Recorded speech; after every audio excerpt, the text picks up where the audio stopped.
17th. Awesome. Welcome to day 3 of Blue Talk's Amplify Your Message. I had to ask Barb right before we came online. I'm like, today's Wednesday, right? It's been so busy, and with the tech issues we had on Monday, it's been a little stressful, a little ordeal. But I love this. I love this so much. So I just want to share, because I always forget. My name is Laura Lake. I am your host of the Blue Talk's Amplify Your Message event. And really, where I'm coming from with my questions is I talk a lot about mental health. I talk a lot about emotions, but through the lens of courageous connection. And I do work a lot with storytelling, a lot with wellness, high performance, and marketing. And we just kind of like mush that all together, because the emotional thread behind my business is going from rejection to connection. So everything I've learned has helped me navigate that. So that's where I'm coming from. Dr. Barb, or we're just going to call you Barb today. Barb. Can you tell us just a little bit about you so that we know where you're coming from with your questions and curiosity? Yeah. So I spent 30 plus years in the field of criminal justice, actually, where I was doing that professional side during the week, and I was doing all the holistic stuff on the weekends. And now I have Disrupting Gracefully as my business, where I merge those two aspects of me, and I merge it into my coaching to a new type of a leadership strategy, where we're bringing all of us to work, not just, what we're programmed to bring. We're bringing our full heart and selves into what we do. I love that so much. So we do have our first guest in the backstage. So just give me thumbs up, Anne-Marie, if you're ready. I joke all the time. I'm like, the one time I don't ask is the one time that something happened and you're like, whoops. Always ask. I'm ready and nervous. Okay, no worries. I know. You should really be worried about my opening question, because it's the most fun and probably the most stressful, because I don't think there's a way for you to really prepare for the question. But we'll just have fun, so no worries. So Anne, I'm doing some research. And at the same time, I want to have a common ground so that we get to know you before you ever tell us what your message and your business is, because it's going to be fun. You'll see that the answer that you give me ties into everything else. So are you ready for my opening question? All right. Okay. Take it off. What I love to ask people is, if you could have other people describe you in 3 words, what would you love those 3 words to be? Only 3, Laura? Oh, I know. They're going to change every moment of every day. So in your mind right now, what would you say? Only 3. I'm Aquarius. We want to save the world, okay? Yeah. Yeah. So when we say only 3, I am going to go with daughter, storyteller, listener. Oh, you were speaking my language. Yeah. Aquarius. Yes. So why do you want to be described as a daughter, a storyteller, and a listener? I think it's interesting, in terms of I'm the daughter of a king, daughter of God, So I want to be known for my faith and my belief in a omnipotent God. Okay. I think about daughter because of my parents, both of whom have gone on. And my mom, because when we're planning the funeral, the lesson, that bubbled up to me is hearing my older sister describe my mom. And I'm like, half the things she did, I did not know. So now, as I'm getting older, I feel a reconnection to her. With my dad, didn't know him so much, but he was not kind. Dad was in the home, but he was not kind. And I have curiosities, using your word, about his life. And I think about storyteller because I like to tell stories, because stories are the carriers of hope. It's the carrier of light. It is the carrier of I can get up again. And of course, listener, because I find that some people say a whole lot, like maybe I'm rambling now, I don't know. Some people say a lot of things, and if you listen like you do, Laura, you can pick up on a person's energy and who they are. And Mm-hmm. you can empathize with that place they are in their life, just by the words they use. So those are the three. Of course, I have three more. Always, always. But really, what we're looking for is the energy behind those words and what those Yes. words mean to you. Because then, like, those three words, daughter, storyteller, and listener, and the way that you describe Yeah. them tells me a lot about your values, tells me a lot about how you show up in the world, how you want others to show up in the world, and how you interact with them. And we don't even know your message in business yet. Yes. Right? So then Yeah. how do these words and that meaning behind them for you, the daughter, storyteller, and listener, how do they weave into the core message that you have for people? The core message is, have you ever, I wear glasses. And so sometimes I put my glasses on the top of my head and I'm running around. Where are my glasses, for heaven's sakes? And the other thing is, since we've gone to the cell phone, and I don't have a landline anymore, right? So I'm just like, where did I put my cell phone? I have a trick for that. What is it? You know what I do? Okay, watch. I'm going to have Watch. my phone here. Okay. So, okay, Google, where are you? I live in a house built out of pixels. Look how pretty it is. Did you hear that? Yes, you live in a house. I live in a house made out of pixels. Look how pretty it is. Pretty it is. And so she'll yell from another room or from under a pillow, like who knows where I put it. And then if I don't hear her enough, I just keep saying it. And she keeps telling me weird things. Yes. It'll help you find your phone. So that's the purpose that I'm on here today. I needed that in my life. Oh my God. So I needed that in my life because and I'm going to make a connection because it speaks to me, because the messaging is that if you ever find yourself lost, don't know where you are. Mm-hmm. And I use the word discombobulated. God bless you. You're discombobulated. You're just like, where is it? Where is it? You're searching. You're searching for something. Like in life, we are always searching, right? And sometimes we need to hear that voice that brings us back. This is where you are. This is who you are. This is whose you are. So you're constantly looking for that. And just in terms of my background story, Barb, I've had moments where I felt like the neglected child. And I am the youngest in the family. And so as I watch my siblings, get older and move out of the house, I'm left alone. And at that point, my parents are divorced. So dad's not there and mom's working. So I'm just like, who am I supposed to talk to? Who am I supposed to share? Oh, what happened at school today? What didn't happen? And so that carried over into marriage, into being invisible, into often being ignored. And I'm thinking to myself, how many people in this world find themselves that nobody's listening to them? No one's paying attention to them. Yeah, Laura. We connect. Yesterday, I just was talking about my diary and how there's this chunk of time that I don't remember. And so I started reading my diary, and over again, that's exactly what I see. Is that I feel like I'm being ignored, that nobody's listening, even though I'm trying to communicate. And sometimes communicating really loud, and still, nope. Yep. And sometimes communicating loud, and sometimes you can even ask for help. Yep. I've learned how to help, because we don't always have to be the strong woman, because strong is overrated sometimes. But people are not sure how to help you.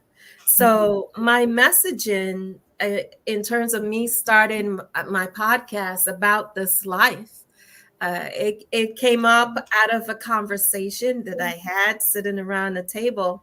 And long story short is that I wanted people to tell their story and tell their story about how did you move from point A to point B?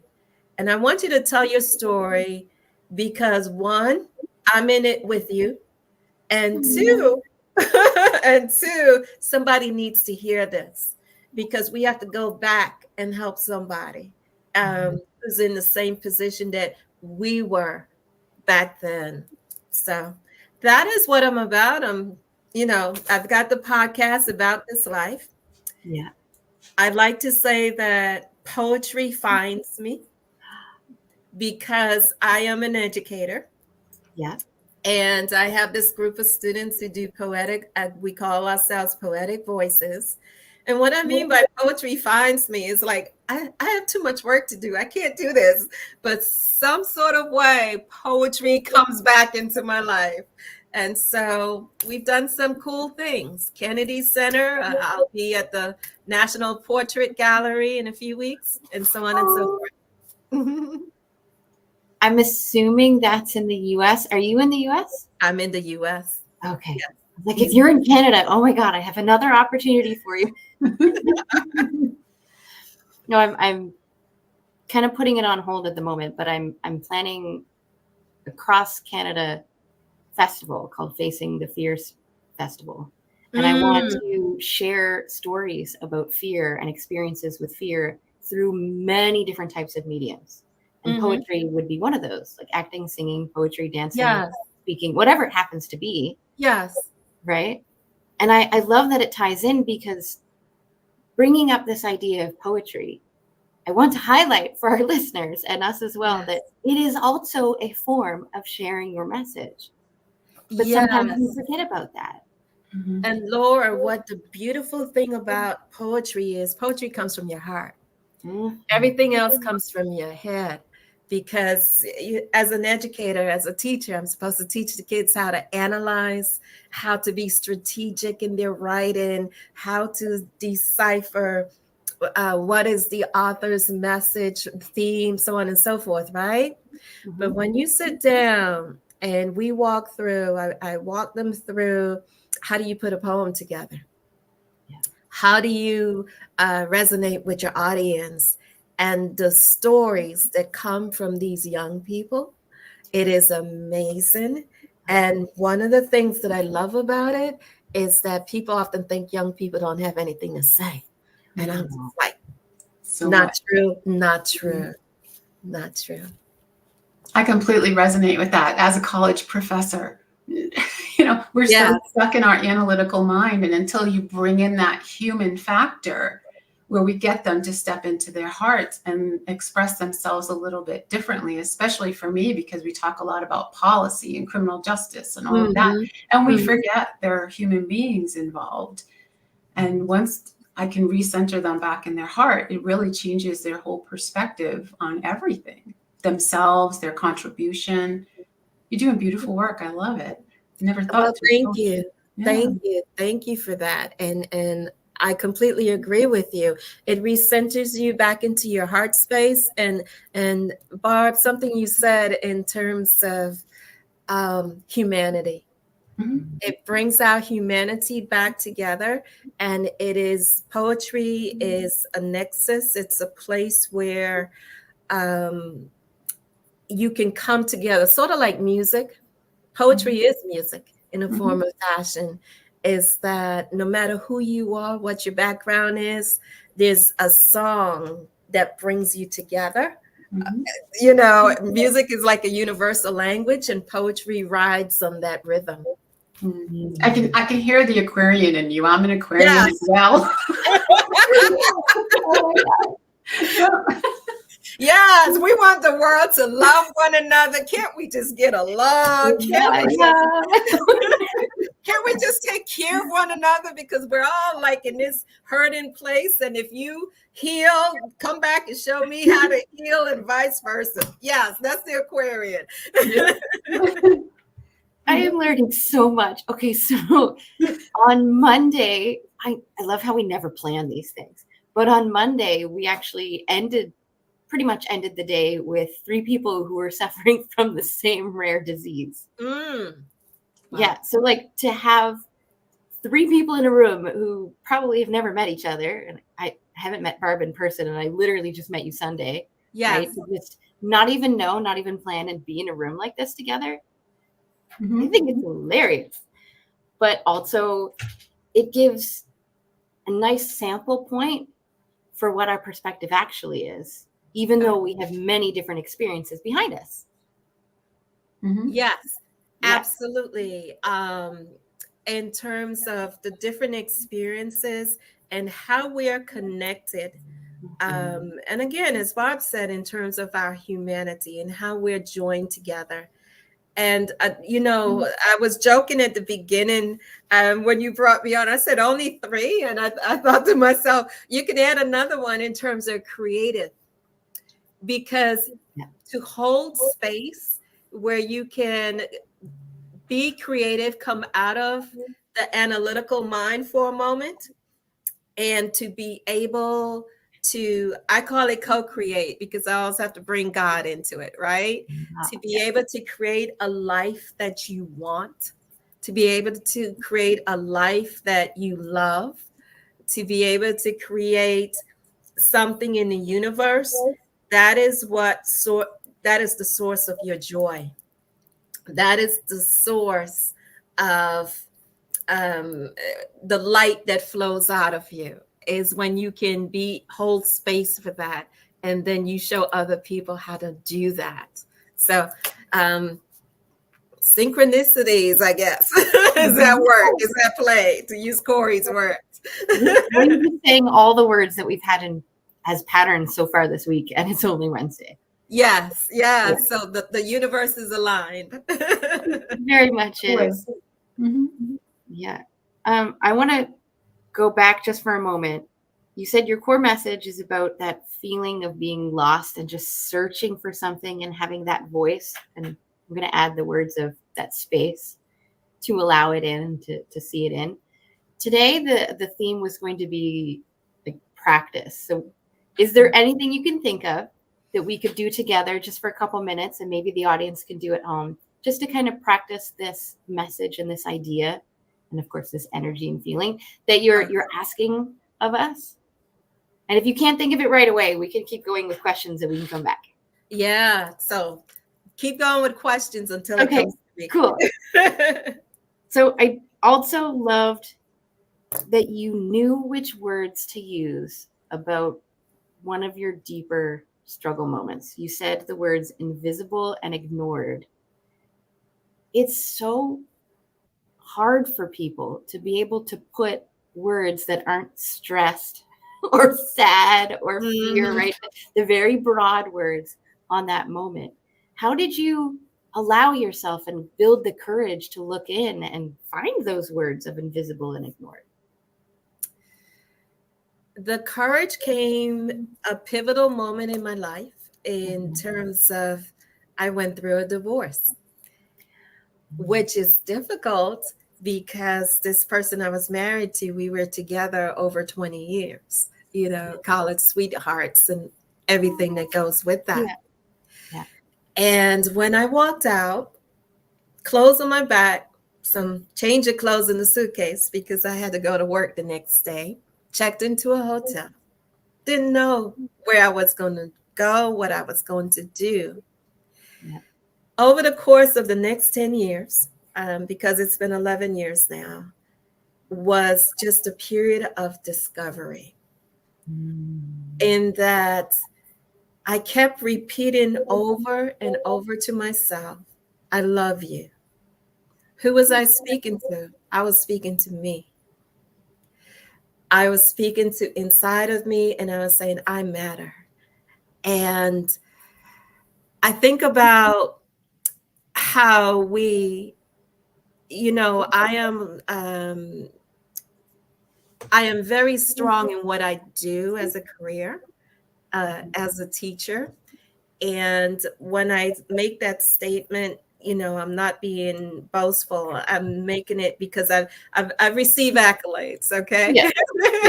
I've received recognition, outward recognition, that I'm making a difference, and which I appreciate so much. It's amazing to me, isn't it, that you could be so strong and solid and confident in one area of your life, and in another area of your life, you're like, Jesus, what in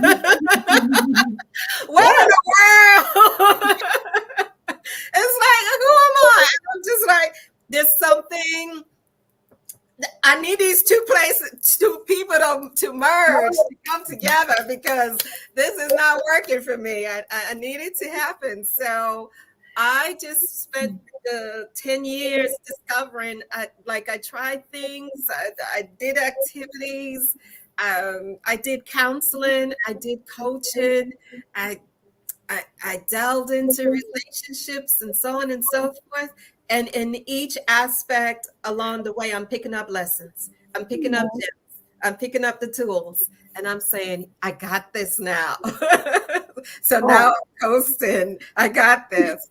And one of the things in terms of what a coach led me through is to go back to the inner child. Yeah. And so that's all the rage on media, right? We're hearing a lot about the inner child in coaching. So to your listeners, it works. First of all, it works. To go back and recreate, reimagine that relationship, and to guide that inner child. And we can go through a guided practice that my coach taught me. So if you want to go ahead and do that, I think I'm ready now. Let me see. Oh, good. As you were talking, you kind of alluded to a practice of, I'm going to use the word love bomb, where you're just love bombing yourself with positive. Yeah. The word affirmations, but positive statements and positive declarations about yourself. Yeah. And I know that can be really hard. We did a practice, I think it was yesterday. Yeah, it was yesterday with Nola. And it was basically, we're mirroring each other. It's like, here's the beautiful stuff I see in you.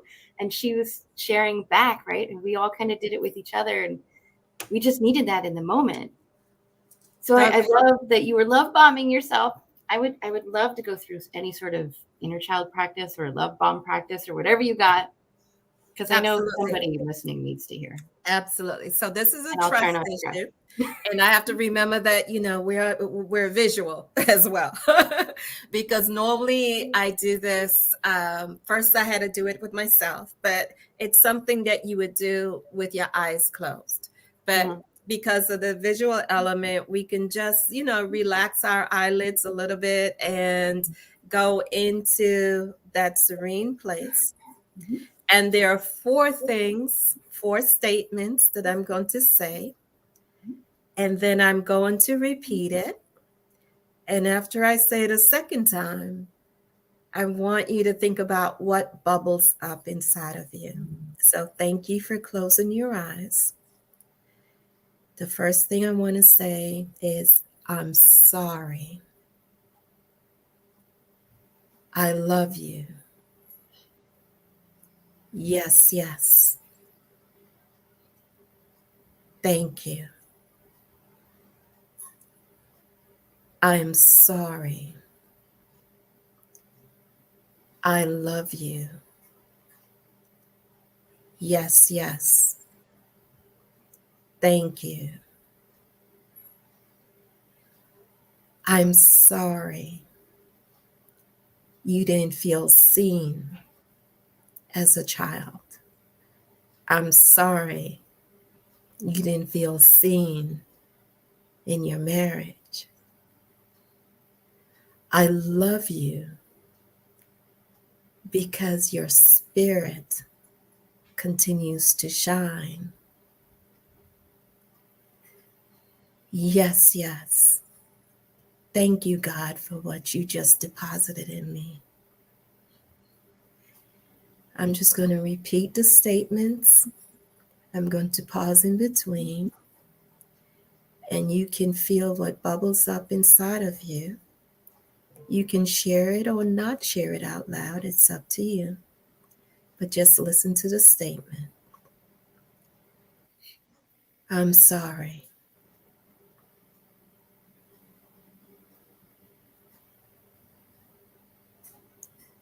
I love you.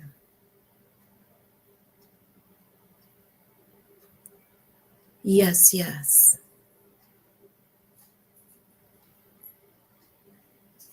Thank you. And when you feel comfortable, you can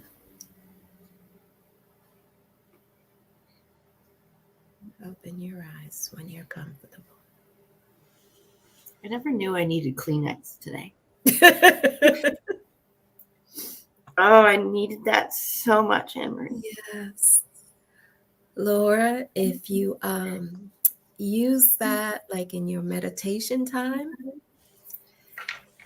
the part where it becomes like yes, yes, yes, yes is like a response to the divine. For different people, they believe in a whoever God is to you. That's what I'm trying to say. Whatever your faith is, you're hearing an answer from your spirit, from inside, and then you thank them. It touches your heart. Yes, it opens something in your heart. Yeah. Like, now I think I have black eyes. The thing you should know about me is I think I've cried on almost every single stage I've ever been on. And I thought the first time I did it, like I bawled like a baby, the ugly cry of black mascara. Yeah. And I thought my career as a speaker was over and it was my first time. No. The answer to that is no. Tears are cleansing, Lord. Oh God. Yeah, So it's cleaning out, opening passageways. And when I say to you that poetry finds me, is that I've worked with it. I've worked with it where I've coached or taught others how to write their poetry, and somebody recognized that in me, and they say, "Well, you need to start writing your own." And put it in a book. So that's one of my ideas for one of the books that I want to work on, is just to have this collection of different poetry that comes from here, comes from the heart. So have you ever heard of Ho'oponopono? Yes. Okay. I was waiting for you to say, "I'm please forgive me," and then you said yes, yes, and my body's like, "Wait, what? No, that's not where I thought this was going." Yeah. Reaction. I've heard of that, and my coach walked me through that. Yes. Nice. For those who don't know what Ho'oponopono is, it's similar to the first part of what you did, where you say, "I'm sorry, please forgive me, I love you, thank you." Same kind of thing. Right. And I keep like one of the cards up there on my screen thing. Yes. But the idea behind it is to recognize that your energy and how you perceive things is going to be how you take things. So I like to explain it mathematically just because it makes more sense. Like if you're a number and I'm a number, and if I never talk to you and I'm over here, and if I'm over here and I'm thinking, if I just ignore you, then you'll go away. But that doesn't happen. But with Ho'oponopono, if I work on me, I like to think of it like forgiveness. If we just decide in our own minds that we're done wasting the energy or using the energy on somebody else, then it's done in my mind. Yeah. So between us, if you're a number and I'm a number, and I bring my, I call it tension level or whatever word you want to put on it, down to zero, and that rope that connects us is the multiplier between the two of us. Anything multiplied by zero is zero. Yes. And I was like, haha. Oh, okay. So I have another logical, mathematical thing for you. Do it. I like to bridge the two. So yeah. So everybody thinks 1 + 1 = 2, right? We've been taught that. How about 1 + 1 = 3? That's how my daughter was born. Yes. So I thought that was like appropriate-ish level of comedy that's not necessarily in a business event. It's slipping in there. Okay. Cool. but one is the energy of you as an individual and all that you bring, Mhm. plus the energy of someone else. Mhm. You can create more than either of you can do individually. So Yes. that's how we come up with 3. So equals Mhm. 3 community. And I used to work for a firm called Equals 3 Communications. And that Mhm. is the concept behind the name. Okay, now in my mind, I'm not sure if you picture things in images in your mind, but now I'm picturing like this rock ledge with people, and there's 2 people. There's one person and another person, and the ledge is Mhm. up here. Let's say the top of my hat. Uh-huh. If they're side by side, individual, right? They're not getting there. But as soon as they Yes. help each other, all of a Yes. sudden you're up there. And then right Yeah. now, I'm like, oh, with 50 people, you got 50 people across. Imagine how far you How can far go you if can you work go. together and Mhm. amplify, right? Yeah, and I love that because it speaks to and again our connectivity, our humanity, because like there's an African proverb that talks about that. The story of archaeologist comes to a village, and I'm sure I'm leaving out some parts. Archaeologist comes to the village, and there's a race, and the kids, whoever wins, gets the food, and what they do is they hold hands and they run together. And archaeologists say, well, why would you do that? You're hungry, you can eat this food. And he said, well, I'm Ubuntu. I need my brothers and my sisters with me. I need the other kids with me. We do everything together, and together you can go further. Yeah. I saw a reel. I think it was based on either a proverb or a quote or an old story or something, but each kid had like a 5-foot long spoon. But Mm-hmm. each kid also had a bowl of soup or oatmeal or whatever it was, food in front of them. Uh-huh. And no matter how hard they tried, they couldn't get their own spoon in their mouths. It was just way too long. Yeah.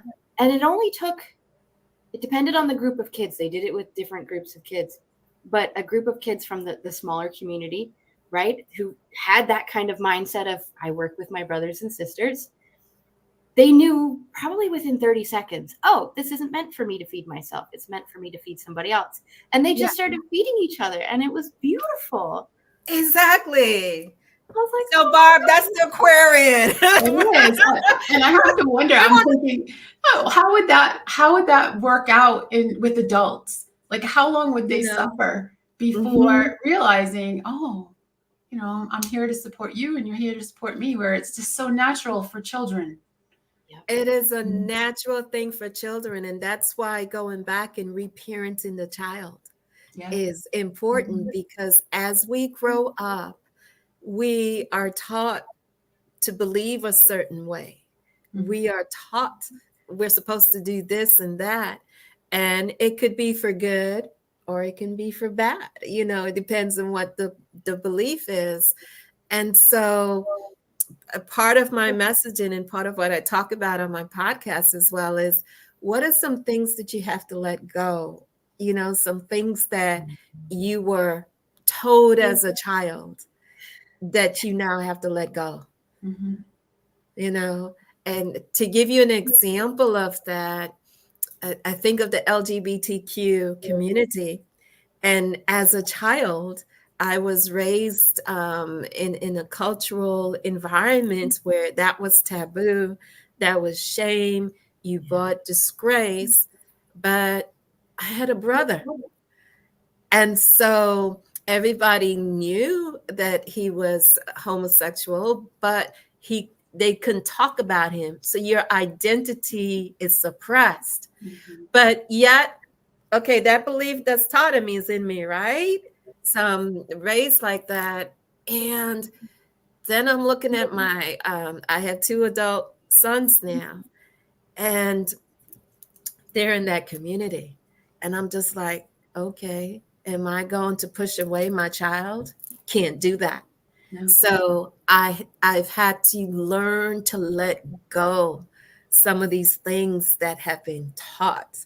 And so as adults, we have to find for ourselves what it is we hold on to and what do we let go. That's beautiful, because I think for me, the view I have is that nothing has meaning until we give it meaning. It just is what it is. So if we're going to rely on past programming that we never questioned, where are we going to go? We're just recycling past traumas and everything else. Yeah. So it's beautiful how you just move in and just accept people for who they are. Yes. Where their heart is. And Barbara, you might be unlocking something for me, because I felt that when you say removing trauma, and I would never ever call myself like somebody well-versed on trauma, but I just go from life experience. We all have some kind of trauma. How do we unblock it?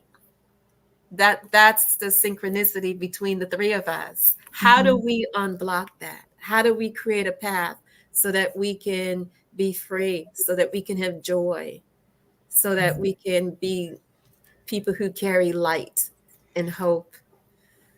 For me, I've always I'm being interviewed tomorrow. I'm not taking over this interview, but go ahead, because I ask questions. I live in a question. One thing I learned through a traumatic experience where I felt that my husband had failed me when I needed him the most was the acceptance that he did the best he could in the space that he was in. And it was my expectations that failed me, not him. And once I shifted that, now it's a little bit different when there's a child involved. When you're a child and you have expectations of parents, there's a lot of other things going on. But the fact of the matter is they are doing how they were trained to behave, and it's a cycle. And I think once we step in out of that cycle, we can help heal those past generations going back. It's part of it, because we're not leaving that legacy of that trauma and that cycle of treating people in a certain way. So for me, it's just they did the best they could with what they had. I love them for what they showed me, and I move on. Absolutely. And we're in that space in life where that's very real, and that's how we tap into whatever happiness means for each individual. Tap into your joy. Yes. Aww. Beautiful. I want to make sure that we know where to find you, and of course, your favorite way of communicating. Okay. So I'm on IG, I'm on the gram, and About This Life _ Anne Marie. And Anne Marie doesn't have an E in it, and so my phone keeps correcting it. and when you find me on IG, you can't put a hyphen in. So About This Life _ Anne Marie. And About This Life is my podcast, and I'm on Apple and Spotify. So I would like people to find me there, find the stories. Yes. I have two questions before we go. We have about 5 minutes. I was like, I forgot to ask this one. So we talked about poetry. We just talked about your podcast. Are there any other of your favorite ways to share your message? To share my message in terms of the speaking opportunities, our local busboys and poets. I plan to this year focus on that and be a regular there. Laura, once you plan this festival, I would love to come to Canada. So we'll be connected there. And you know what? I've been a part of Stacy's community, do the thing, for over a year now. In fact, it was because of Stacy that I started a podcast. So I'm sharing my message on other platforms. But so I'm working with a gentleman named Reggie Cabico, and Reggie's going to help me segue into different spaces where I can be the speaker and retreat leader that I want to be. Ooh, Nice retreat. See, another hidden gem of. Oh, just one? Retreats with an S, plural. Oh, you know, it's like poetry one. meets drama. Poetry meets drama. 1 + 1, 3. Yeah. So then I also like to hold space at the end of an interview just to make sure whatever's on your mind or in your heart, you have the chance to speak it. So if you just needed somebody to take away something from this conversation, what is it that you need them to know? Wow. I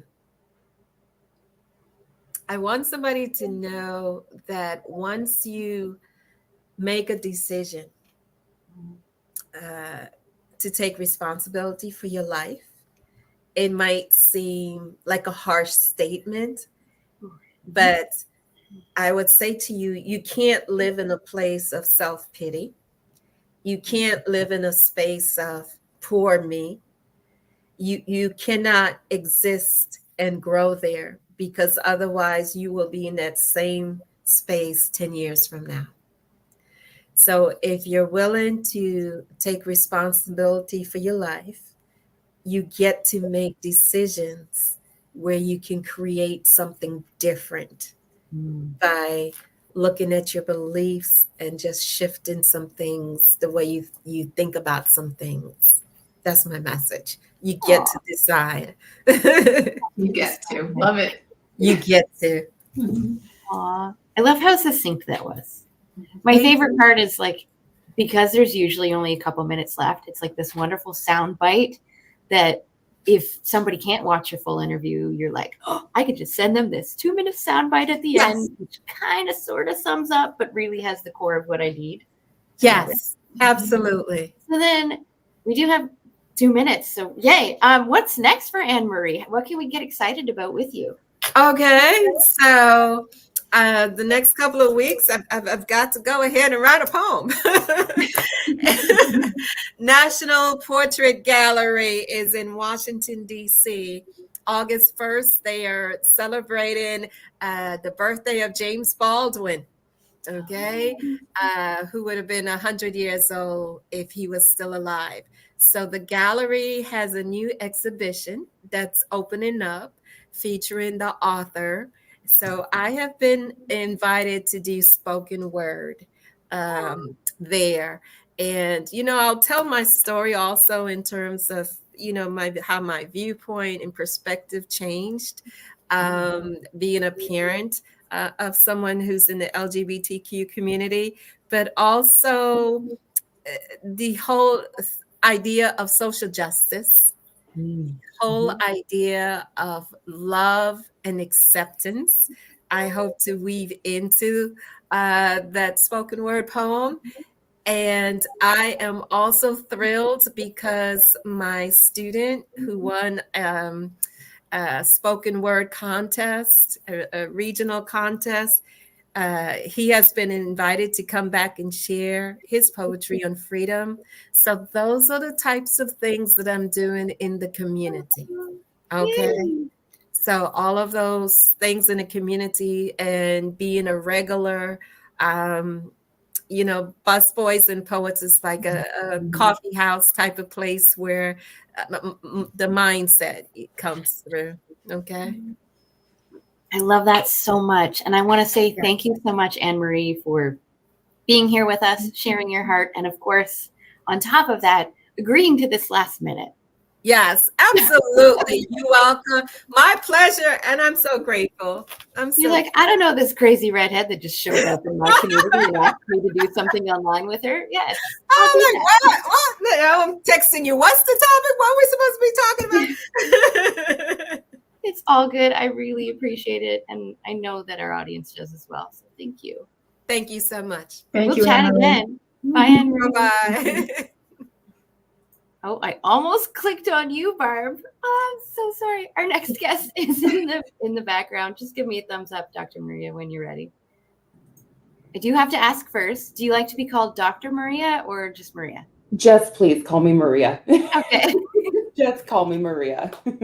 Awesome. So welcome to the Blue Talks Amplify Your Message show. I don't Thank believe you. we've met before. So hi, I'm Laura. Hi. I think we may have met in like one of the meetings we had about a month ago, but like very, very briefly. So short and sweet. So short. It's like that's not really one-on-one. This is one-on-one. This is one-on-one. Okay, one-on-two. But it's all good. So this is also my co-host, wherever you are, Barb. One of those sides is Dr. Barb. She's my co-host today. I do like to start off interviews with my favorite question. One, because it's research, and two, because I get to learn a lot about you, Maria, as a human being before Love we it. ever know what your message in your business is. Mhm. As we shared a couple times, even just today, you know, I want people to treat you as a human being, because I know that Corey's community and people here treat other people as human beings. So let's focus on the human being of Maria, and then amplify all the messages in business that you have around that. Love it. Love Awesome. it. Love it. Love it. Okay, so I'm going to write down your name. We'll just go by Maria. I have the rest of it down. Here's the question. If you could have other people describe you in 3 words, yes, I know that's hard, 3 words, what would you love those 3 words to be? Let's see. Ooh, you're gonna have me think here. Oh yeah, I don't want pre-programmed responses. That's why I think them up right from the beginning. None of that here. None of that here. Let's see. Goof. Courageous. Ooh, oh, I like you already. Yeah. Ambitious. Yep. And genuine. Aww. And I'm just going to pretend I know how to spell all of those. Yeah. So why, of course, the follow-up is, why do you want to be described as courageous, ambitious, and genuine? I think for me, because I think when I look back on my life, all of those 3 have been true, at least from my lived experience. The courageous part kind of comes in from doing the hard thing and putting my feet into new waters where it, you know, you have to be brave, you have to be courageous, you have to just jump in and do the hard thing. And that's really paid off for me, I think, just taking that big step and those big leaps, right, when you're faced with these choice points in your life. Genuine, because I just love to be me. I just love to be me. I like to show up in the world as I am, take it or leave it. That's fine with me. I love that. Oh, hold on, I'm trying to get like cosplay something. I ask these questions because now I get to know a little bit about your values, Yeah, and who you are as a human being, which I love. And the words that you use resonate so well with me. I'm trying to hide just for a second. You also said that you want to be genuine because you like to be me or yourself. Yeah. Usually I'd slip on my Mario hat, but it's in the closet right now. So I will be your Scarlet Witch for the moment. Excellent. Michelle, I just happen to have these in the cupboard beside me, right? No, I love those spaces where you can be you. Yeah. Instead of what you should be. We just talked about expectations. Yeah. So I want to start there. Like, what kind of expectations have people placed on you, really, that kind of led you to making courageous, ambitious, and genuine something so close to your heart? Yeah, I think that, you know, as a woman growing up in North American society, especially growing up really in that time of like the 2000s, the 2010s, there was such a big narrative, I think, for women to really look a certain way. And before the whole body acceptance movement came along, I felt that there was so much pressure, especially in my developmental and teen years, to look to be a certain way. And I think that a lot of this was really reinforced by society, big time, both on the micro and the macro level. Messaging that comes from, you know, physical appearances. You know, I'm 6 feet tall. I'm ridiculously tall. I'm naturally thin. You know, so everybody was always trying to be, oh, are you modeling? Like, you know, no, that doesn't fit with my values, right? So people were always trying to place me as a tall, thin girl into, oh, you should be a model. I'm like, no. That doesn't fit with me, who I am. And number 2, I have so much bigger ambitions for my life, right? Yeah. Than putting myself in that box that society's put me into, essentially. And then on the micro level, I grew up in a really academic family. So there was always that standard, you know, and it was more covert, but there was an expectation. You get at least 1 to 2 degrees, right? I'm Oh, like, wow. well, I will figure that truth out for myself if it fits for me. Wow. 1 or 2 degrees. I'm thinking, like, I grew up poor. We were lucky to graduate high school. Like, my dad had his grade 8, but his grade 12 math, because that's one thing he actually liked. And then my mom was lucky to graduate. My brother was the first one to go to any sort of secondary education. Wow. Yeah. Right? So it feels like two different worlds, but at the same time, it's the same emotional journey of the expectations, Mhm. other people imparting them on you, and you going, that's not for me. Yeah. But then the courage, as using your own words, to have that ambition to be the genuine version of you. So I'm assuming that this has a huge backstory and your origin story on what it is that you do. So can you tell us your core message? Yeah. Yeah. Well, my core message really is to live life again. And by living life again, we lean into our meaning and our purpose in life. Mhm. And we have to make choices on our day to day that leads us into our meaning, leads us into our truth, leads us into creating a life for ourselves that we really feel is this is us. This is what I'm meant to do. This is who I'm meant to be. And that's really what it means behind living life again. Aw. So what's the story behind that? I know you hinted to some of it, and I love how it weaved in. It always does. Can you tell us why you got into this work? Oh my gosh, this is a journey of, let's see, like at least 11 years academically. Personally, I think it's really kind of been my whole life, right? Yeah.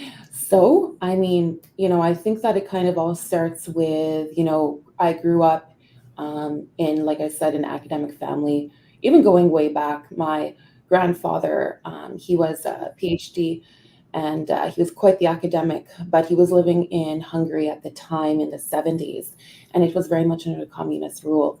So the intellectual growth and development of young people there was quite restricted. So he took his family, they moved to Africa. My mom grew up in Africa with her sisters. And throughout that whole narrative, it was always like education will help you get ahead and really will help to contribute to society meaningfully. So we have a generational message there that was even there before I was even born. Yeah. So my mother went to medical school. My father is a biologist.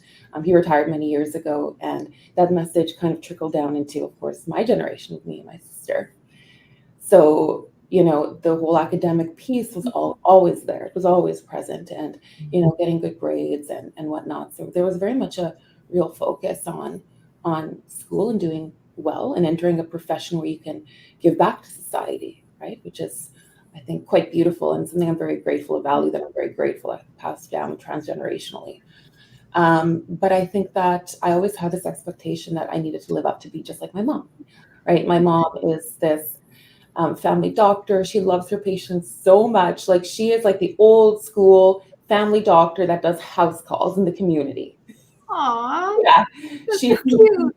she's adorable. She's adorable. She's still practicing. I don't think she'll ever retire, to be honest with you. But there was always kind of that expectation that, and I also put on myself too with my personality. I'm quite perfectionistic. I'm intrinsically high achieving because challenging things and challenging myself and leading myself toward new goals. Like, that's always been in me too. So we have both the personality and we have the environment kind of coming together. And then I realized that when I was in university, I wasn't quite as scientifically, like in terms of like the hard sciences, right? Yeah. The chemistry, the physics, and all of that, I Love was it. getting the grade that I would have expected myself to get. And then I slid into a deep depression. And I actually went on academic probation because my grades felt so low. Yeah, I'm familiar. Right? So now I'm 22. What am I going to do with my life? Right?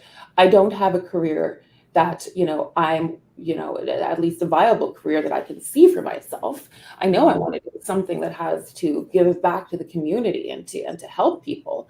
But if my grades are right here, I mean, my GPA is already in the trash bin. Like, going to medical school is not really an option.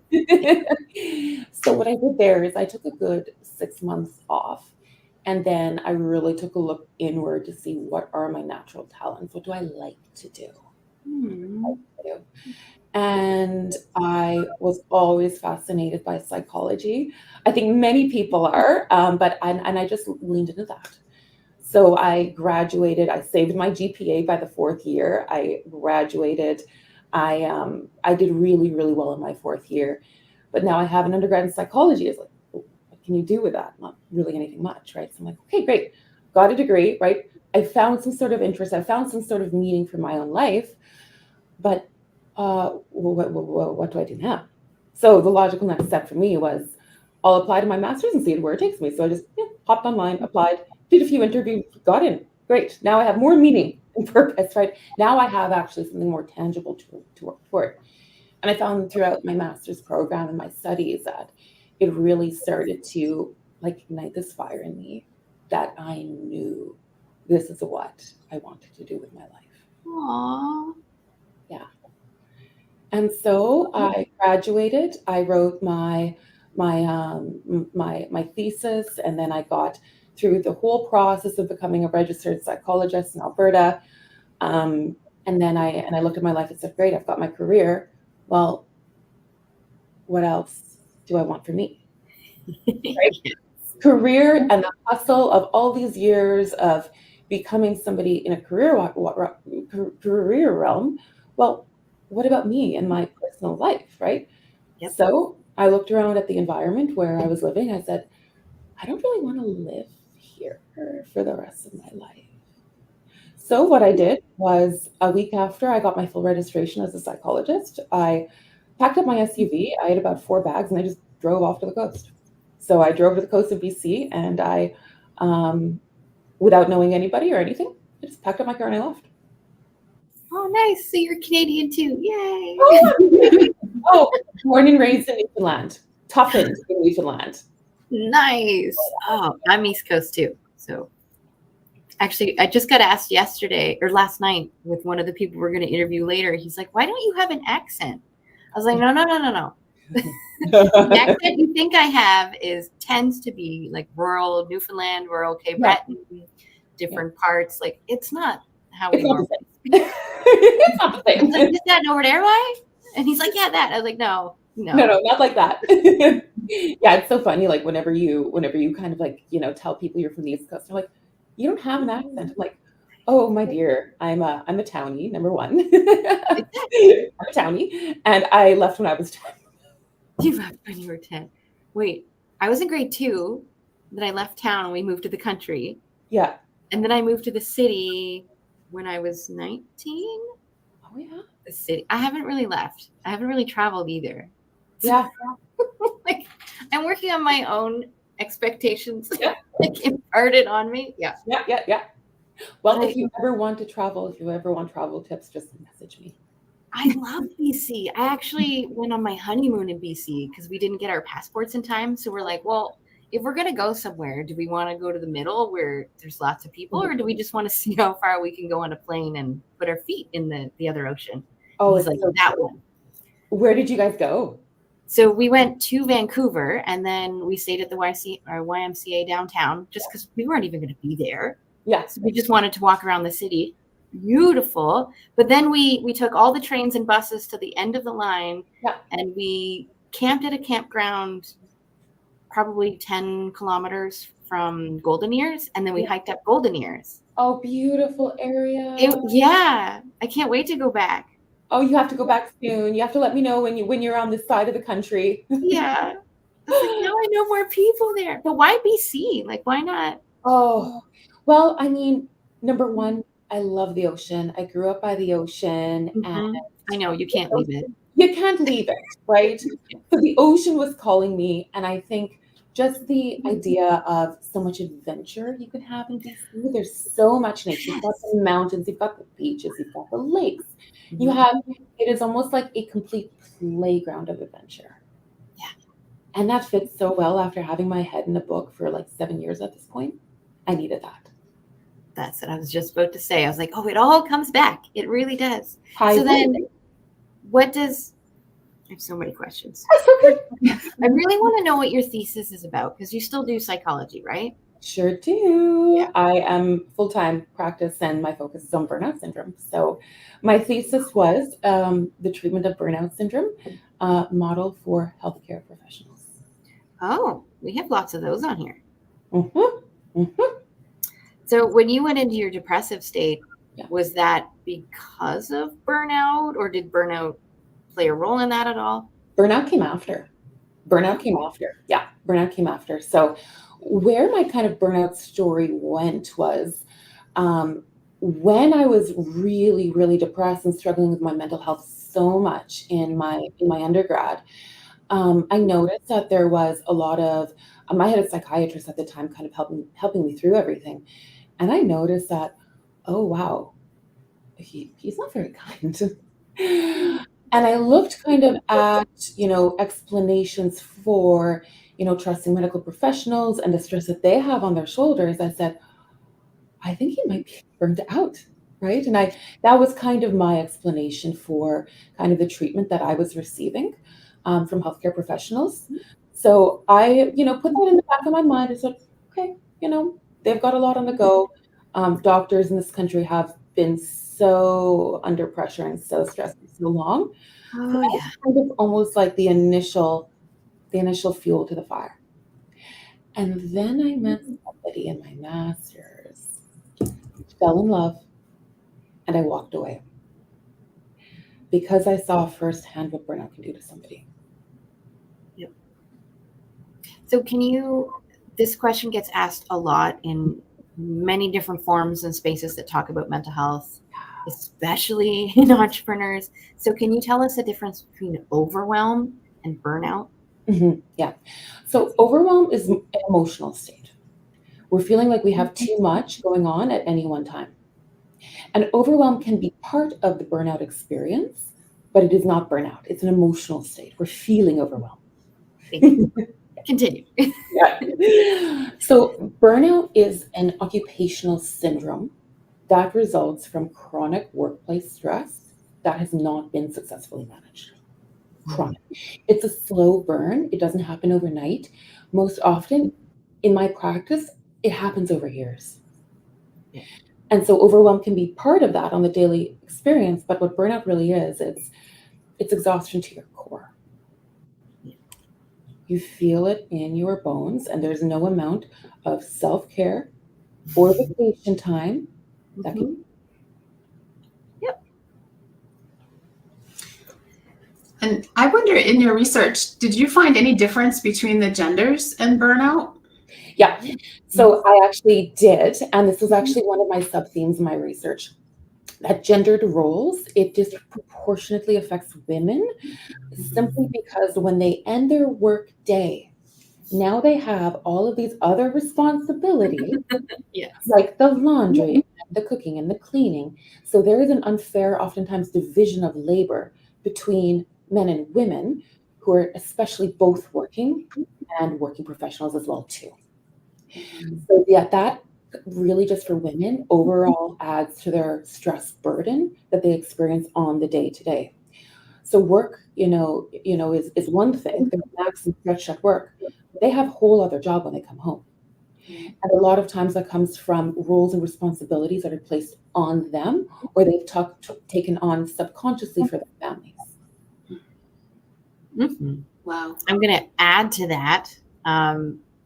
Just that idea and that conversation around mental load as well. So it doesn't have to be like a physical chore or something like that. It's the amount that the woman stereotypically, right, generally has to do is, it's like I have a calendar, a calculator, ChatGPT, like all of these things in my brain at all times. It's everything. Yeah, it's everything. And so no wonder it feels like my brain is going a million miles an hour. Yeah. because it's constantly problem solving, because I don't even have time to write it down most of the times. Yeah. It's like we don't have a one-track mind, right? No. We don't have that, okay, A, B, C, D. We have different pathways and different thoughts that are going nonstop. And Mhm. when we're in an environment that facilitates that, right? That kind of upregulates that entire stress response that we have. Well, now we're gonna be burned out, and we're gonna know it. We're gonna feel it. Yeah. I liked when somebody described it super plain and simply, because I think they were just really angry at the time. They're like, stop it. Like, overwhelm is something that's happening up here. Burnout is something that's happening here. In here, Like, yeah. it's physiological. It It is starts to eat physiological. away at your system. Completely. And I'm like, oh, because that was the first time I had heard that distinction. I think it was probably 8 or 9 years ago now. Yeah, and they were absolutely right on that, because burnout affects not only your mind, but it affects your body, because we have like a built-in, our stress response system, our cortisol levels, right, our hormones, all of that is being constantly upregulated, and the research says that chronic untreated stress, type 2 diabetes, increased blood pressure, increased heart rate, right? So our entire autonomic and peripheral nervous system gets maxed, and it stays there, and it doesn't settle down. Have you done research on? I'm just going to ask you a bunch of questions about your research, because this is something that I just love, and I dove right into years ago because it affected me. Of course, we've all got our stories. Yeah. So how much does burnout play a role in, I want to say, chronic conditions, or maybe even genetic conditions, through the context of like misdiagnosis or symptoms? Yeah. So I think when I have now, there isn't exactly a link between the two that we have in a research quite yet. The research in burnout still is evolving.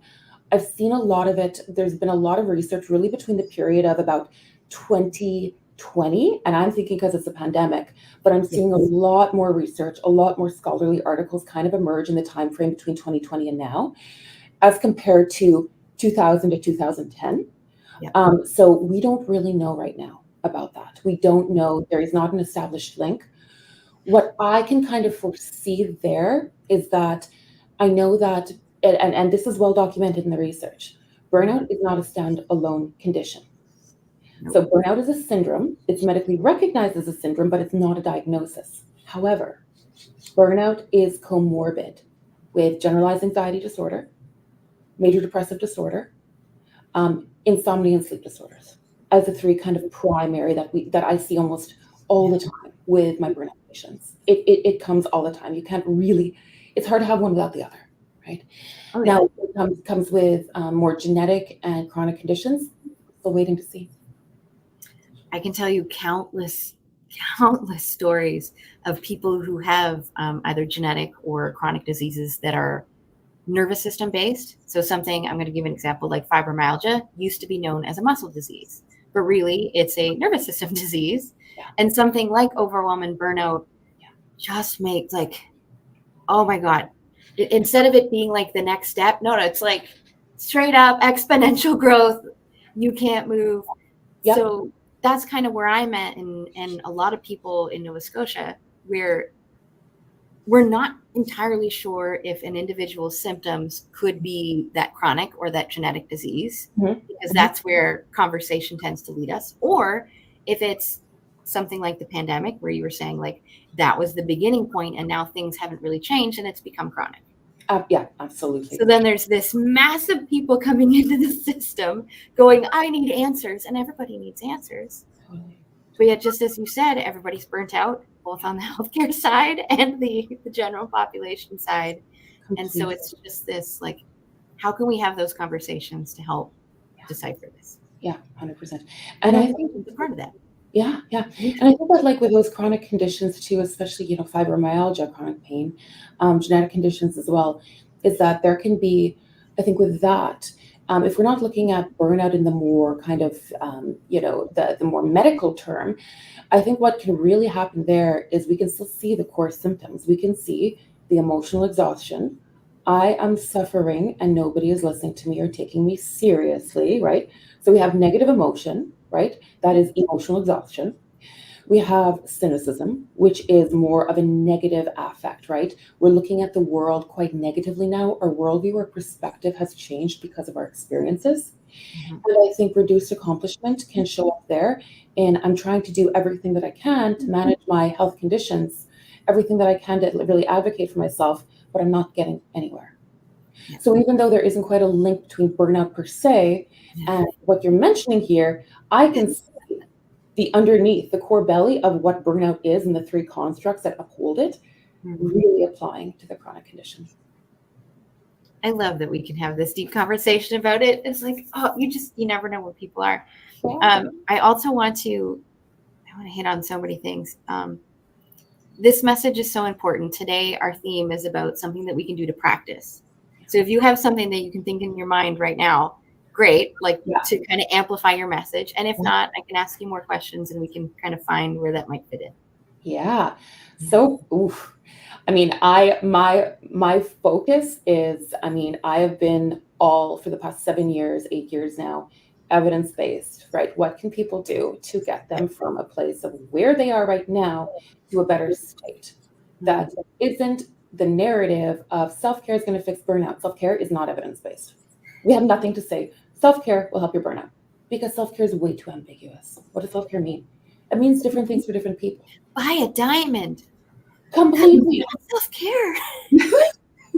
Completely. Right? What is self-care to me? It's totally self-care for the two of you. Like it's totally different, right? We can't, so the whole narrative of self-care is gonna fix burnout needs to be tossed into the trash bin. In my opinion. I get where you're coming from, yes. Yeah.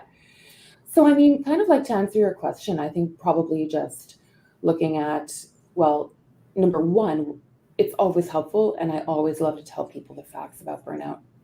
What works, what doesn't work, right? Mm. What do we know so far that does drop burnout scores over time? And really that is, number one, a lot of evidence for mindfulness and learning present moment awareness. Mm. And that's a skill that takes a long time to develop. Yeah. You know, just saying to somebody, practice mindfulness, it's like, well, what about the million thoughts that I'm having right now? How do I calm those down? How can I be mindful and sit in nature when all of this is going on in my head, right? And that's really kind of where the beauty of therapy comes in, so that we can teach you how to settle that down, work with those thoughts so that you can practice and enter a cognitive state of calm, right? So when people get there, when they can settle their mind down and to shut all that noise out, okay, now we've got increased positive emotion. It's going to counteract the negative experience that we feel with burnout. Mm. So is there something that people can do within a couple minutes? Maybe they are in that state of like the freight train of thoughts and they can't calm it down. Yeah. Do you have any practices that you like to do in those moments that we could potentially do together right now? I love it. And you know what? I've actually got it right here on my desk. So I'm going to share it with you. Yeah. The best place I find to start with this, because we have so much going on in our mind, is candle and using fire. One of my favorite things to do is to just watch fire. Yeah. Right? Like it is mesmerizing. Yeah. Right? Yeah. And when we're watching fire, number one, most of us we're kind of in awe, right? But when we're in that state of watching fire, well, now we're free from the noise that's in our brain for just a little bit of time. There we go. There you go. There you go. Wait. There we go. That counts. It's like we're just gonna watch it. I don't have anything. Yeah. It's beautiful. Yeah. Right. So when we're looking at the flame, right, we can kind of get to know where our thoughts are going a little bit, right? So we're trying to focus on the flame. There you go. Right. It's like I need to adjust the lighting. You know, focusing on the flame, and then you can kind of scan where your thoughts and your mind is going, and then you can bring your focus and attention back to the flame, right? Mm. And it catches your eye too, because it flickers and the color changes and the heat changes, right? So it's dynamic, right? Beautiful place to start. I mean, if I were to tell you, just close your eyes and don't think about anything, well, it's not going to work. Close your eyes and be mindful. It's not going to work. Our brains, because we're people who are burned out, they often have undiagnosed generalized anxiety. Their brains are constantly going. It's like this hum in their mind that they just can't get rid of. So if we can quiet that and get them to experience something neutral or positive, well, that's already going to put like $1 in their bank, in their emotional bank. Gives me more spoons to get through my day. Yeah. There you go. For those who use the spoon analogy. Look at fire. Watch candles. There you go, Laura. Yeah. No, I love that. Yeah, I'm sorry. I'm just wondering. I really do love that, and I'm going to share that with everybody if you don't mind. But I work a lot with people in. So my background is criminology, and I work with people in criminal justice. And when you're in the heat of a moment, when there's so much going on, and they can't look at that flame, do you have any advice for them? Yeah. So I think in those moments, what can really help is interoceptive awareness. Interoceptive awareness being, how can I calm my body down? Right? How can I slow and deepen my breath in this moment so I can be as regulated as it can possibly be, and not underregulated, but regulated enough so that I'm not flooded with cortisol. That's going to impair me from doing the job I need to do right now at this moment, right? And that's really why the Navy SEALs, right? They practice, controlling their heart rate. They practice really pacing and timing their breath, because that's where they need to get their body so that their mind can go exactly where they need to go. Beautiful. There was a few tricks I learned as well, and I'd love to share them with you. Just tell me whether or not you've heard them before, and then if you have, then maybe you can tell us the science. Like I know the science, but I just love when you get to say it. So one of them is rubbing your forehead. Yep. So can you tell us why rubbing our forehead will help in those moments? Well, rubbing your forehead, number one, you're connecting your physical experience, right? Your body, right? With your mind, essentially, right? And we have quite a bit of, we've got big, muscles here, which is why a lot of people get tension headaches, right? So not only are we connecting our minds with our bodies, but we're also working actively on our physical sensation and really focusing on present moment. How can I calm myself down, right? And what does this feel like for me? What is my experience right now as I'm rubbing and touching, right? And a lot of times as well, too, there's a lot of therapists, specifically trauma therapists, that say a lot of right here is connected around your ears to the vagus nerve. And the vagus nerve runs all the way down your spine, heart. Yeah, exactly. Right. So there are some theories that do say that it can kind of down-regulate that system as well. Yeah. And then to add to all of that, I love that you brought it up. By doing it enough to warm up the front part, you're pulling blood to your prefrontal cortex so that you're back into your thinking mind. There's so many ways to explain it. So yeah, for sure. Yeah. I think that, bringing definitely the temperature, right? And bringing the awareness and the sensation here. Prefrontal cortex, I mean, we need to settle down our amygdala, right? The emotion center of our brain, in order to get our frontal lobe online again, right? Our prefrontal cortex online again, right? So if I'm thinking that might be more of calming down your amygdala and negative emotion and making you more regulated, that can kind of then lead into being a bit more mentally online and mentally awake and alert and more logical. And then there's another one where you take your thumb and you shove it into the middle of your palm, right underneath that joint for your middle finger. Yeah. And you shove it in and up slightly. Okay, I've actually never heard of that one. You haven't heard of that one? one? Never heard of that one. Oh, there we go. Yeah. Does it work for you? Like it. You can do that in a conversation. Nobody knows, right? Just get your hands and you breathe. Yep, 100%. Yeah. And that's interoceptive awareness. You're connecting with your body. You're connecting with your body. You're grounding yourself. And these are great techniques actually to use, especially the hand one, when you're in public situations where you can't necessarily do diaphragmatic breathing, progressive muscle relaxation. Exactly. And all of those really core, juicy regulation strategies that we've studied for like decades, right? Yeah. So we need something a little bit more tangible, right? That we can do in public, right? And Exactly. sometimes I actually like doing like a toe crunch. If you can really crunch your toes really, Ooh, really tightly, yeah. feel the temperature, breathe in on that, and then let go. So that's almost like there's like little mini versions of muscle relaxation we can do. You know, we can really see what we're up to. Yeah. So add that to your toolbox. It's like I know some of these work with acupuncture points, some of these work with specific nerves in your body, some of them work with the muscles. Like I love it. Another one is if you take your hands like this, Yep. turn one sideways, Yep. and you do that, Yep. then that thumb, Yep.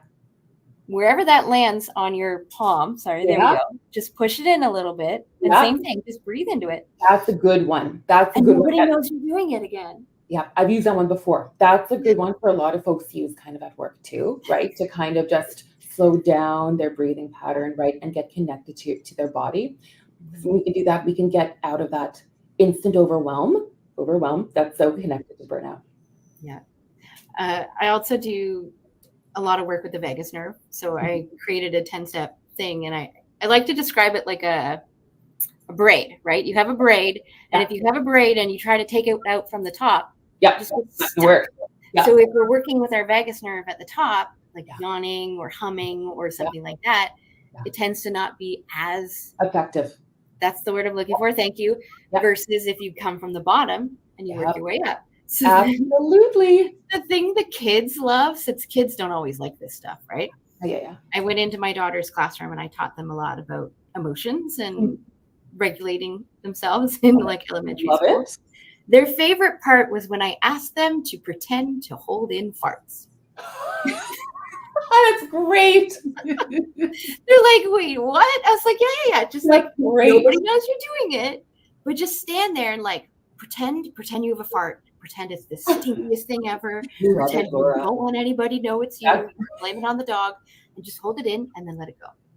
And then hold it in and then let it go. And then hold it in and then let it go. And That's they're great. roaring and laughing. That is a phenomenal way to engage them. Oh my gosh. When we talk about that braid, that's the bottom main section, right, of the vagus nerve. So it's like, what else can you do? Diaphragmatic breathing's talked about a lot. Yep. So many of these exercises are connected to that and many other things that help. Yep. And I love that it's not just one thing. Like pick something that works for you in the moment. Exactly. And it can, and like, I love getting creative, like with all of my patients. It's like, you know, it's so fun. I find we can have so much fun with it.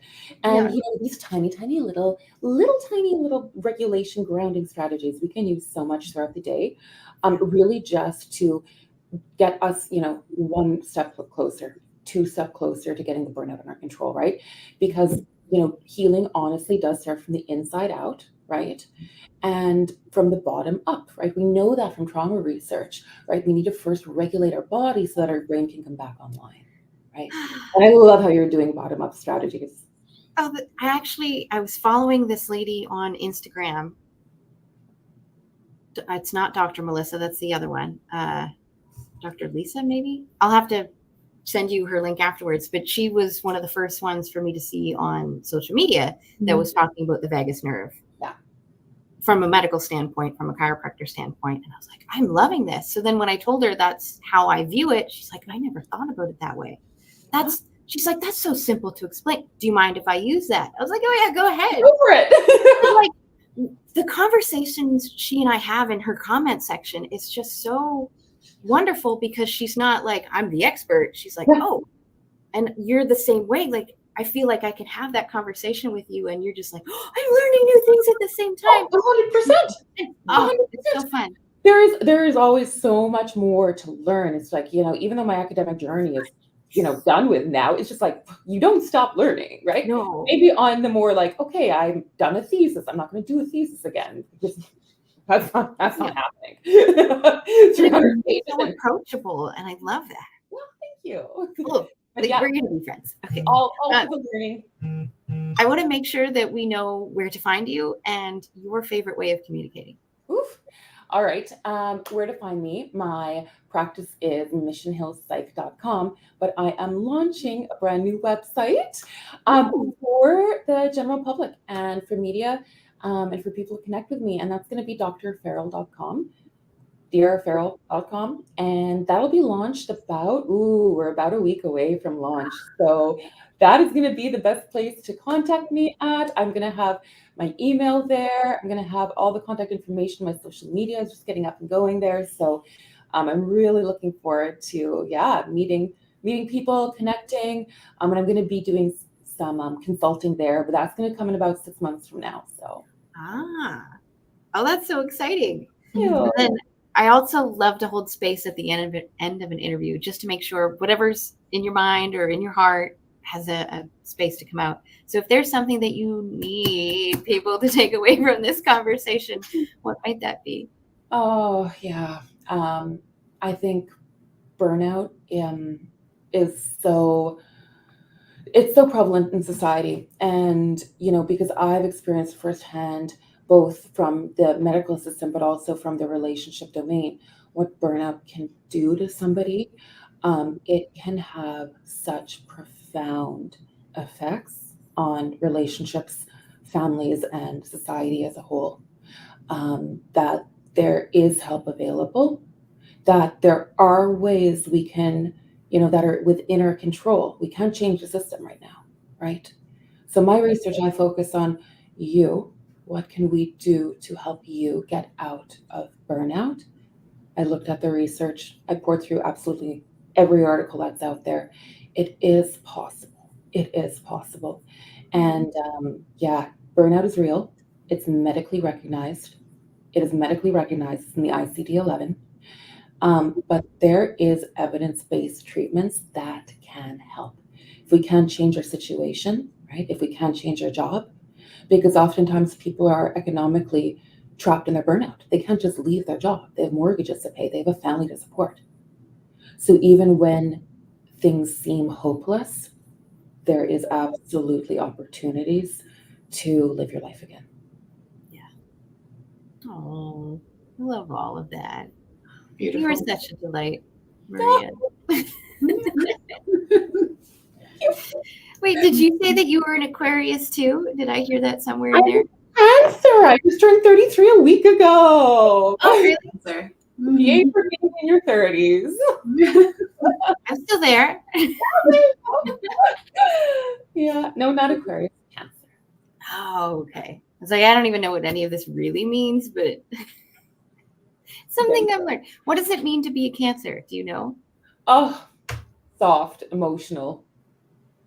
Soft and emotional. Yeah.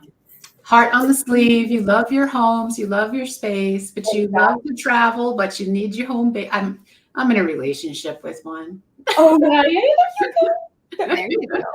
Exactly. And the love is big. Like the love for people. Like I love my patients. Like I really, really, really do. And my family. It's just, So do I need to go to BC just so that you can be my doctor? Well, my registration's in Alberta, so all my patients are in Alberta. So, you know what? We can connect informally. How's it? I felt like I had a therapy session during the last interview that we just did. Like dying, it's like raining down my face. Like, go get my dress wet. No, that's fine. Whatever people need to hear in that moment is what they need to hear. So if I cry, that's what I needed in the moment. It's all good. I'm holding space for that. All the emotions are welcome. I tell everybody, all the emotions are welcome. We have about a minute left. The movie Inside Out 2 came out recently. Have you watched that yet? I haven't. I have not, but I cannot wait to. Did you watch the first one? I watched it years ago and I cried the whole time. Okay. I'm really hoping to get some insight on this. Do you feel as though it's an accurate or maybe a most accurate representation of emotions? I do, yeah. Okay, good. Like that's how I feel too. But I just I keep telling people, it's like, you need to go watch that movie. Then we can have a further conversation, but it's a kid's movie. No, you need to go watch that movie. 100%. And I do that to my patients sometimes. I say, you know what, Kate, you know what, go watch The Lion King. Write down what emotions you're experiencing there in The Lion King. And it is great, especially with those who can't really help, like, are struggling with identifying emotions and kind of their experience. Going back to the childhood stuff, the favorite movies from your childhood, rewatching them, you're gonna feel something. Oh, yes. Oh, thank you so much for this, Maria. It was a delight. We're going to connect afterwards, but we connect soon, okay? Yep. Thanks so much for having me, Laura. Thanks, you. Barbara. Thank you. Bye. Bye. Bye. So our next guest is backstage. Brittany, if you're ready, just give me a thumbs up. Yay. Hi. Hi. Loving the hot pink. Stands right out. Thank you so much. Oh, we just had double therapy sessions. One with our first guest, one with our second guest. So today's theme, just to kind of give you a bit of a heads up, is we're doing a little more interaction. So if there's something that we can practice together that highlights the type of core message that you have, just kind of keep that in mind. And as the conversation goes, you'll be like, oh, we can do this together. And then we'll play together. Okay. Sound good? Sounds great. Awesome. I also like to start every interview with a research question that also shakes things up a little bit. Because I don't want your elevator pitch. I want to know who Brittany is as a human being. So here's my question. If you could have other people describe you in 3 words, yes, 3 words, what would you love those 3 words to be?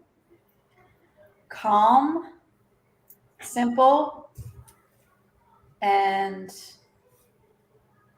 I would say outspoken.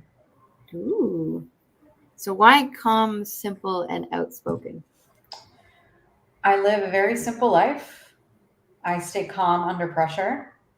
But when it comes to being outspoken, I definitely speak my mind, and I have no problem being the voice for those that are voiceless. Ooh. I'm going to assume that has something to do with your story and your message, because they always do. This is the fun part. So then can you tell us a little bit about your core message? And I know that your story is going to be weaved through. So Sure. So a little bit about me, and hello, Dr. Barbara. Hi. Nice to meet you. You too. I started my business in 2017, but even before starting my business, I'm in recovery from drugs and alcohol, and I've been in recovery for 10 and a half years. congratulations. So my story really began back in September of 2013 when I made the decision to get sober and stay sober for good. Prior to that, I had a 10-year-long drinking career that was not for the better of myself, society, friends, family, you name it. And so when I made the decision to give it up on September 18th, 2013, my entire life changed. I got sober by the way of CrossFit. And so I joined a gym and started going to a CrossFit gym to not just exercise my body, but also my mind. And my child is screaming in the background. I was going to say, he's exercising his lungs. No worries. The best part about this is you never know what's going to go on. Sometimes things happen. So no worries whatsoever. Yeah, We she's get it. calling me to do something on the TV. I don't know. Mom, take the channel. The video game's not working. Yeah. So as part of that story and CrossFit, it is the thing that essentially saved my life. And I had an opportunity while I was working in corporate to move and relocate to a different state. I chose to move to Texas as part of my job. And I got involved in oil and gas sales. And so I was amongst lots of men as one of the few females in the oil and gas fields as well as sales. And that is why I say, the voice for the voiceless, but also as somebody who promotes sobriety and works with women to help them get sober, that is something that I focus on, is how can you express your voice? How can you authentically speak up while, remaining composed, but not being afraid to be outspoken. And so I think it's very important that we as women use our voices authentically, be able to communicate effectively, and not be afraid to speak what's on our mind. Oh, I'm trying to take notes. Mm. Communicate. Like my hand, it's much faster for me to type. My hand is like, we don't remember how to do this much. So it just looks like a mess. And I love how the calm, simple, and outspoken really does weave into that core message. How the idea of authentically speaking up, especially for those women who have felt like they have no voice. They're not allowed to have a voice. They're not even valuable as a human being. How do you get them to go from that depth to feeling so empowered to know that not just that they have a voice, but feeling confident in the way that they deliver their voice? It all starts with awareness. Mm. So, where are you currently not speaking up? And where do you need to begin to use your voice? Are there situations in your life where maybe you're going through something at work and you're not speaking up for that situation? It could be workplace abuse. It could be that a coworker is saying something that doesn't resonate with you or is deeply against your values, and you need to be able to speak that. The other part of that is in your relationships.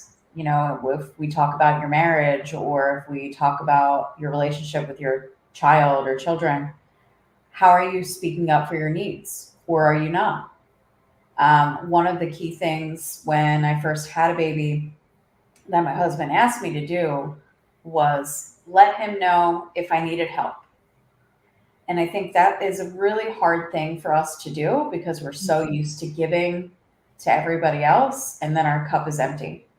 So if we're not asking for what we need, how is anybody going to know what it is that we need to get delivered on, right? And so when it comes to our spouse, our children, even our relationships at work, asking for help or asking for what you need, and it all begins with that awareness. I would say the second thing is an identity shift. Are you willing to shift from, possibly being quiet and passive to now I'm going to speak up and speak out? You might get labeled. God bless you. Thank you. Somebody might say something that offends you because you're finally speaking up for what you need. But that identity shift from I am no longer going to be passive, I'm actually going to trust myself and what I'm going to say, is a big deal. And so that's really a core value that I love working on with women, is that identity shift and belief, and really taking action on what that identity shift needs to be. I really resonate with that. I spent 10 years in law enforcement. So I was in that masculine dominated situation, just like you were. And what I found is when I would speak out, their views are always a lot different. And what you just said is it required an identity shift. It required shifting out of getting offended or upset over their reaction to my voice to just owning it. Yes. I really love what you just said there. Yeah. I want to know more about that identity shift. So can you tell us a little bit about that old version of Brittany when she was in the middle of her mess or struggle versus the Brittany of today? So when I was in active addiction, I think the identity that I was living in, or the mask that I had on, was really about no one cares about me. No, I don't have self-worth. I don't have value. And so I'm going to project this persona that everybody can take from me, right? And the only thing that couldn't take from me was alcohol. The only thing that gave back to me was drinking. And the Brittany that is today is completely different. I have a very reciprocal relationship with myself and with others. It is a give and take, especially in my marriage and then with my clients. There is no give, get. It is always about them first, but I'm also making sure that I'm taken care of as well. And the biggest shift that happened was learning how to trust myself without the mask, without the alcohol, without the, need for something to fill the void of what I was masking, which was, I don't know who I am. And when I finally figured out that I am calm, outspoken, brilliant in my craft, I didn't need to explain myself anymore. I was just being. And we need to be able to cross that line and figure out what it is and where it is in our life and how can we get over that finish line and say, you know what, I'm living on the other side of this. I don't need anything else to hold me back. I don't need alcohol. I don't need drugs, substances. It could be food, could be your phone. We don't need these objects. What we need is that self-trust and that confidence. Self-trust has been a conversation that came up a lot lately. How do you define self-trust and what does that look like in your life? For me, it's about taking aligned action. And so let's just, for example, I'll give you the story of what happened over the weekend. We were stranded in the airport on Sunday. Our flight was canceled. I have a 4-year-old, so trying to entertain her while also trying not to lose our patients when dealing with the airlines and trying to get rebooked. And they said, we don't have a flight out till Wednesday. And I said, that's not going to work for us. We'll take a refund and we'll figure it out. And there was just something bubbling inside of me, and my gut and my intuition said, check the airlines. I guarantee you'll figure it out. You'll find another flight. Turns out we did. It was in another city, so we had to get a ride to figure all that out. But had I not trusted what my heart, what my intuition was telling me, I think I'd still be stuck in New Jersey for another couple of days and pretty miserable in a hotel with no luggage. So learning to really trust what your heart is telling you. I think a lot of us get stuck in, well, my brain's telling me one thing. It's communicating where I need to go, what I need to do. We're not human doers. We're human beers. And because we're human beings, we have this thing inside of us that drives your why, right? It drives you everywhere that you need to go. And that heart space is so important, especially to women. And if we're not following it, if we're not listening to what it needs to tell us, how are we ever going to be able to rely back on that self-trust? So it's really important to turn inward. If you need to take a breath, if you need to step aside, which is what I had to do on Sunday, just to compose myself and get calm and listen and go inward, that is going to propel you into that arena of self-trust and confidence. I know boundaries is a big part of this as well. Yeah. Did you have a big lesson in boundaries? Oh, I have a lot of lessons in boundaries. You tell a wise one. Yeah. I mean, I think the biggest thing with boundaries when drinking was other people don't want to drink with you. And learning their no was a big deal. And then when I got sober, how could I learn my no? How could I say, I'm not participating in this anymore and not feeling the guilt or the shame around it? And I think what Barbara said was, really owning one's voice in a male-dominated industry. You're going to be pushed to your limits. You're going to be looked at as if you need to perform all the time. You have to be at the top of your game. But what if one of those days you just can't? And can you learn how to take a step back and say, today's not the day. Maybe tomorrow, but today is not it. And I don't owe anyone an explanation, but I am going to give myself permission to set that boundary. And if people have a problem with it, that's not my fault. Well, I thought of something that I think would be fun to play as a game and practice some of this if you're open to it. So Sure. that saying no is something that I have a really hard time with. Boundaries is something that I learned after one of my last bouts of PTSD. And that whole authentic voice can be difficult in certain situations. Other situations, it's like, oh, I'm good. But then that's where that self-worth and that self-trust comes in. It's like you trust, just as you said, in certain situations, but not necessarily in others. So the game that I would love to play is first round, I would love for us to ask a crazy question and then for us to say no. And not just like light and fairy, no, but like say it the way that you would teach people to say it. And then the next layer might be something that seems a little more realistic. And then the next layer might be something that's legitimate.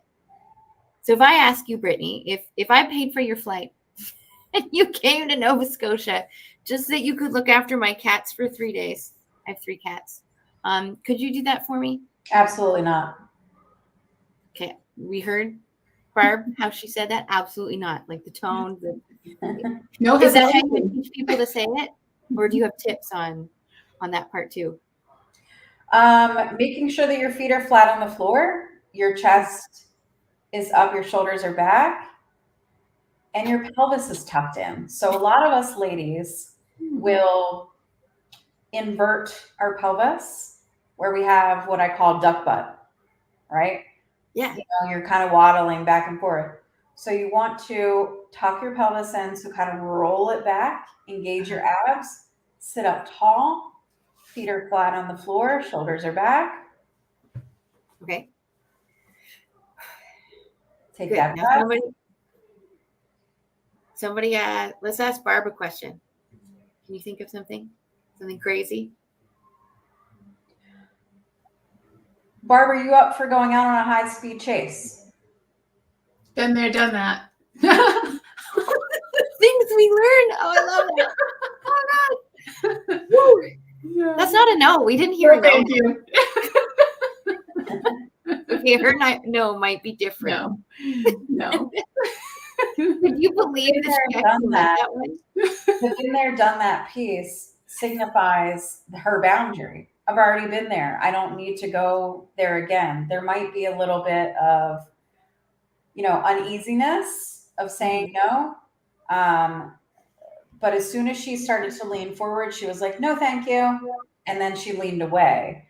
And so learning her own body language to see, hey, I don't need to do this. And then she can sit back comfortably and go, I'm good. Oh, This is really an important skill to learn, is watching other people's mannerisms. Mm-hmm. So if you're in the field of sales, if you're in the field of business, we're all in sales. Every single one of us is selling something. Watching her do that, it gives me reassurance that she is a full no, because she leaned in and then she leaned away and she was like, I'm done. I don't need to explain myself anymore. Had she continued to lean in, she was curious if I was going to follow up with another question. But because she leaned back and she actually looked away, what that told me was, I don't want to talk about this anymore. There's still something there that's underneath, and I'm not going to poke at it. If I were coaching her, I'd poke at it, but there's something underneath of that of, I don't want to talk about this and I don't need to explain myself. So paying attention, one of the key things is really watching people's ears. Mm-hmm. Now, we can't see Barb's ears, but if we all just do a little tuck, you can only see one of my ears if I turn, right? Yeah. So if my face is turned a certain way, I'm not in full trust, because even though I'm looking at you, my whole body's not paying attention to you. Mhm. I'm disinterested. But if I'm full on and I'm listening, which she did, she leaned forward, she was listening, then she leaned away. She was full on listening. But if you're slightly turned, you're not fully paying attention.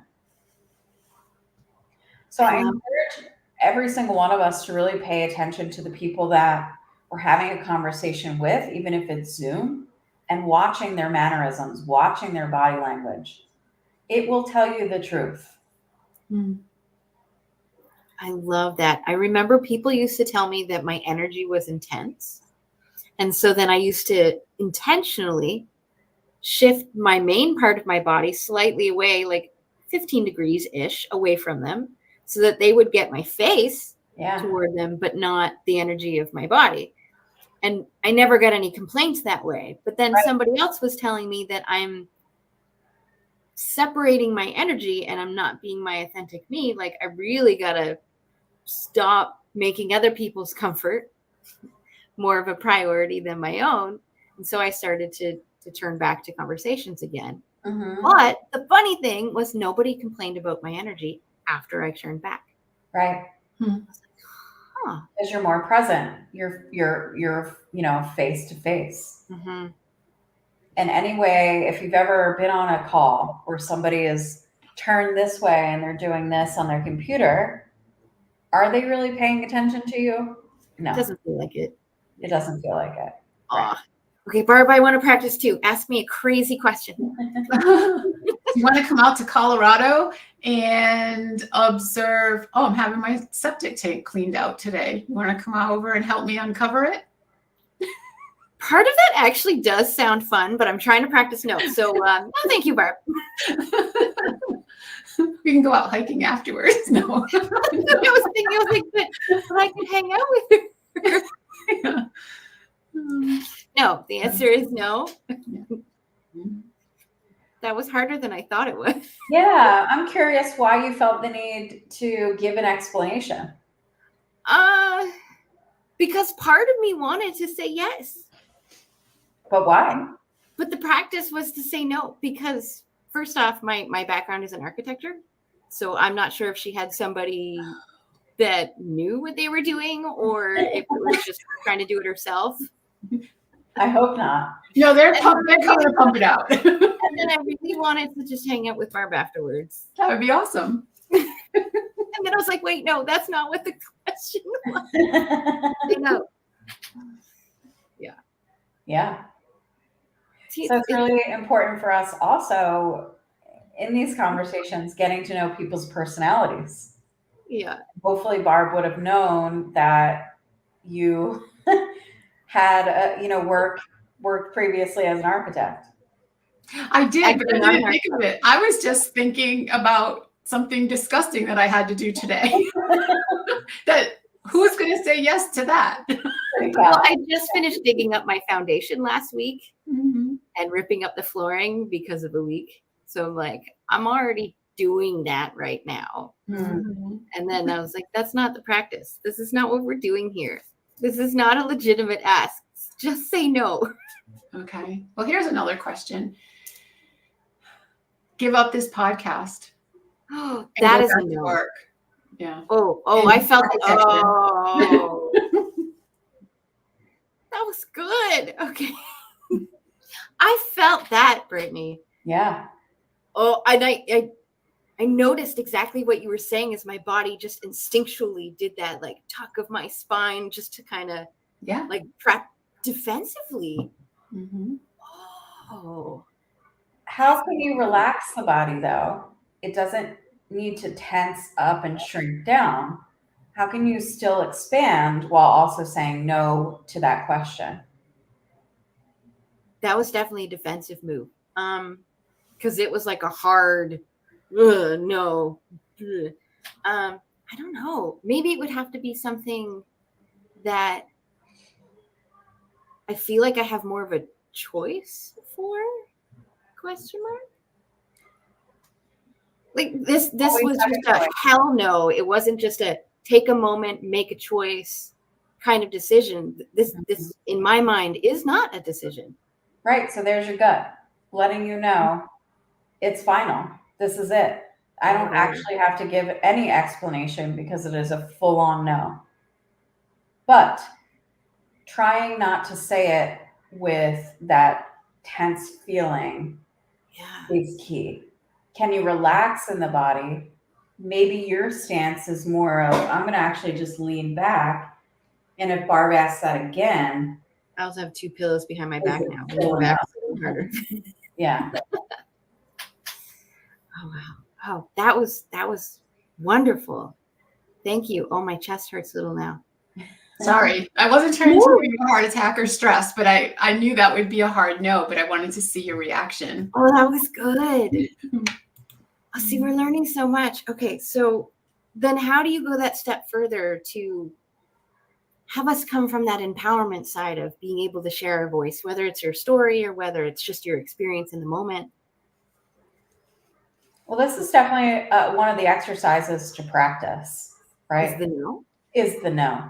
Yeah. Because a lot of us ladies get so caught up in that people-pleasing nature.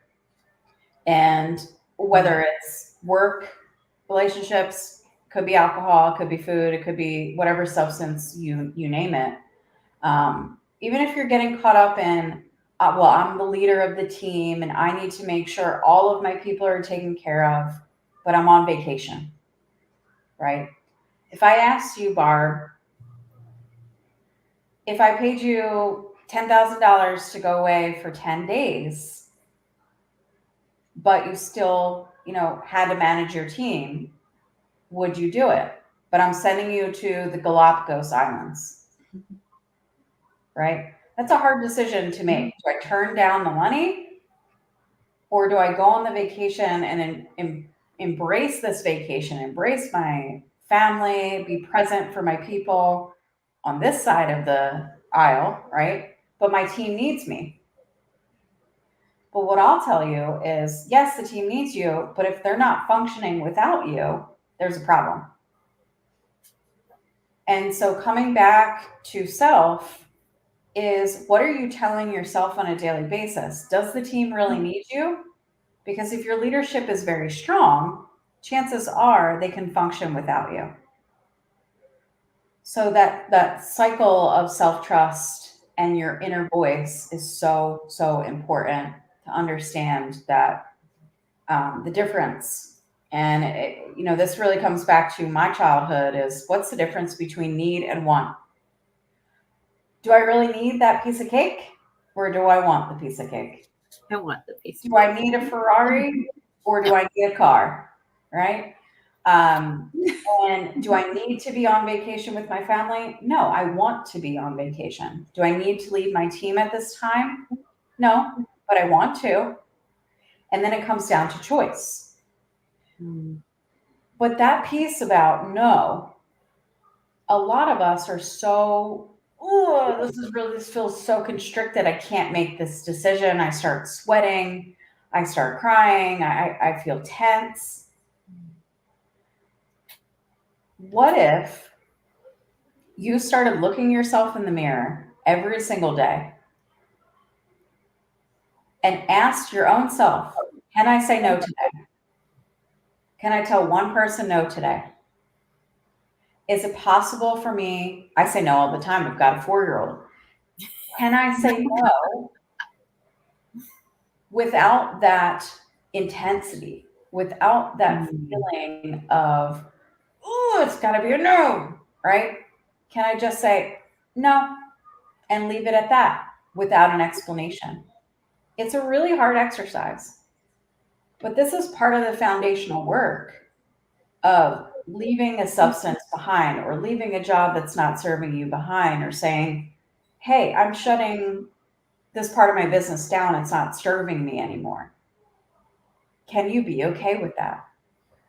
So there's lots of layers to the no, but starting with that mirror work is definitely the foundation piece of it all. I love all of that. So, Brittany, what kind of ways do you love to share your message? So I'm really big on being on LinkedIn. and sharing through stories. I told a story today about how a former boss said, you know, you need a drink, it's time to celebrate. And I just closed $1 million deal. It took me months to close this deal. And he was like, have a drink, have a drink. And I was at the point where I was exploring sobriety, getting really curious about what it meant for me, what it was going to look like. And when I declined and said no, it was as if he started to judge me. His whole demeanor changed. He did the whole side body head thing, you know, and kind of closed off my reaction. And I was like, huh, this is interesting. So sharing stories like that, getting on a stage, sharing my personal story of how I actually got sober, why I made the decision to do that. And I actually really love to go into a small group like this, share my message, share my story, and then get out. Because I'm one of those people that drops the mic and leaves the room. I have one of those presences or very, boisterous personalities where I can do that. And it's practice, it's skill. You know, I had to learn how to say yes to certain things and no to others without feeling that guilt and shame. And it's taken a long time to get to the place where I don't feel guilty for saying no and I don't feel guilty for saying yes. I think that's the part I'm working on, is the not feeling guilty for saying no piece. So in the explanation, yeah, I had to train myself out of giving an explanation. I still do sometimes, though.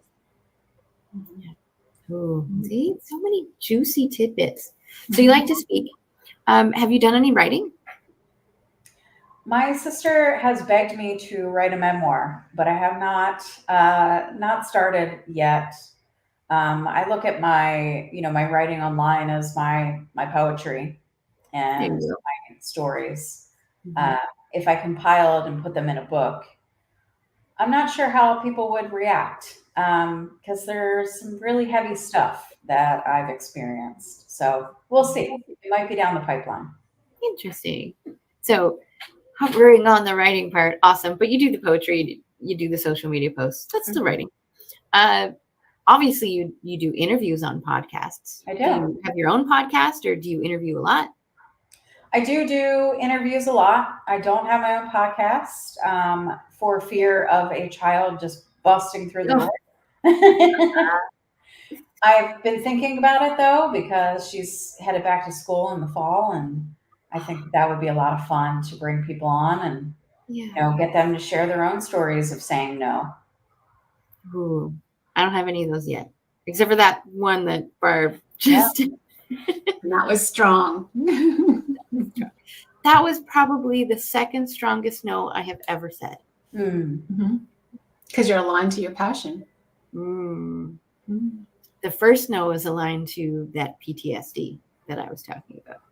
So it's like, oh, now I'm going to go after this. After the whole day of interviews, I'm going to be thinking about those two no's, like analyzing, what did that feel like? What was my body going through? What were my boundaries and all of that at the time? How did that compare to this one that felt good but still defensive versus that one that felt bad and still defensive? I think my question was more of a statement, actually, so I can see why that defensiveness popped up. Either or, like, I am loving this. Okay. So speaking and writing and podcasting, you did mention poetry. So do you write poetry? Or were you just kind of joking, haha, it's like poetry? I'm actually a published poet. I published a few poems, once in the 7th grade and again in college, but I wrote it under an alias. And so all of my poetry was under a certain name. I'm not going to tell you what that was. No, that's okay. But I do continue to write. I have journals full of poetry that are not published. But yeah, if you were to give me a topic, I could spit you back, not right now, but on paper, a poem. Oh, wow. Yeah. That's so interesting. Do you have any other ways that aren't the typical, speaking, writing, podcasting that you like as a way to share your message? So I was on the HOA board here in my neighborhood, and I spent some time really letting people know, just practice safety. Safety with, it could be fireworks, it could be speed limit, how you're treating your home, how you're taking care of your animals. I think safety is a really big part of my message, which is one of the things that's part of my values with my company, is that safety piece. So how can you make yourself feel safe? How can you project safety out into the world, out into your community? And cherishing that, really making sure that when people are around you, that they feel safe around you, and vice versa. Yeah. Yeah. What does that safe environment feel like? Like, how do we know that we've finally gotten there? We talked about burnout right before you came on. So there's also that in the back of my mind right now of, we're just wanting to defend and protect, but what does it feel like to be in that space of safety? Your feet are completely grounded on the floor. You have this overwhelming sense of calmness. You can look around and you don't detect anything. You don't feel as if you're on a high-speed chase. Everything is just, it's smooth. Nothing's going to go wrong. And I think safety is simple. Checking to make sure that you first feel safe in the body. A lot of us live outside of the body. A lot of us live up here, and we're swirling in these constant negative thoughts. But what if at 5 seconds you ground down, put your feet flat on the floor, you sit up tall, and you're like, okay, I got this. I don't need to react. There's nothing to react to right now. And you give the mind a second to just be. And you ask your heart, what do you need right now? Does it respond? Does it panic? Does it give you false hope? What's it saying? Can you speak directly to your heart? When I first learned this practice, my heart would be like beating out of my chest. I can't do this. But in reality, it was actually my brain signaling down to my heart saying, stop the music. We don't want to dance. We don't want to be part of this. But now every morning when I wake up, I hand on heart and I say, what do you need today? Some days it'll say rest. Some days it'll say movement. Some days it'll say go scream in the other room. And whatever the response is, and I actually go do that action, that sense of safety comes back. I need a walk, and I need like 25 days straight of sleep. There you go. Lots of rest. I've been go for about a month straight after body issues and health issues. So my body right now is like, please. So yeah, after this week, yes, body, you'll have some rest. I love you every day. Awesome. So Brittany, I want to make sure that we know where to find you and of course your favorite way of communicating with people. Yep. Best way to communicate with me would be LinkedIn. That's my main source of social media platform. Love being on there. It's Brittany Young, and I identify as an executive sober coach. And my headline is, helping high achieving women get sober or quit drinking, and doing that through my breakthrough BS method. Break through the BS. I like to use the word BS a lot. I don't swear usually, but I do like the BS. Yeah. So I want to know now, like, what is something that you call BS on that's stereotypical for that's stereotypical for what? that's not stereotypical. So let's think of something that maybe is copy paste advice in your industry or on your topic, and that you're calling BS on. That you need rehab or AA to get sober. Ooh. Yeah. I want to know why now. We have a couple minutes. We got this. Are you sure you want to know why? I do. You know what? Because I have my own BS thing. So if you have a BS, like tell us. Now's great. So I think, I'm reading a really powerful book called Quit Like a Woman. Oh, And it's by Holly Whitaker. I don't have it here. Yeah. And in the very beginning of the book, she starts to talk about how Alcoholics Anonymous was created by men for men. Very similar to the way that every industry, when we look, back to the Industrial Revolution, everything was created by men for men. Mm-hmm. Even the police system, even the trains, buses, cars, all of it. But when we specifically look at Alcoholics Anonymous, it's a patriarchal system that doesn't align with feminine issues, doesn't align with us being able to express ourselves and use our voices or our intuition. It's very much a suppressive system. When you walk into an AA meeting, you're often judged just by who you are and why you're there, right? We're all alcoholics. Mm-hmm. I don't label myself an alcoholic anymore because I'm not drinking. So why would I call myself an alcoholic when I'm not? The second thing is within that patriarchal system, each person needs to go around and identify themselves. And then the third thing is you always are talking about the past. Yeah. So we're living in the past in the system instead of how are there ways to move forward out of this? So that's why I see it as very patriarchal. I call BS on it. I didn't need it to get sober. What I needed was to realize that I had value. Yeah. To realize that I was worthy. To realize that, God saw potential in me. And all I needed to do was actually connect back to what that was. Oh, I love that. And I love that you explained, because it's never what it seems on the surface. Mm-hmm. And of course, you did it in a very calm, simple, and outspoken way. So to bring back your words at the beginning, I do like to hold space at the end of an interview just to make sure that you have whatever's on your mind or in your heart, that you have space to share that. So if there's something that you need people to take away from this conversation today, what might that be?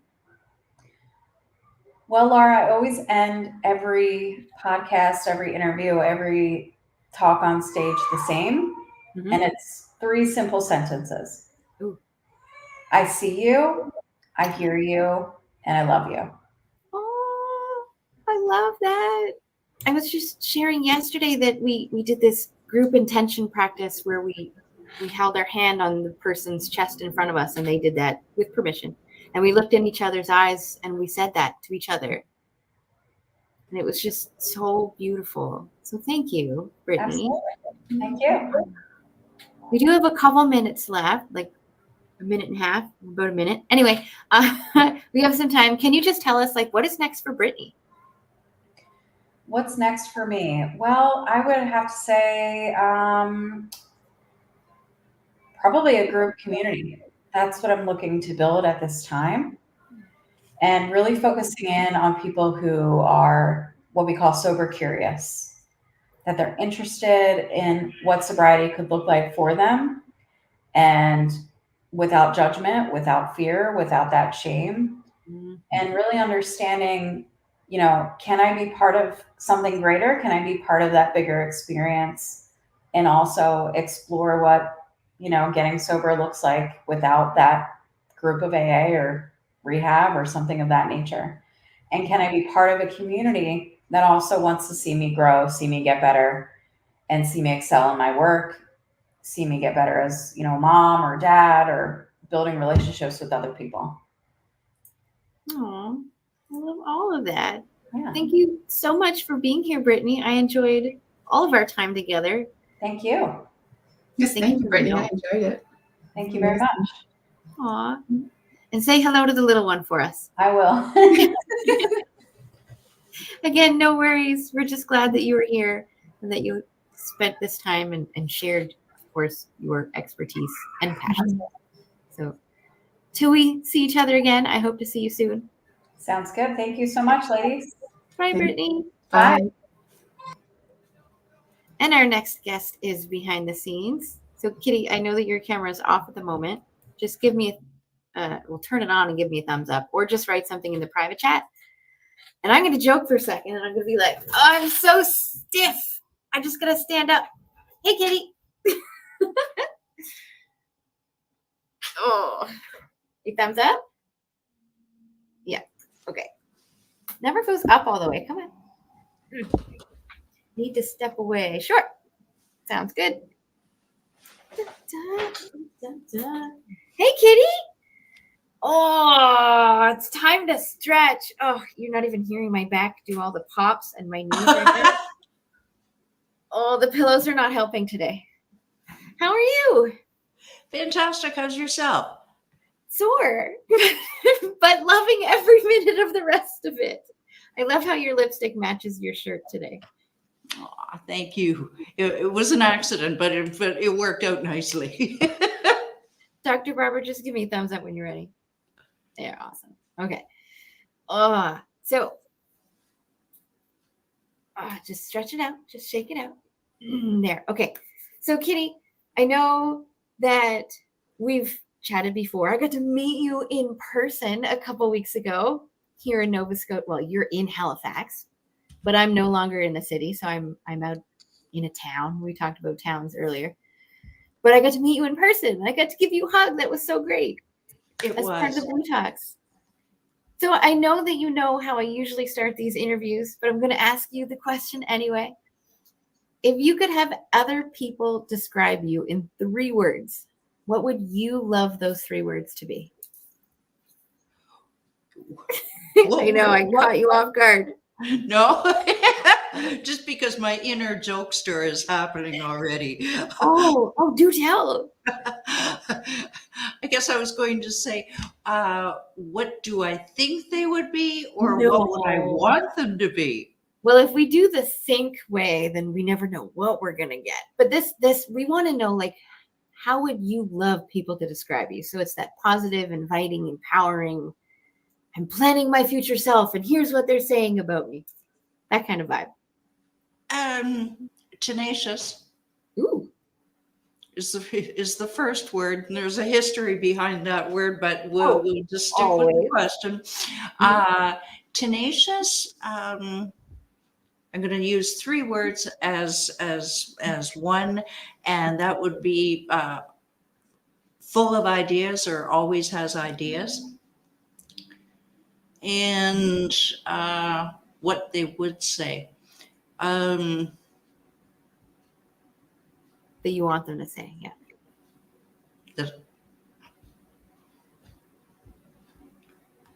Opinionated is not the right word. Speaks her mind.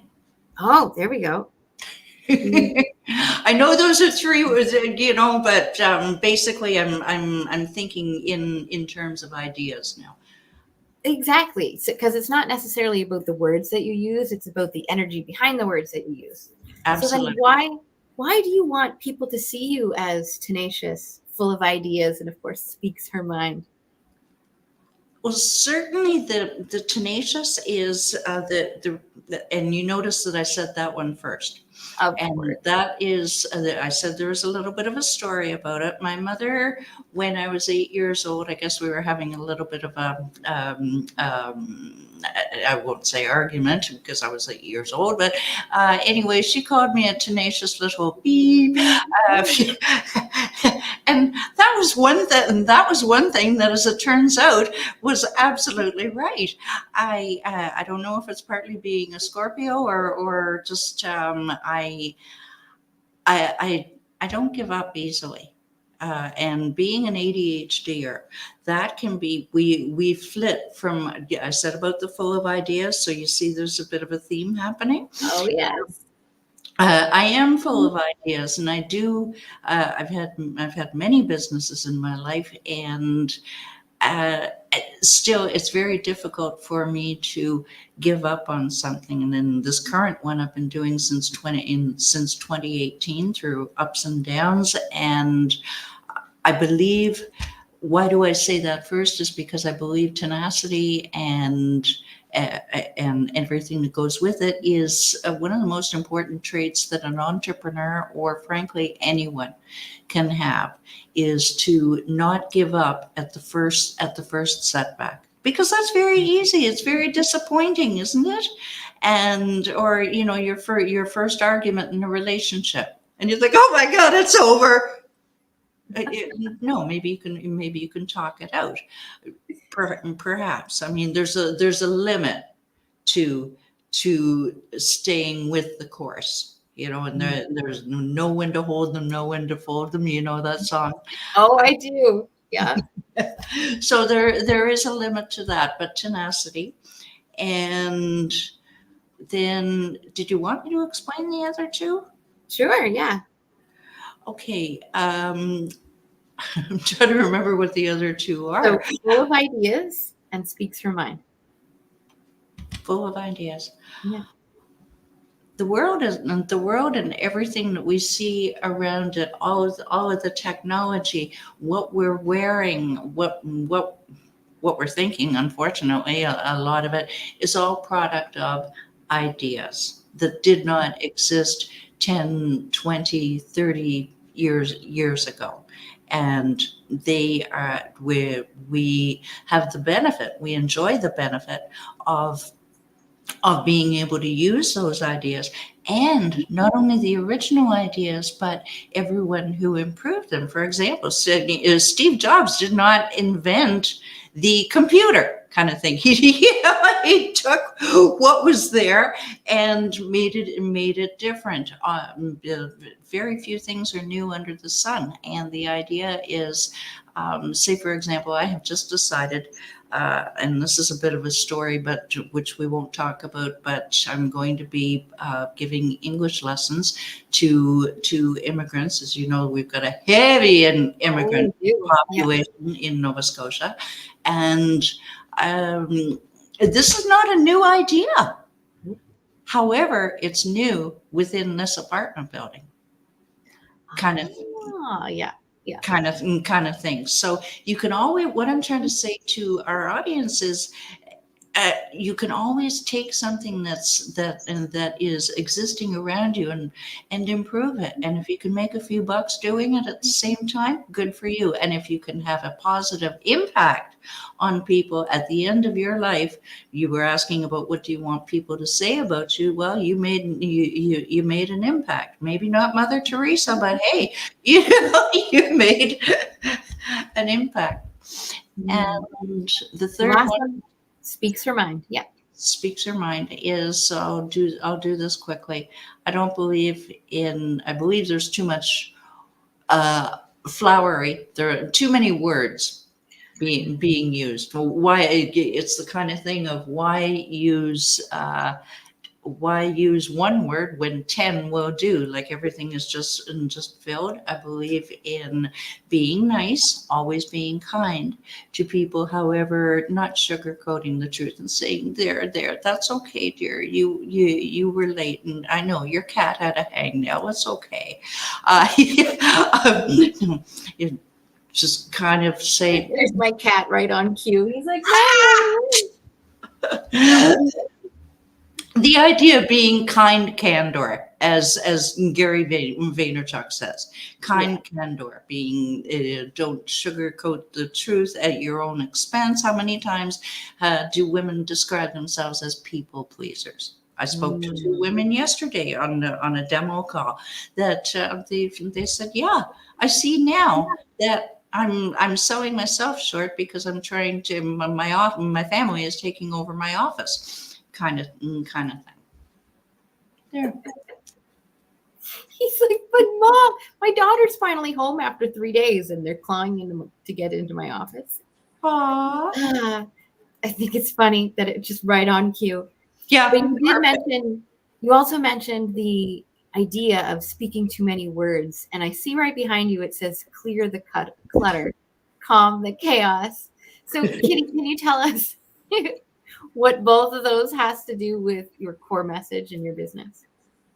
I'm gonna start at the end and work outward. My business is helping people to declutter their space and their brain, and whatever you can subtract, whether that's physical clutter or any of the other 5 pillars in 4 pillars in your life, whatever you can subtract to make life easier so that you have fewer decisions to make and just basically less to the human brain can only do so much. So the less that you bombard it with, then frankly the happier you'll be. Now, I'm not sure if I answered your question with clarity or not. Help me out, Laura, please. Oh, you did answer my question, and I wrote down make life easier by not bombarding it. Sorry, there we go. With clutter. Now, you did also mention that there were, did you say 4 pillars? Yeah. So you've got the total are 5. So generally speaking, you've got your home, your physical surroundings, and then you have your heart, meaning your relationships, your spirituality. Then you have your habits, your daily habits that provide the structure and routine for your day. Habits, health, your health. I help people declutter their health and their head, their brain, hence the company name Declutter the Brain. And the funny thing is that, ladies, both of you, I'm sure you realize that, and I'd love to hear your thoughts on this. Physical clutter and mental clutter are so closely intertwined. When I ask people which bothers you more, physical or mental clutter, and most people, 9 out of 10, almost 10 out of 10 will say the mental clutter. Kitty, we know how to pick things up. We just don't do it. But when it comes to, when you're brushing your teeth and you start to remember, oh my God, did I email that person? Did I write down to phone that person? And it just starts to build and build and build. And by the time you get to your desk, you're tired already because you have used all that mental energy. So if you can have fewer distractions, physical clutter being one of them, or not worrying about your relationships or things like that, so that you can focus, which is huge in ADHD land because our neurodiverse brains don't focus. It's just the way it is. Don't focus easily. When they do, we hyper focus, and that's a whole different interview. But the idea is to declutter all 5 pillars so that you function as the ideal unit. I sound like a Borg, don't I? Function as a unit. I love the Borg. But You too. 2 point. So home, heart, habits, health, and head. If you just asked me to list them off at the beginning, I would have been like, oh, okay, my home makes sense. My head makes sense. I never would have thought about habits, health, and heart. So what made you add those 3 in? Actually, I can tell you a story that illustrates this, an honest to God client story. And one of my first clients, 4 years, and we've been together 4 years now because we keep finding more things to declutter. Anyway, about 3, she and her husband are the ultimate DIYers. So for DIY, you need crafts, you need tools. Well, these people never met a project that they didn't like. And the place was just yoy. Okay, so within about 3 weeks of working with each other, Sarah just jumps up out of the blue and says, I'm going to start that fitness program that I've been talking about. I'm going to finally engage the trainer, engage the nutritionist. I know where the gym is, all of this kind of stuff. So I didn't really think very much of it because I was fairly new in the business. I didn't realize the powerful effect that physical decluttering can have. So hold that thought.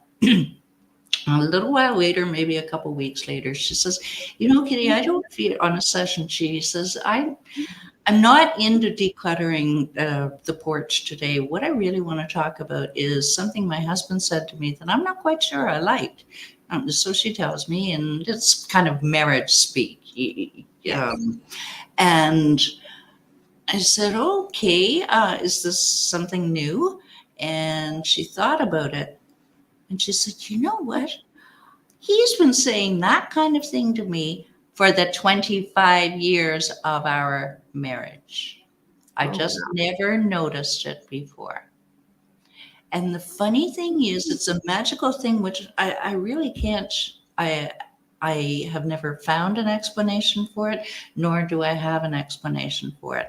However, I do know that every single time you start to declutter your space, your eyes, it's almost like your inner eyes start to open to other areas of your life. I've been credited with saving 3 marriages and ending one abusive one. Oh, Because you start to see other things. And so I've ended up being many times a glorified psychologist kind of thing, working through other problems, just simply because they're finally seeing that maybe they're not happy in their current career, or their marriage, or the fact that they've been people pleasers again for a long time, haven't even noticed it. And it just really opens your eyes and peels back the layer of the onion. yep. Oh, I like how you just kind of fell into the other aspects. What got you into clearing the physical clutter in your home right at the very beginning? Honestly, somebody told me to. However, there is a quick story behind that. I had a real estate cleaning business for 18 years. And a lot, 8 at that point, most of it was out west. 12 years was in Banff, Alberta. And then the rest of it was in the next 5 years was here in Halifax.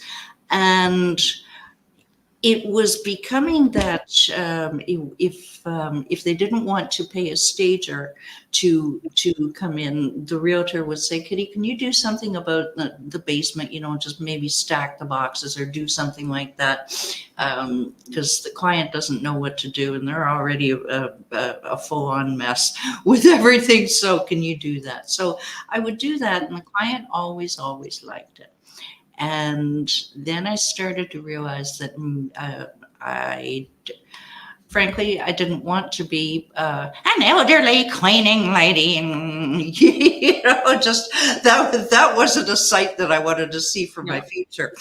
And I had just entered the wonderful world of coaching and business schools and all of this kind of stuff. And my very first coach, he said, "So what do you do?" And at that point, I was dabbling, really, in designing 3D floor plans for realtors. And I said I had been doing decluttering in my cleaning business. He said, do the decluttering. There's huge money in it. And that's fine. And here's the thing though. You would think of it as being in person, wouldn't you? Yeah. Going in and doing. It was before COVID. It was in late 2017, early 2018 that I went to this same business school with that coach. And I said to her, I'm not really sure what I'm doing here. All of these people are coaches. And she said, well, do you go into people's homes? Like, she was horrified, to do your decluttering. And I said, yeah. She said, have you thought about virtual? So I looked into it. There were 3 count them, 3 other practitioners in the world, one in Sydney, one in Great Britain, and one in North Carolina. So I was able to kind of, the one in North Carolina had a video online. And so I watched what she did, thought, oh, okay, I'll give it a whirl. And that is, now there are many virtual declutterers, and they have courses and all of these wonderful things. And here it is, 5-6 years later. Oh, nice. I loved at the beginning where you were like, somebody just told me to. Yeah. Barb, I'm gonna ask you, when you first started at the beginning of your journey, did somebody just tell you to, or was that something else? For me? Yeah. No. It was that way for me. Like a teacher was just like, have you heard of this? No, you should do that. Okay. I can't remember that far back, but no. It was different. It was a college class I took, actually, that brought me into justice. Yeah, I was in nursing. Oh, okay, that's not just one of those, somebody told you to do it. Kitty, that kind of tells us a lot about your personality, though. What else have people told you to do? Is that why you have so many things that you love to do, the full of ideas part? That is certainly part of it. I mean, I've had 2 catering businesses. I was a model, a makeup artist. Wow! Trying to think of what else I've done. Run a restaurant in Banff. Trying to think of the other things, and always all of them sprang from an idea that, oh, okay, here is a need that one can fill. Now, that's not always a good idea for it's a good start for starting a business. I want to add on a little bit of an addendum to my story, because you asked me, what did you ask me? How did I get started, or why? Yeah, why'd you get started? Okay, there's a backstory to that. Always. Which, yeah. So it's true all about the real estate business, and this coach saying, go ahead and do this. Well, of course, because it was a natural progression of what I had been doing already in my cleaning business. Where I realized the importance of it was when I would see the clients' faces or hear their voices after I had done any of this work for them, and they sounded so happy. And you ready for a tearjerker? Oh, always. I had just moved here to Halifax, and all my family, my other family, was in Edmonton. So I'd moved here, and I'm with my father, and it was 2012, and my cousin phoned me in August and said, I'm dying of liver cancer. And I'm in the hospital right now, and my house is an absolute disaster. And my dream would be to be able to entertain people. But she said, even right now, I don't even want to go home, and I'm in the hospital. Can you help me out? I had zero experience. She knew I had a cleaning business, but that was it. And she we have family there, and she wouldn't even let them in. But me, I was just kind of a distant cousin enough that she just said, I got to trust somebody, because she had tried in-person organizers, and they had tried bossing her around, doing this, doing that. And you've got to get rid of the cat. And So I went there, and I spent 3 weeks. And my very last memory of Terry, seeing Terry alive, was I was waiting at the front door for the taxi to take me to the airport. Mm-hmm. And she was sitting on her sofa, just leaning back like this. There were 2 friends. They were sitting together, drinking tea at this table. and Terry was just beaming. And I realized the value of what your physical surroundings, what they do for you, can do for or against you. Ooh. That brought up a lot of things I was thinking about at the same time as you were talking. I was like, oh, I don't want to think about that yet. Not yet. I'm not there yet. Mhm. Yeah. Oh, wow.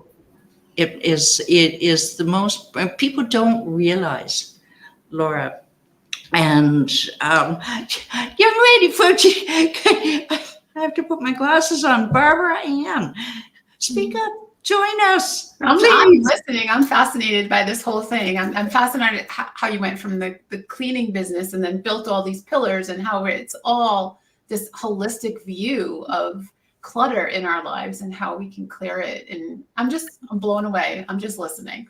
Okay. Fair enough. I like to include people. As I said, it's a heavy immigrant population here, so we put a lot of emphasis on inclusivity, don't we, Yep. Laura? Oh, we do. Very much so. It is. We don't realize how much our surroundings have an impact on us. And just even an everyday example, just from my own book, by Wednesday night, and yeah, already now it's Wednesday afternoon, my kitchen counter can get just a little bit crowded because part of it is kind of a drop zone of a to-do zone. Put something there so I remember to do it. I'm visual, really, really visual.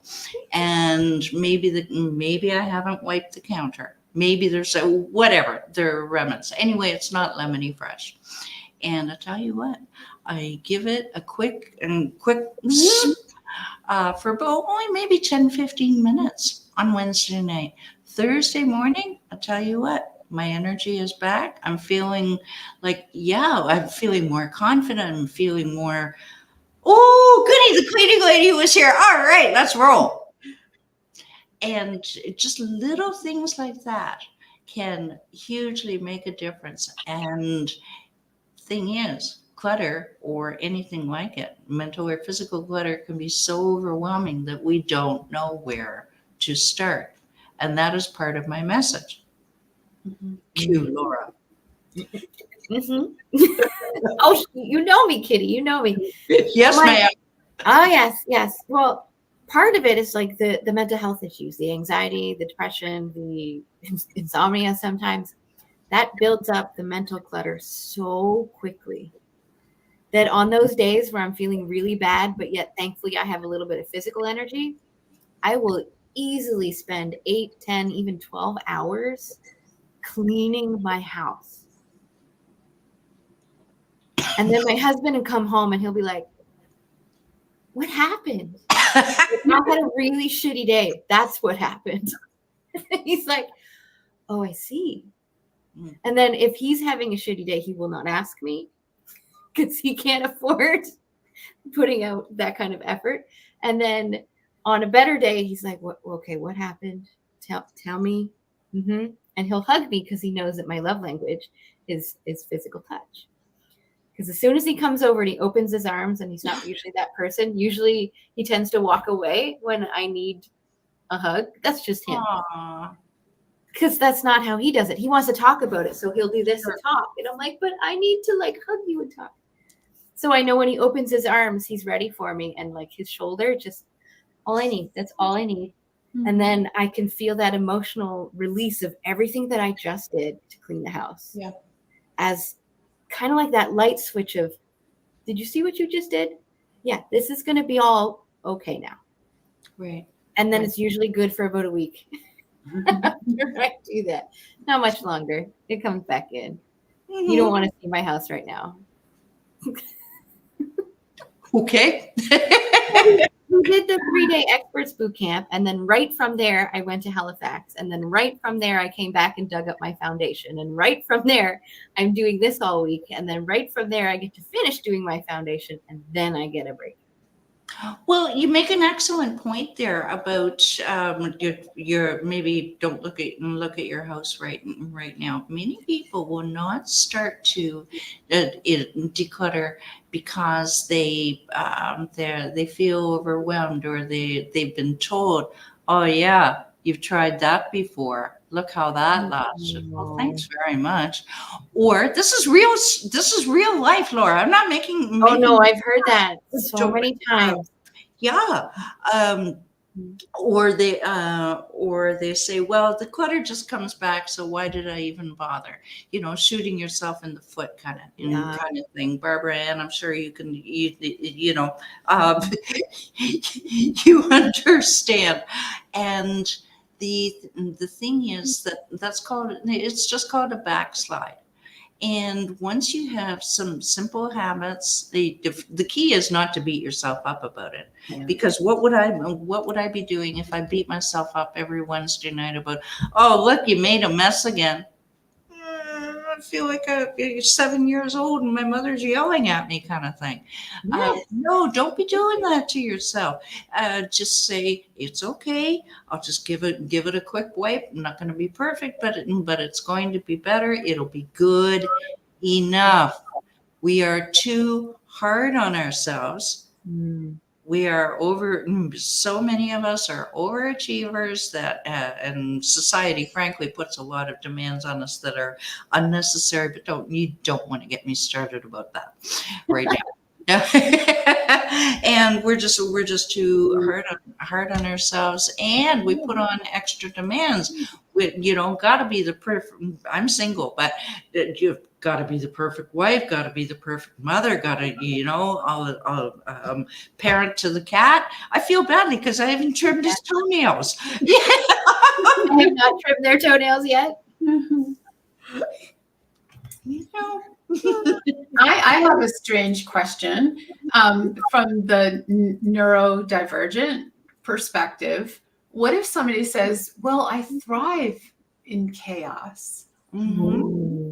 So good. And that's valid. Mm-hmm. It really is. When I used to address that, I would frankly call BS on it. Yes, you're thriving. Are you thriving at your optimum? Or are you thriving because it is your system, it's what you are so used to that it's difficult to imagine anything else and difficult to change? And I think both sides are valid. I contend that, well, here's a fun fact.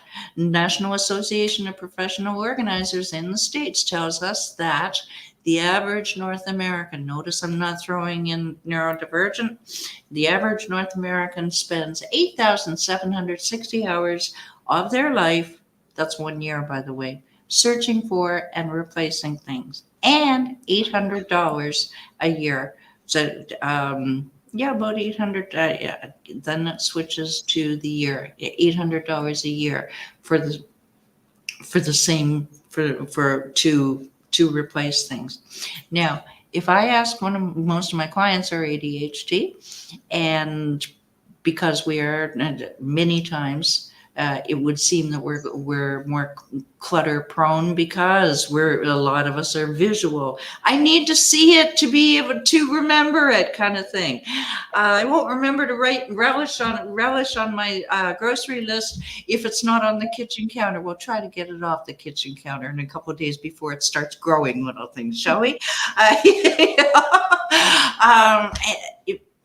contend that if you do get organized, then you'll be even more thriving. And I agree with you, Barbara, in that they're as long as you're thriving, who am I to say that you're not? Well, I just thought that you might have come up against that, where people would defend their chaos, and I defend my chaos in my office. It's organized chaos. And that's those people don't they don't engage with me for help. because they're just fine. And that's good. And frankly, I don't want to help people who don't want help. I help the people who say, I know I should be able to. You know that magic word, should? Yes, should. I should be able to, but I'm not. So maybe you can help me with another solution. Let's get me organized, and then we can declutter. And I said, whoa, stop right there. First rule: you cannot get organized until you declutter. What is it again? You cannot get organized until you declutter. Get rid of the old. Frankly, you're just moving around old. What I call another name for clutter that I have, ghosts of the past. I like that. Can you just give me a minute? Barb, you get to take over. I'll be right back. Okay. All right. I've moved many times, and so I understand the ghosts of the past, and it was very difficult to kind of leave things behind that I thought I needed to have. But then when the movers gave me this huge estimate to move all my stuff, Money talks, sweetheart. I had to think about it again. And it's a lot of things that I've never missed. And then even in this house, I've lived here 6 years now. There's so many things in my that I've completely forgotten about. Yeah. And but it declutters my space. My office is the only thing that's a little bit cluttered because I do a lot of project management. So there's different projects, different folders. So yeah. Sure. Yeah. But I get it. And those are probably that is what I would call organized chaos. Mm-hmm. And that's perfectly fine. It's because some things or lines of work or what have you, they require a lot of whether it's product, when I was in the cleaning business, or in your case, paper, that you need to have things. So that's not clutter. That's just part of your job, and I'm sure that you have it organized so that you can provide the service to your client. Am I right? Yes. Mm-hmm. Yeah. So sometimes it can actually cause a little chaos, anxiety, wondering where I put it. I'm just clearing my desk. But yeah. Right. Yeah. I think being organized is key just to get through your day, efficiently. And I'm going to ask you a question here, Barb. Is it only for the sake, for you, for example, is it only for the sake of being able to get through your day? Or is it partly so that you feel better about yourself of how you've gotten through the day? Oh, absolutely. When I end my day, I don't want the mental clutter keeping me up. I want to know that I did the best in every moment of my day, and it was because I set myself up for success. Absolutely. Confidence and self-esteem.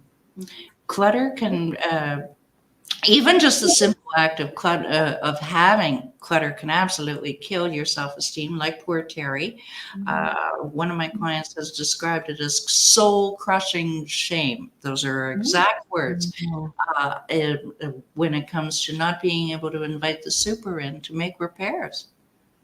It can be, and clutter can also be kind of an indicator of depression or mental health issues. But then what happens is the two of them, the more depressed you get, the more clutter the more you have to pile up. If I'm not feeling my best, then I just kind of don't care.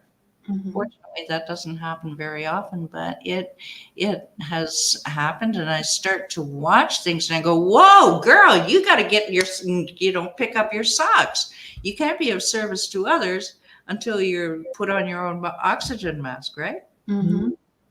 Yeah. It's funny, when I first started in architecture, my very first client was an organizational client. And she was one of those clients that had such shame around her apartment that Oh. she had lived in the same part of her apartment. So she only had like the back room that was kind of like the master suite. And she had somebody else living in the rest of it. She lived there for 14 years and she had, think like Walmart shelves, the little short ones, 3 of them stacked on top of each other, not anything holding them together. Throughout that whole room, you walked in the door, you had to turn sideways, and you had to do this to get to her bed and to get to her closet, and then you had to turn the other way to get to the patio door. She lived like that for 14 years. Good heavens. Even just allowing me to see her space took so much energy out of her that Yeah. I couldn't come back for another couple days because she needed to sleep. Oh, no way. Really? Yeah. But like these types of clients that have that shame and that guilt around it, like I completely understand where that's coming from. I had a different story and I don't remember it anymore. Oh, that's what it was. Before I moved, just adding to that, I had not gone through any of my papers, like just random papers and mail and all of that for 20 years. So I kept it and I kept it and I kept it. I had 11 boxes worth of paperwork. And before I moved this last time, because I knew we'd be moving 4 times in a matter of 5 months, and I didn't have anywhere to really store it, I had to go through my paperwork. But each page had such memories and trauma connected because I had about 3 boxes worth of paperwork from my accident. So I'm like, I have to look at these. And I have to decide this is over. The court case is over. There's nothing more to do with this. Do I actually need this piece of paper? And I got rid of 9 boxes and I only had 2 left. But it took me 2 months just to go through my paperwork. So then like how many of us are living that every day and just kind of avoiding the little things to somebody else is so simple, but to us comes with so much of that emotional baggage, that heart, the health of the head, even the habits can come in there too that affect our home. Absolutely. That's one of the top 3 problems that people have is and the reason why they avoid going through this is they know that they're going to go through that pain. Yep. However, and I help them to get through that and realize why you got the pain and why you have it, and also why are you not dealing with it? Why are you hanging on to it? And then suddenly you're ready to get rid of it. Quick story. We have about 2 minutes and I want to make sure that people can connect with you. A lady. So let's you tell us how to connect with you first and then tell your quick story. Sounds good. That way we make sure. And okay. Thank you for asking. Go to declutterthebrain.com. And when you're there, you can download my 7 easy steps to conquer your physical and mental clutter. And comes with short little videos, like 1.5 minutes a piece, so that you never feel alone on your journey. Can also visit my YouTube channel, Declutter the Brain, and Facebook, LinkedIn, and Instagram under Kitty Andrews. So then that story. Tell us that story. 2 days ago, I just simply by accident, anyway, bottom line, I helped a woman clear. Well, no, we talked through it and she threw away 2 banker's boxes worth of journals going back from 2017. All of those were holding ghosts and memories of a bad relationship, bad, everything. And she was able to let go of it, be free. It went out in the California trash that afternoon. Awesome. So so in about 30 seconds or so, if there's anything that you needed people to take away from this conversation, what might that be? Your clutter did not accumulate overnight. It won't go away overnight. So cut yourself some slack. and take it one thing at a time, and you will get there. Thank you so much, Kitty. This has been a delight, and I'm so glad it worked out this time. So thank you again. Thank you. Thank Thank you. you, Barb. Thanks. It's been wonderful. We will chat soon. Bye. Bye. Bye. Okay, so now, Julie, when you're ready, give me a thumbs up, and I'm going to do this. I'm going to shrink because I'm done standing. No, keep going. There we go. And then as that happens, Julie, I'll bring you to stage. Hi. Hello. I'm going to look short, but just for a minute. Oh, how are you? I'm well. How are you? Sorry, I just realized there's a mirror behind me. I'm in like a tech incubator home. Like we're working on some AI stuff with some experts, and they said, "Oh yeah, there's a spare room upstairs." So and I just realized. I didn't even notice it was a mirror. I thought that it was just a window behind you. I know. I was kind of looking. I'm like, this is strange. And then yeah. Anyways, so I just realized there's a mirror behind me. It's all good. Thank you for being here, and thank you for joining us. Yeah, I'm thank you. just gonna stretch it out. Sometimes we need to wiggle or move around. Oh, I needed to go get a glass of water last time because you never know. It's a long day, but I'm so glad that you're here and I get to see you. So I like to start every interview with a fun question, just that we don't get your elevator pitch and your pre-programmed responses and the ones you're used to getting all the time, because I want to get to know Julie. So here's my question. If you could have other people describe you in 3 words, what would you love those 3 words to be? Kind, supportive, and honest. Ooh, that didn't take you very long. Kind, supportive, and honest. So why do you want to be seen as kind, honest, and supportive? Those things are important to me. I look for that in other people as well. That's what I like to surround myself with, other people who are kind and supportive and who tell the truth. Oh, nice. So then how do these words, the kind, supportive, and honest, how do they tie in with the core message that you have for people? I mean, we help people write books. And so I think a lot of that really goes back to, I think writing a book is supporting other people because you're sharing your expertise. In many ways, I think it's kind when people do it because they invest a lot of time, energy, and money into producing a book most of the time. So those things. And then I think a book is going to be better if you're honest. I mean, maybe.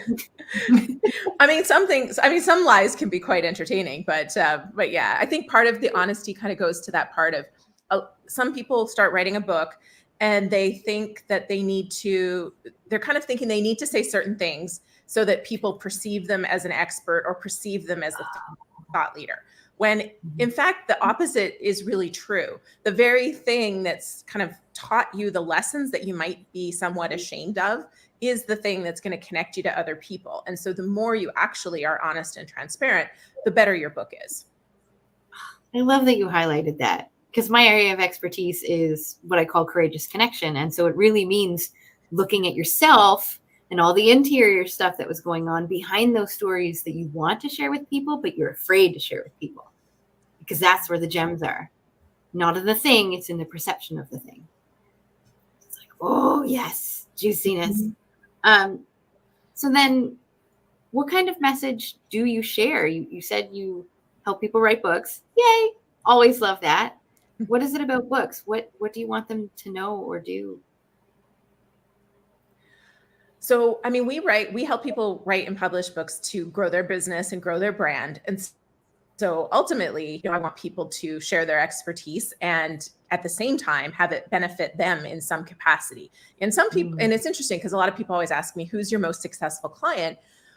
And they're looking, I think, usually for like, who's your most famous person? Like, who do I know? But my most successful clients are often the ones that they're like in tears because they've helped somebody, right? Some stranger wrote me and now their life is better because I wrote this book.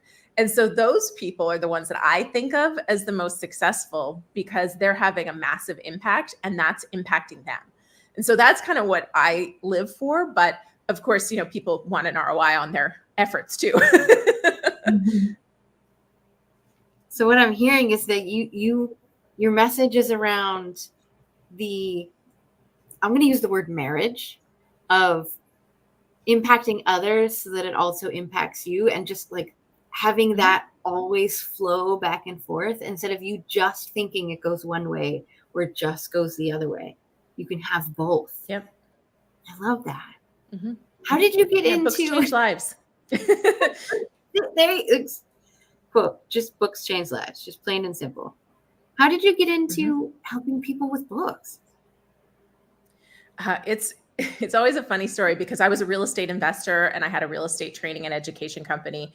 And I was approached by a publisher to write a book. And as a little girl, I always thought I'd be a writer. But then, people told me writers didn't make money. And my English teacher didn't think I was a great writer. So I went to business school instead. So when I was approached by Wiley, I was like, that little girl inside of me was like, I'm going to be a writer after all.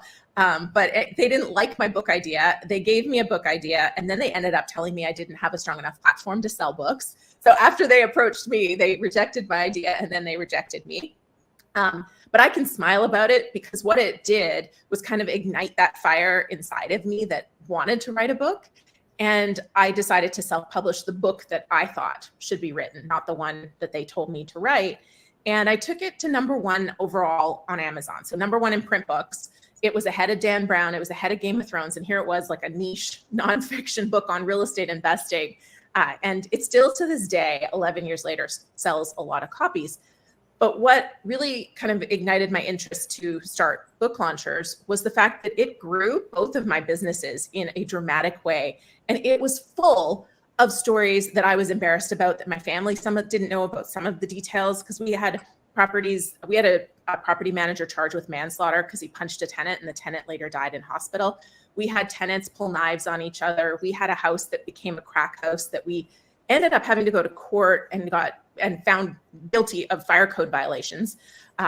There's like lots of stories behind how these things happened, but I told these stories, and most people who knew me didn't know about these stories, but they grew the businesses. And I was like, wow. So these skeletons in my closet were really helpful in growing the businesses, which wasn't why I shared them. I shared them because I'm like, other people are going through these things thinking they're the only ones. And so I shared it so I could help other investors.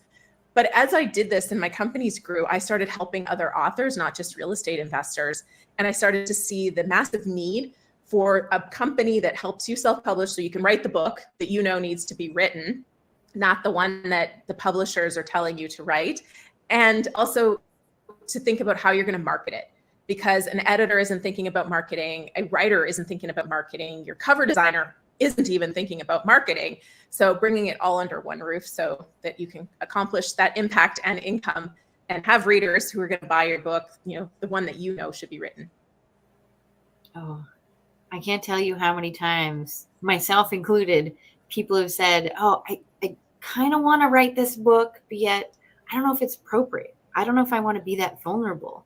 What if people see me, typically, as unprofessional or as weak? Right? Why? That's the best stuff. I know. What is it that you tell people in those moments when they give you that feedback of, I want to share this part of my story, but I don't really want to share this part of my story, even though it's like a key part? How do you guide them through that? Well, we always go back to the reader. So we go back to what's the hook of this book? Like, what is the outcome of the outcome for the reader? And are they going to get there without that story? And if they can get there without the story, then maybe they don't have to share it. And sometimes people go the other direction. They want to share everything. and a reader doesn't need everything either. So there is a line. And we always go back to what's that outcome of the outcome for the reader? And do they need to know this story in order for you to get them to that outcome of the outcome? I like that part. So other than writing, do you do blogs? Do you do podcasts? Are you a speaker as well? Like, what other ways do you share your message? Because obviously it's books.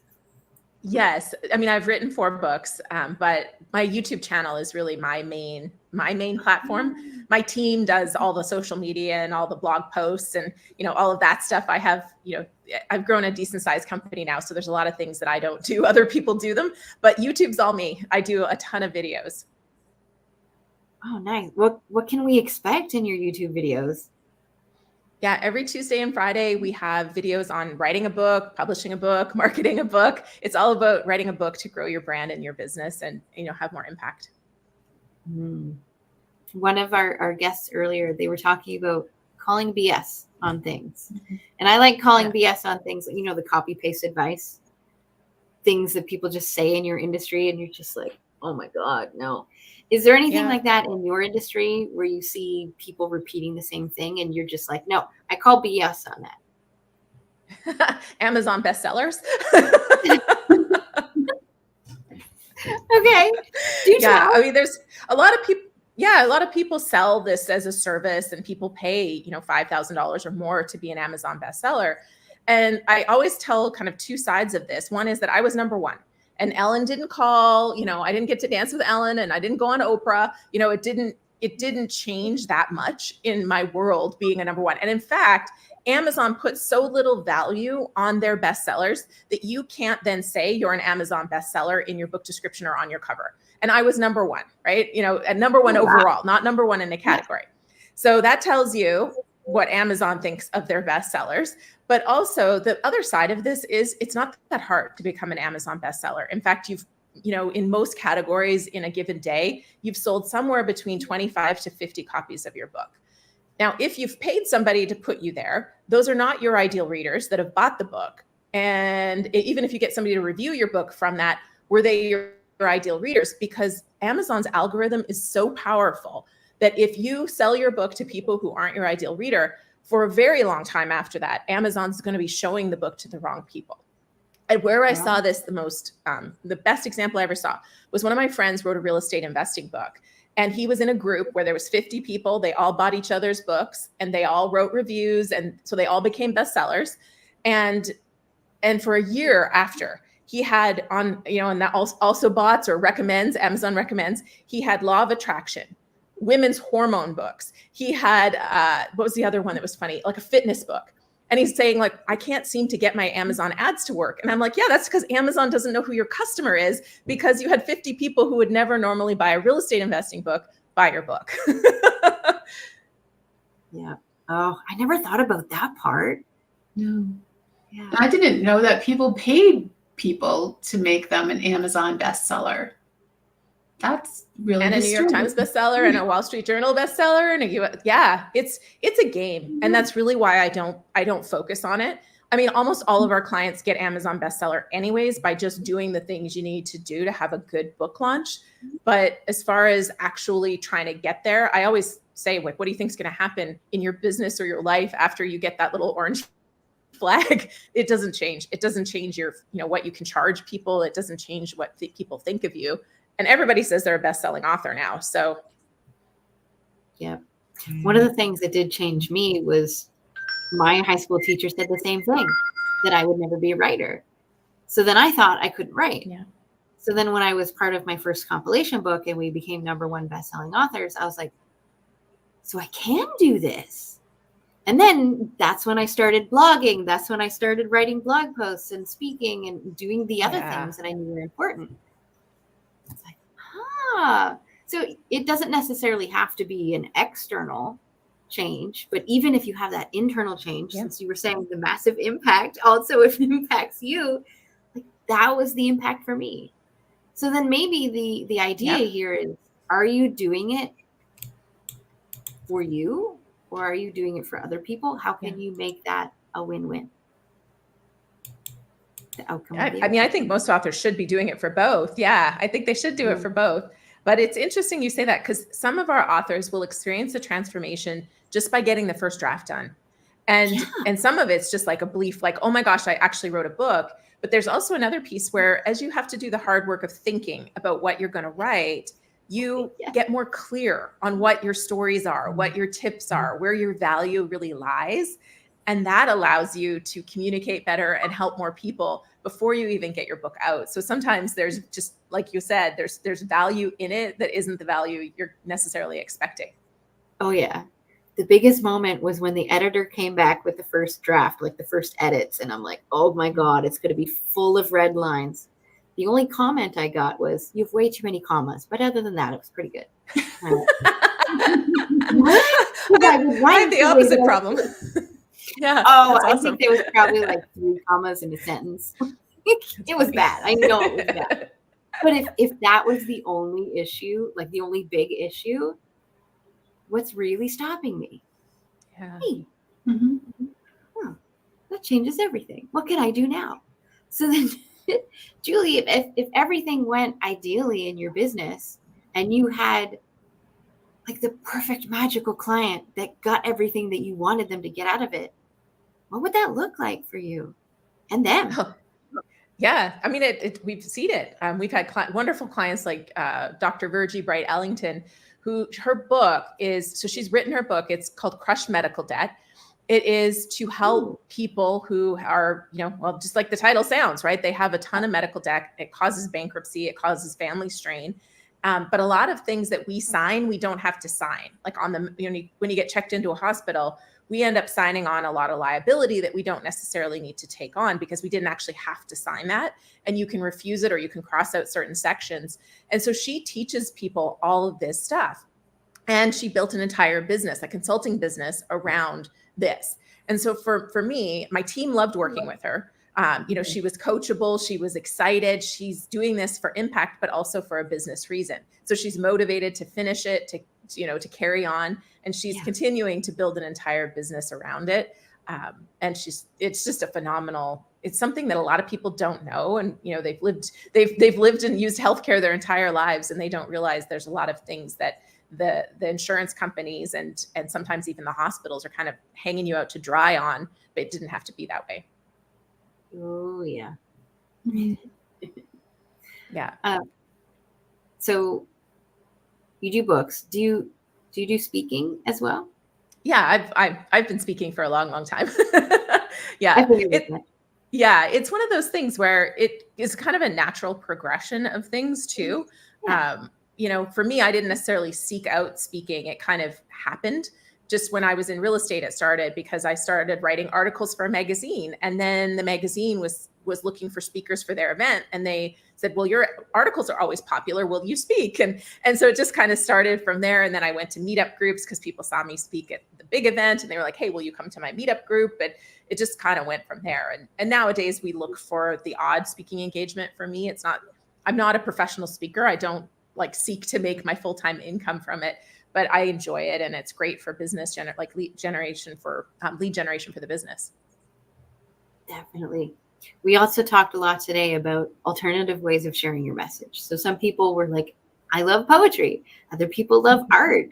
I think it was yesterday we talked about music. Are there any sort of other ways that you enjoy amplifying? Videos are my favorite by far. I love videos. So, for me, I'm definitely not a singer. I'm not a poet at all. I love writing. I really do enjoy writing, but I just find it so satisfying to, do live streams and to shoot, 7 to 12 minute content videos and then add creativity in how the video gets edited. I don't edit them, but I make suggestions to the editor, like add this, do this. And so I try to entertain while I educate, and I just love that. Have you always been comfortable on camera? Oh gosh, no. The first, it just reminded me. So when I had the real estate business, my husband and I challenged ourselves to shoot 100 videos basically it was just like we were in, I don't remember what the time frame was, but it was a very short time frame.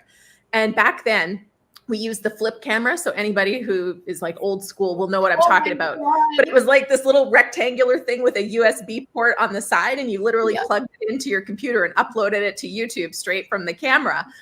So the pressure was on to try to film a relatively coherent video because you didn't send it off to an editor to make you look smart. You had to kind of upload it straight from there. And so we did 100 videos, and some of those videos, it would take me 25, 30 takes before it was something that I was willing to upload. But I think that 100 video challenge made me so comfortable that I'm fine. Put a camera in my face, it's good to go. But I was not like that at the beginning. So you didn't do any sort of like acting or stage performance or anything? Nope, just 100 videos. I always ask because the typical conversation is you should be a speaker, you should be a writer, you should be on podcasts, but that doesn't align with everybody. Yeah. And just as you said earlier, like your teacher told you that you weren't so great at writing. So then the question is what does align with who we are? And even if it's something that we were told we're not very good at, what makes us or what inspires us to continue learning and to grow that skill? Yeah, I mean, do we let other people decide what we're good at and what we get to do? And that's the other side of this too. You know, I didn't, obviously I was a young, teenager, and I just kind of took it to heart and ignored the things I wanted to do. But I think the more we get in touch with ourselves, the more we kind of realize, hey, it doesn't actually matter what that person thinks, because one of our clients, are you familiar with William Hung? Do you remember him from American Idol? So so I mean, think about it. And so he wrote a book kind of talking all about his American Idol kind of pursuit and how he became quite famous for, what everybody deemed as singing badly. But to this day, like just recently, he was at the LA Bowl. So, the big arena singing, opening for Ricky Martin. And so, somebody, they told him he was terrible and, hurt his feelings. And yet he became famous and gets to do something. He loves to perform. He lives to perform. And people pay to see him perform, and they ask him to come and perform. And he's a name that sells tickets. So if you let other people decide what you get to do, you might miss out on some incredible opportunities and experiences. Oh, okay. Now I'm picturing my daughter. She was I love her very much. Horrible singer when she was a kid. I love her very much. But she has decided that she loved music ever since a young age. And she played the clarinet for a few years. And now she stopped doing band, but she's getting into more of the singing, the dancing, because of course she's into the K-pop. She's got the bangs and everything. She's doing the music video, doing it with her. But I told her, I was like, I can help teach you the basics, right, of singing well, but then you have to practice. But she likes to practice with her headphones covering both ears. It's like, oh no. She can't hear herself. As soon as you do that, you go back to your 5-year-old self. Please take the one headphone off. So if we use that as a metaphor for all of our skills that we're trying to learn to share a message, how do you help encourage people to take that other headphone off? I don't know. That's a good question. I mean, I always think the missing piece is action, but I think there's something to be said, and I don't remember who said it, but the expression practice makes perfect. Well, that's not actually true, because if you're practicing badly, it's not going to make anything better. So it's really perfect practice makes perfect. So, that would probably be where I'd go back to. I've heard both of those a lot. Yeah, I was watching, I think it was a reel, maybe it was an ad. I don't know. I get caught in these things all the time. But it was somebody talking about watching your own videos, just like you did that 100 video challenge. It's like, do the video, watch yourself, put it on mute, watch your body language. Take it off mute, put the phone over, just listen to your voice. Like those kinds of steps that I'm thinking, I don't want to do any of that. But it highlights those moments of what you're good at, what you're not so good at, where you can improve, all of that, and puts it in context for you. It does. Train people, like, do you train writers to kind of elevate their skills in different ways through tools that you teach? Yeah, I mean, one of the things is just to give yourself space from what you've written, because at a certain point you're too close to it and you can't see where it's weak and where it's not. And then I think the other piece really, I mean, there's so many things that we teach, our authors and kind of help guide them. But, one of the big things is to also just consider the feedback that you're getting.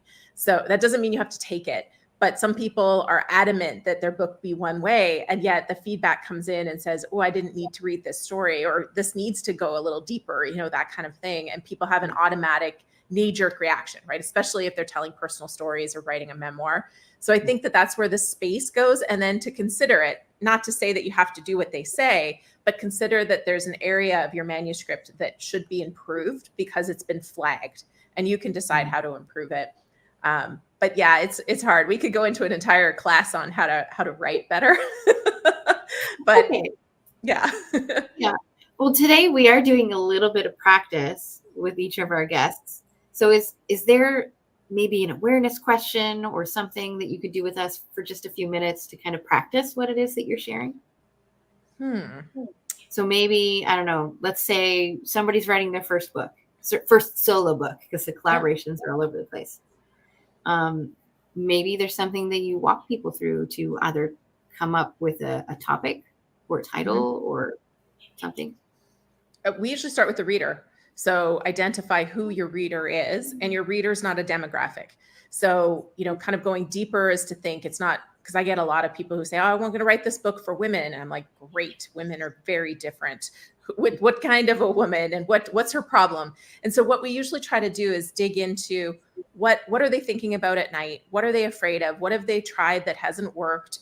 And then go back to what you can help them with, and kind of tie all of that together. So that would be something to, kind of work on, as an exercise, is to really think about. And if you're sitting there going, well, I don't know what I would write about, I always go back to, what does everybody ask you? What are the people who know you best come to you and ask you for advice on or help with? Oh, can we do that one? Sure. Okay. So Barb, we're asking you that question. We'll start with you. What do people always ask you about or talk to you about? Coming back to center, about different, how we lead, how we show up and work. And I just guide them. And I'm writing my own book. It's called How to Be a Disruptor with Grace. Cool. So, nice. And Julie, what do people always ask you about? Books. That was fun. Usually it's how to sell my book. It's not, I don't get asked how to write the book as much, but it's how do I market it? My book's out, nobody's buying it. What do I do? I get asked a lot about stories and emotions because I talk about my mental health journey a lot. So people are like, well, I'm multi-passionate and I want to market this and this and this and this and this and this. And they all come with different titles and slightly different skill sets. And they're like, I just don't know where to go. And so I get those types of questions a lot, which is perfect because that's exactly where I want to play, right? Is that where you want to play, Barb? Is the types of questions they're already asking you? Yeah, absolutely. Yeah. Awesome. And we already hear that from Julie. Like, you're like, this is my jam, duh. Is there a question that you want people to ask you? I get asked a lot of questions, so I feel like sometimes I'm like, maybe ask someone else. No, I'm kidding. No, I can't think of one that I want to be asked. Like I said, because I do a lot of live streams. I have a lot of content out there and a lot of books, so I get asked a lot of questions. The one that I don't really like to go to is when somebody has problems with Amazon. So it's kind of almost I'd rather talk about everything else but issues with Amazon, because there's not a lot we can do as authors, unfortunately, except for just kind of keep trying to talk to the bots until the bot gets you a human. But yeah, it can be hard to deal with Amazon at times. And so those questions I don't like. Everything else I love to talk about. I have a question. Like, you talked about all of these videos that you make, and really what I do a lot is I listen to these podcasts. I get all of these, quick 3 to 10 minute info, downloads of education. How is that, if at all, changing the book industry? So I think sometimes it changes it because people get just enough knowledge to be dangerous, but not enough to be effective. So that can be a challenge. So you get people who try to do it themselves, and it's a huge process, right? Like writing a book, as you're experiencing it, people think they're done after they've written the first draft, but in reality, there's still somewhere around 16 to 21 professionals that need to get involved in order to produce a book that's as good or better than a traditionally published book. You can pare it down and go simple and just have a couple of people, but it's still, now you have to understand, okay, what do I hire next? When do I hire them? What skills do they need to have? And to kind of take it all from there.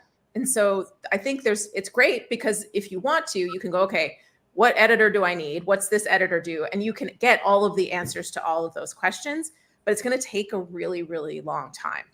So I think there's upsides and downs. Like I always tell people, there's trade-offs. Every choice you make has a trade-off. There's not really a right or a wrong thing, but I love information. And so if you have just one problem that you need to solve, or you know your next step, but you don't know kind of how to execute it, that's where I think these things are great, right? So you can go to a 7-minute video and solve that one thing.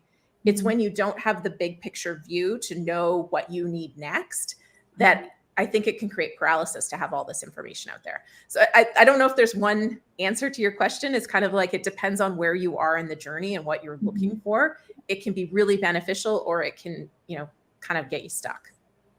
And I also wonder if people are reading less now because information is available, on their phone. Is the industry seeing a decline in book sales, or are we still on par with, I still read a ton. It's still growing. Yeah, it's growing. But what's happened is it's shifted to audiobooks. And so especially in the nonfiction space, we're seeing, some of our clients are selling 40 to 50% of their book sales are in audio version. And so there's a massive market emerging and it's been growing for a while. It's been the only segment that's been really growing.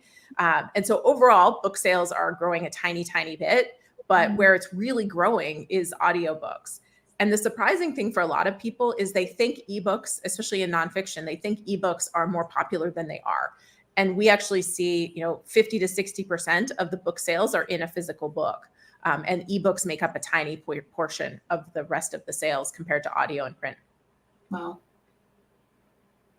So if audio, go ahead, Barb. No, it's okay. Go ahead. Okay. If audiobooks are so popular, how does one get into voicing an audiobook? Yeah. So I think it's fun. I love doing it, but I think some people aren't, they don't want to narrate their own book. But in nonfiction, I always recommend the author be the one that narrates their book, because that just allows you to get further trust with the reader or listener. I'm like, if they listen to the book, are they really a reader? But anyways, they get to have your voice in their head, which is really powerful. Plus, if you're doing content like videos and podcasts, they're used to your voice. And it's going to be jarring for them to hear somebody else's voice with your words. So I always recommend. Now, as far as how to narrate it, it's actually not as difficult as you might think, but you do have to know where to breathe. So all your extra commas would actually come in handy in a book, because everywhere there's a comma is where you need to take a breath and periods take a breath. And that's the hardest part, because what I find myself and our authors, they get out of breath when they're narrating their book. So yeah, so it's just learning that. But you, in many ways, I think the author's better anyways, because you have the emotions behind those stories and you're going to emote in the right places and kind of do it, in many ways as good or better than a professional anyways. Now, fiction's a different story, but with nonfiction, I highly recommend that you narrate your own book. I've just heard so many audiobooks where I can't listen. Yeah. Whoever it is that's narrating, maybe it's their own book. I don't know. I'm just like, I can't. Like this is torture. And some of it's because they're monotone. Some of it's because they're so slow. And some of it's because they say it in a way where it doesn't have the information and understanding that flows with their words. It feels like some of them are backwards. And so it's just disconnecting in my mind. Yeah. And that's where some of that, like, I would love to do it for somebody that I know and a message that aligns with my own, so that I can be like, I love this person. Here's the type of message that they have. And so I would love to invite me be the voice if they don't want to, kind of thing, but not a stranger's thing, because that would not align. Yeah, it would be cool if anybody's ever listened to David Goggins, his audiobook, somebody else narrated it, but he knew him, right? So he had a relationship with him, and they had a dialogue at the start of the book to introduce why David didn't do his own narration, and then introduce this person and why he was the one narrating. And for me, that was a beautiful way to connect it. So it was still, you kind of knew, because again, David Goggins, if anybody follows him, they know his voice. It's distinct. You're used to being yelled at by him, you know. But yeah, so I think there's ways to do it. So if you knew somebody, I think there'd be a beautiful way to do it. And then you could do a fantastic job of emoting and kind of sharing their message. And I think that's great advice for an aspiring author to have, is to think about what it's going to sound like in audio, you know, it's spoken. Yeah. Because I think that might even actually shift some chapters, style, everything. Yeah. I think maybe it could have been the writing. I'm just not familiar enough with writing for those people where it felt like there was a few pieces that were switched in understanding, where it could just be the way that they said it. I'm not entirely sure. But I'm just like, I like the idea of an audiobook, because then I can go do my chores and read and listen and learn at the same time. But if I can't hear your voice, it's not helpful. Yeah. But I love that you get into audiobooks. Have you ever done an audiobook? Mm-hmm. Yep. You have? I've done all 4 of my books have audiobooks. And I've narrated all of them. Actually, that's not true. The first one, I didn't do an audiobook for it originally. And I voice cloned myself, and I narrated it with my voice clone for the first one. But the other ones I narrated myself, because the first one, you know, it's the real estate investing book, and it's not a book that I promote at all anymore. So I just did it just to play with it and see. And the voice clone does a decent job. It's not 100%, and it slows down in a few spots where I'm like, well, I would never slow down in that spot. And it kind of speeds up in a couple spots where I wouldn't speed up. But as far as for me not sitting in a studio recording for 16 hours, I thought it turned out pretty darn good. I was just about to ask you what a clone was. Yeah, like the old school, it memorizes you speaking a certain word and then it ties it together? No, so I'm really into artificial intelligence. So I use a lot of artificial intelligence tools, and we use them a lot on marketing and ideation of books.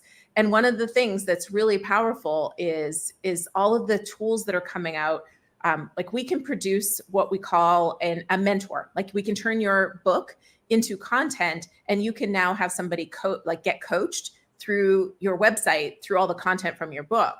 And that's all and you're not there coaching, but you can ask a question and it'll answer as though it was you, or even ask follow-up questions in order to provide the diagnosis and response. So there's lots of things like that. But I cloned my voice using artificial intelligence, and then I uploaded my book and it narrated my book for me.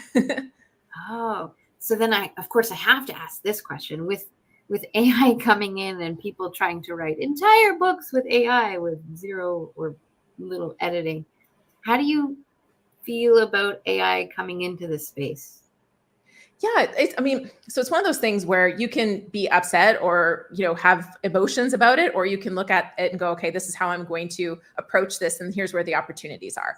So I'm ever oh, this is kind of cool. Okay, I wouldn't use it for this, but this is how I'm going to use it. And when ChatGPT became really dominant a couple of years ago, I turned to my team and I said, I'm bringing somebody in to train you on this.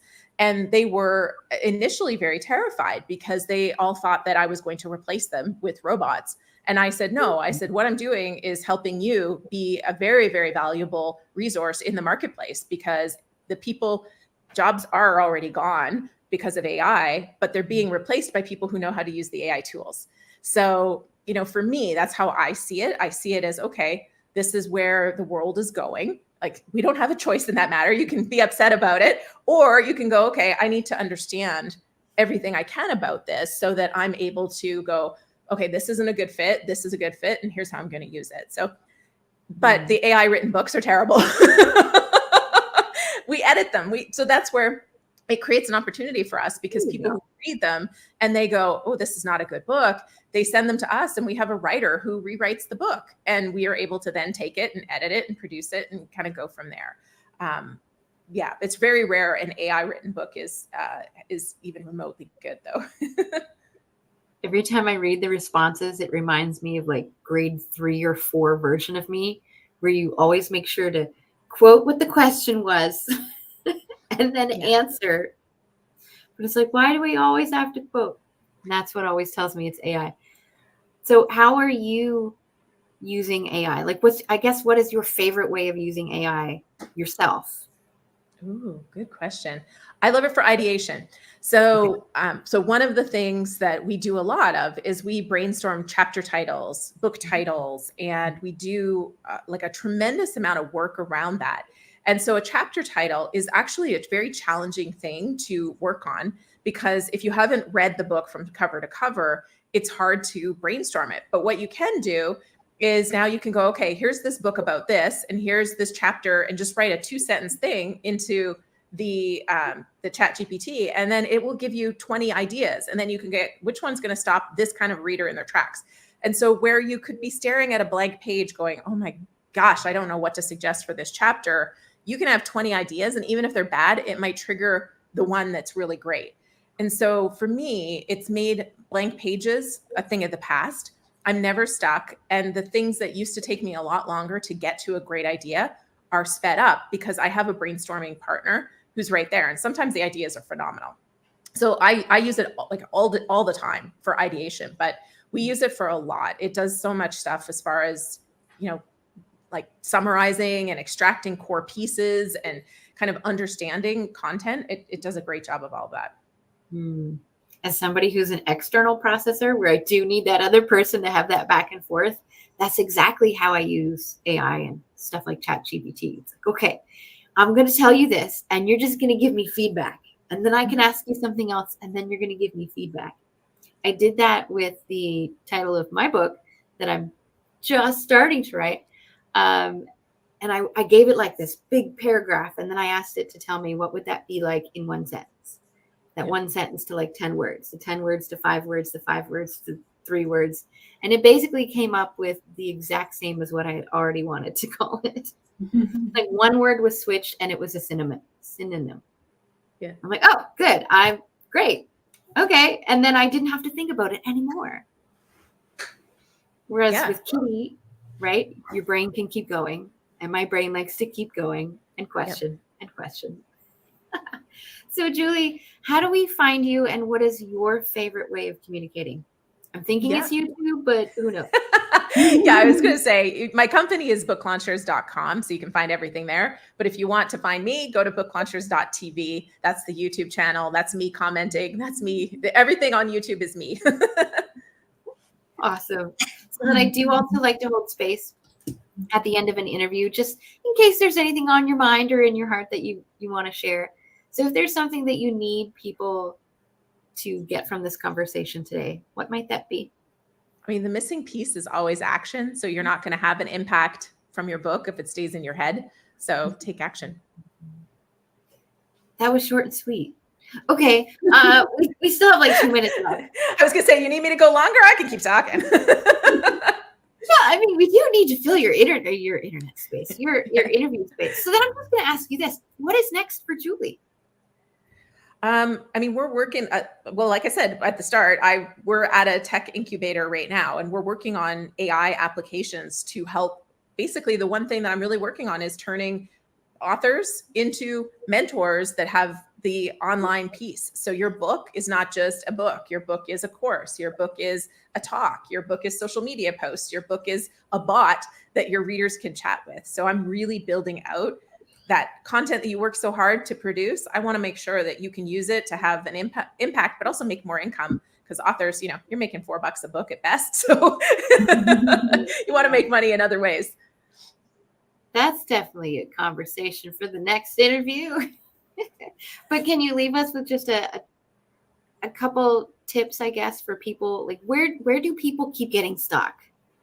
And then just give us just a couple things for those.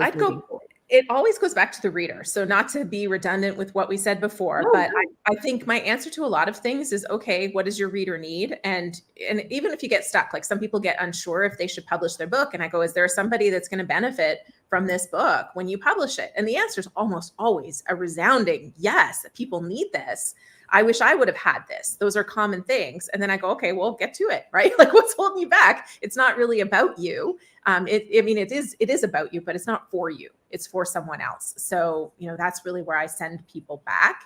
And then the outcome is really important. So it's not just, we didn't get into it, but it's not just about that first outcome. Because a lot of people go, well, my story might be inspirational to somebody. I'm like, well, that's fine. But, you're not a celebrity. So it's going to be really hard to sell inspiration if nobody knows your name. So what are they now inspired to do? And that really goes back to that reader and what you do that helps people. So that back to that original question, like, what do people always ask you about? There's a reason they're asking you. And so the more you can kind of tie all these things together, the more impact you're going to have on a particular person. And it doesn't have to be on everybody, but if you can impact, a particular person, there's going to be other people like that person that will need your message. Awesome. Well, I definitely enjoyed this time with you today. Thank you. You're like, books. If you, as an audience member, if you want to write a book, Julie will make you write the book, or so it seems. So I'll help. Yeah, there we go. This has been a delight. I enjoyed myself. I can't speak for Barb, but I'm pretty sure. Loved it. So many great insights. I love how you're differentiating yourself in the publishing business by taking that book into so much more opportunity for the authors. I love it. Awesome. Thank you. Thank you. We will see you again soon, Julie. Thank you so much. Bye. Thank you. It's stretch time. John, I see you behind the scenes. Just give me a thumbs up if you're ready. Oh, he's on the phone. Awesome. So, Dr. Barbara, we're just going to, Barb. We're just going to take a couple of minutes as John needs a moment. Just what are some of the things that stood out to you today? Well, I'm seeing beautiful themes, really, just beautiful themes from the very beginning, and how everything is just tying together so nicely about just owning who you are and moving forward with it. Taking action and just owning it. I just love it. Yeah. And the practical tips. It's been really nice. Well, we did a lot of practice today. Mm-hmm. I don't try to make every day like that because sometimes it is hard to come up with something in the moment. Mm-hmm. But I do like to have the themes where maybe one day we do the practice. And today is one of those days. Cough, John, if you think of that now. Mm-hmm. Oh, you're making me a little nervous about tomorrow. Like, am I going to freeze? No. See, that's the best part is you can help me come up with a theme for tomorrow. Oh. And then you already have time to prepare since your interview, for those who don't know, is tomorrow. Right. Awesome. Yeah, I'm looking forward to that. But I've loved the spontaneity here. I've loved the flow. I mean, even though there is a structure that you have through it all, it's just been beautiful how it's all unfolded. Yeah. My structure is ask my opening question, ask them why they said that to my opening question. And then really that opens up the door into their core message, why they have that message, like the story that they have, because it just all flows through. Mm-hmm. And then that usually opens up the conversation about what kind of business they're in. Right. But then you never know where they're going to take you in between. Yeah. Because I never want to directly say, let's talk about your business. I want it to kind of be like an open flow in that direction so that they know where we're going, but they get to choose the path. Yeah, I love it. Yeah. Like I said earlier, we're not linear beings. We're just so multifaceted. And so you just never know where the conversation will go when you allow them to drive it. Yeah. Mm-hmm. I think it's fun. How you doing, John? Are you ready? Just give a thumb. I can't hear you. So give a thumbs up if you're ready and I'll bring you to stage. Awesome. I saw that you were on the phone earlier. So I was like, we'll just give you a minute. Yeah. Oh, no, thanks. So it's actually just texting. So one of my clients is a goalie for the Columbia World Cup team. And now she's preparing for the Olympics. So we're trying to coordinate a time for me to meet her because she wants me to keep training her. But, she's in, so Colombia's Central Time. It's not too bad. Once she gets to Paris, it's going to be 6 or 7 hours. So, that'll be intense. Trying to get to her. But anyway, so I'm back. So is it just sound or is it video too? No, we can see your video. Okay. All right. Oh, you mean with the audience? Yes, for the audience. Oh, yes. We are recorded on video. And apparently, I heard that this is also going on to another podcast Wow. that's just being started. So Okay. technically, you're on 2 podcasts now. 2 for 1. That's good. And John just said yes last night. Yes, it was for good timing. It's good to see you last night, Laura. Yeah. I know. So I'm just going to give a mini intro. So I met John, what was it, like 6 months ago, maybe, at our mutual friend Nikki's. She has what's called a happy hour. Really, it's just business people that get together to have conversations, and it's fun. And then we just chatted last night, and you were like, I'm free. Last minute opening. It worked out perfectly. Welcome. Thank you. Hi, Barbara. Hi, John. So today, Barb is my co-host. Okay. Oh, nice. Okay. Yeah, I'm just and this hanging time, out. yeah, Listening time to I'm- amazing stories. Mhm. this time I'm going to get her to ask more questions, but I do want to open with this. I always open with the same question. John, if you could have other people describe you in 3 words, what would you love those 3 words to be? What would they say, or would I love them to be? No. What would you love those words to be? It doesn't Okay. matter if it's true or not. Probably smart, friendly, and generous. So why smart, as I'm writing this, friendly, and generous? Why not compassionate and creative and authentic? Those tend to be the ones that people say the most. Interesting. Okay. Mm. Well, I think I'm those things too, but I think that's what I think I want people course. to. So you said smart, friendly, and generous. Why those today? Why do you want people to see you that way? Oh, it's a good question. So today, because of what I do when I work with people, I need them to realize that I'm smart, hopefully, right? So they'll trust me. Friendly, just because I get along with everybody, and I want that to be acknowledged. And generous, because I give a lot of my time. I'm just like I'm doing a luncheon later today for some people, so I give a lot of myself. And I think those are good traits. So that's why those 3. Well, you value them, so that makes sense. Yeah. And since you talk, I see in your name it says neuroplastician. That means that you definitely like how the brain works. Maybe there's a bit of human psychology in there. So did you see what I did with the beginning question before we ever talked about your business or your message? I'm not a psychologist. I'm the brain guy, not the mind guy. So That's okay. I missed it. It all works. So basically, you told me who you were in 3 words. How you show up in the world, the types of things that you value. Those 3 words always. It has never steered me wrong yet. They always tell me about your message and your business before. This is why I ask it first. Before you ever tell me about your message and your business. Wow. Right? And they tell me about your story, because there's always a story, right? Some sort of struggle or mess that you've been through to learn those skills that has developed your mess and your message and your business. So now that you told us smart, friendly, and generous, and you told us why, now you get to tell us what your core message is, and we get to see how smart, friendly, and generous plays a role in that. There it comes. All right. So is that a question? You want me to tell my core message to people? Yeah, tell me what your core message is. So my core message to people, I think, is hope. Going back to as a child, trying to find my way, solvable problems, trying to inspire people to do things beyond what they thought. What I do now, I help people who, in any place in life, a lot of them are discouraged. So basically, what I do is like train brains, right? So high performers can perform better if they're struggling, but a lot of my clients are people who are really struggling from different psychological, emotional, or physical issues. And I think the first thing I try to give them is hope, because they've been discouraged for so long, and people have told them they can never get better, and just been able to have some amazing breakthroughs with people. So I think this kind of my message, a message of hope to people, that there's always a solution and that they can get there. Aww.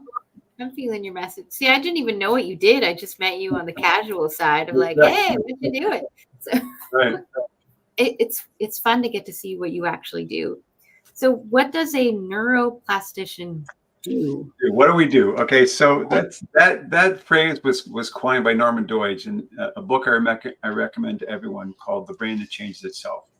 You came out about 2007, Yeah. and that's when I completely flipped my career. I was a consultant, big time Motorola, big, C-level, big companies, and I got inspired by my younger brother who just returned from Iraq to do something to help our men and women in combat. And I was able to get a contract with the Marine Corps to develop a program that no one had ever done before in order to reduce casualties and accelerate recovery from brain trauma.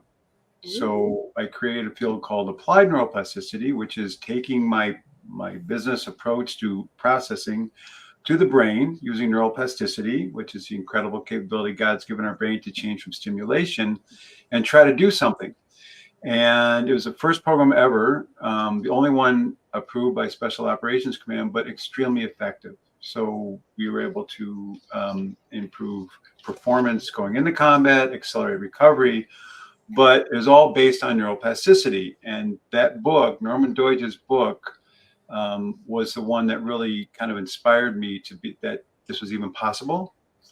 And then, so basically and he coins neuroplasticity. I've met some of the people in the second book, How the Brain Changes Itself, is really a good book. And I've met some of the people in there have just done incredible things, typically outside the medical community, but with a kind of a unique, innovative approach to helping the brain. And so that's what we do. We change the brain physically to be better using different modalities. I love that.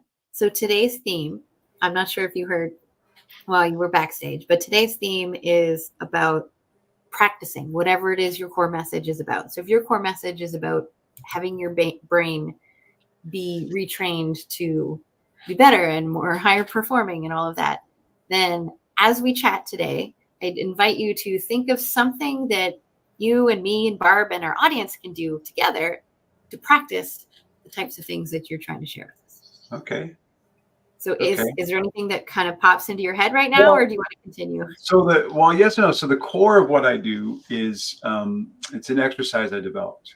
And it's very simple. And I do it every day. And the people that I work with, they do these exercises and very quickly get really tremendous benefits, both cognitively, but also emotionally, psychologically. So great things happen. So I do it. That's what I did this morning. Did my exercises. I had a client session. So I do that. But at the same time, the more I understand about the brain, the more that we can all, once we understand how that works, I think it created awareness, and that's what everybody can do, right? An awareness that everything you repeat, it's going to be harder to stop repeating it. That's where, because of neuroplasticity, when we repeat something, that stimulation, it's forming ruts in our brain. And I actually am writing a book right now. It's actually about ready to come out, called Hack Your Habits in 30 Minutes or Less, Not 30 Days. So our habits, right, kind of control our behavior. We have habits. So using the same approach I did for the brain training, I've applied it to people's habits. And it's amazing to me what happens.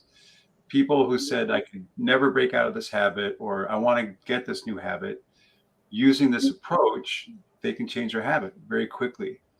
But part of that comes with an awareness, right? So if you have a habit that you want to change, you have to understand, what are you doing that you don't want to do, and then define what it is that you do want to do. And then I have a way that people can make that happen very quickly. And the other thing probably people need to understand is that stretching our comfort zone can be a habit, but if we make it a habit, so often we get in our ruts and we take things for granted and we do things easily. One of my clients is a quarterback in the Canadian Football League, and he made that his mantra. Every day he would do one more of something, one more push-up, one more minute in the hot shower, one more dollar to the homeless guy, one more something, until stretching his comfort zone became his comfort zone. And so I'm not as good at that as he is, but I encourage people to try that as well. Just make that stretching the comfort zone. Ooh, I'm trying to think. Can I do a push-up right now? Probably not. No. I was like, what will give out first? Will it be my knees, my shoulders, my wrists, my abs? I don't know. Something will give out. But I like that idea of one more. Yeah. Because just on those one days more. where I am doing something, one more interview, Right.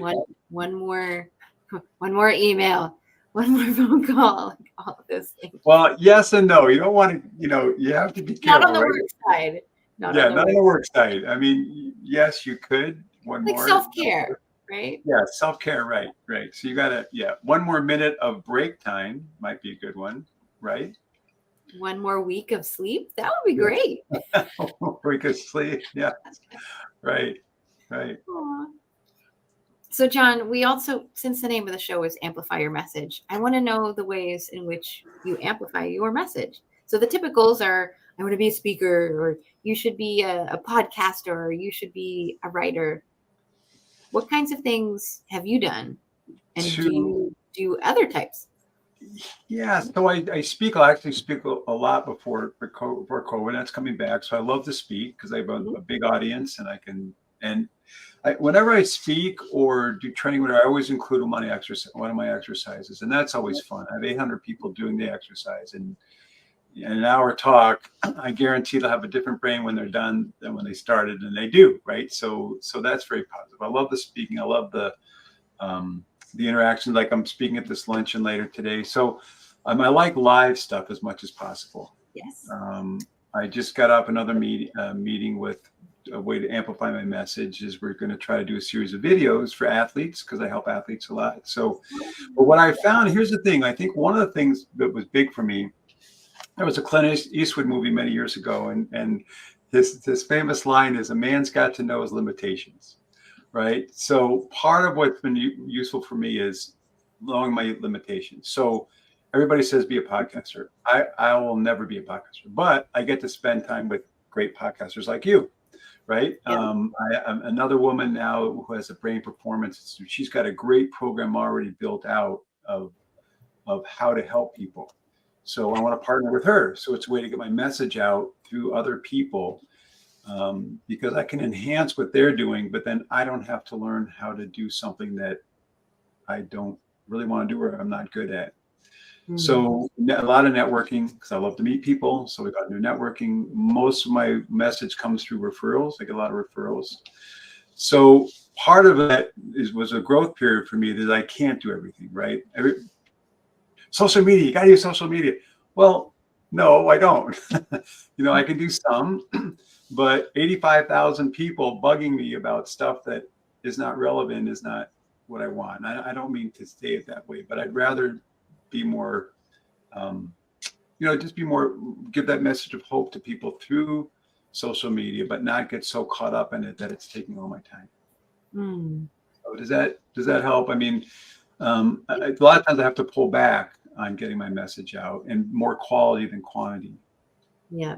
Oh, the amount of times I've heard just post 3 times a day on Instagram and 5 times a day on Facebook. Yeah. I'm exhausted just thinking about it, let alone doing it. I know. And then you got to find your avatar and all this other stuff, right? So the best advice I ever got was from someone said, don't try to define the avatar you want to reach out to. Define yourself in such a way that they come to you. And that's been very good advice. So a lot less work. Yeah, I teach people to speak to that old version of themselves in the middle of whatever that mess and struggle was.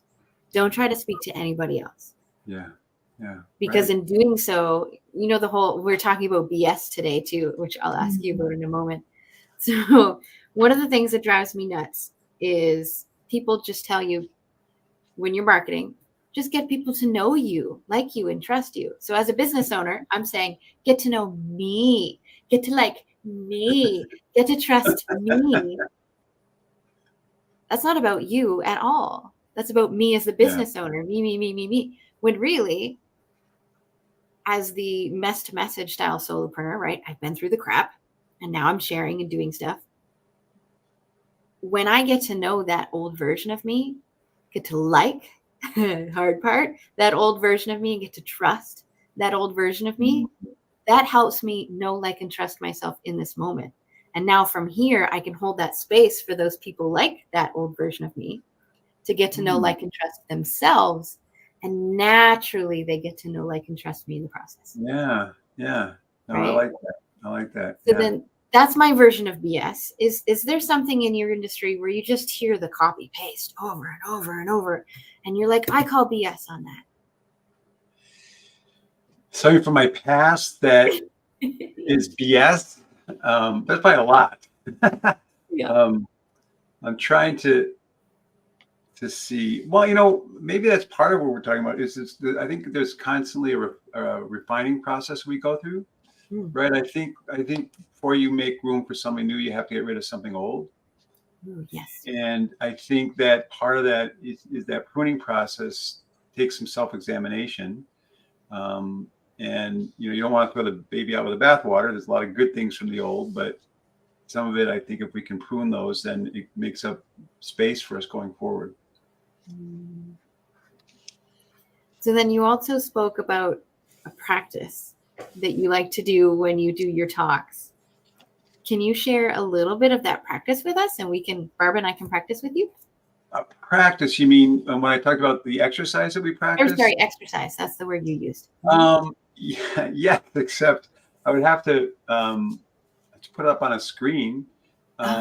So basically, well, I can explain it to you. I'd tell you how it works, if that would work. Sure. So basically, it's the simplest exercise anybody's ever seen. So when I was developing this from the Marine Corps, my daughter was 6, and I want to make sure she could do it as well. Now she's 21. She just graduated with a degree in psychology and neuroscience, and much smarter. But and so we basically take just symbols on a piece of paper. That's all it is. It's so simple. And each symbol represents a decision. And so when you make those decisions, you're training your brain to make decisions. And then we make them harder. And every time you make your brain work harder, it changes physically to handle the load. And then we bring in more parts of the brain. So we have colors, directions, we have turns, we have all different translations. And so more and more of the brain is engaged when you do these exercises. And then what makes it really unique is we also engage. It's not just looking at a screen. These are non-digital exercises: eyes, ears, mouth, hands, and feet.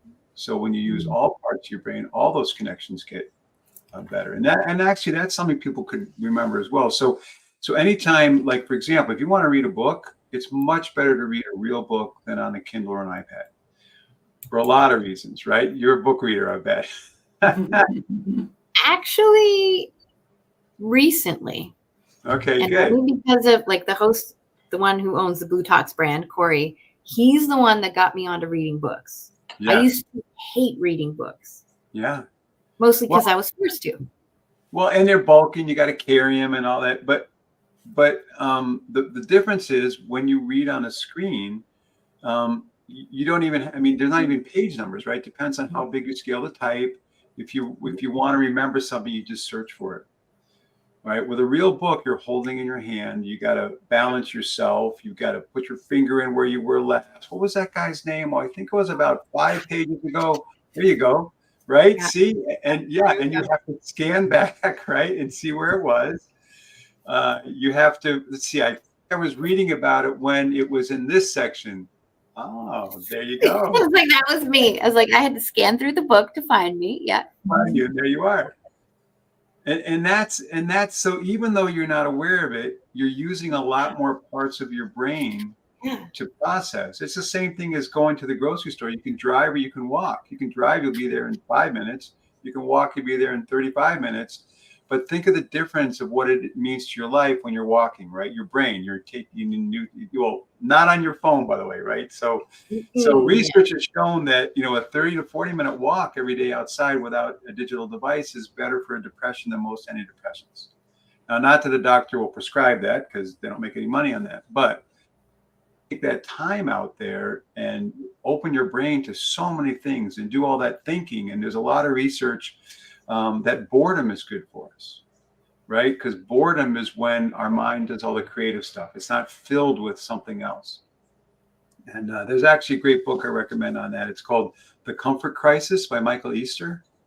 And it's a great book because so much in our life, we're wired to take on challenges. The problem is nowadays, people get upset because they can't get the Netflix channel they want, right? I mean, what's that? It's nothing. And his whole thing is you got to do something so difficult that everything else seems easy and it doesn't bother you anymore. But he goes into the research behind boredom and in interacting. So one of the principles, and again, people can do this, you guys can do this. When your brain is making decisions while you're doing something physically, that's what makes those brain body connections. So if you juggle or if you do something and you were to, like, say, times tables at the same time, or while you're reading, you were to do something else with your hands, what you're doing is you're making those connections from your body to your hands stronger.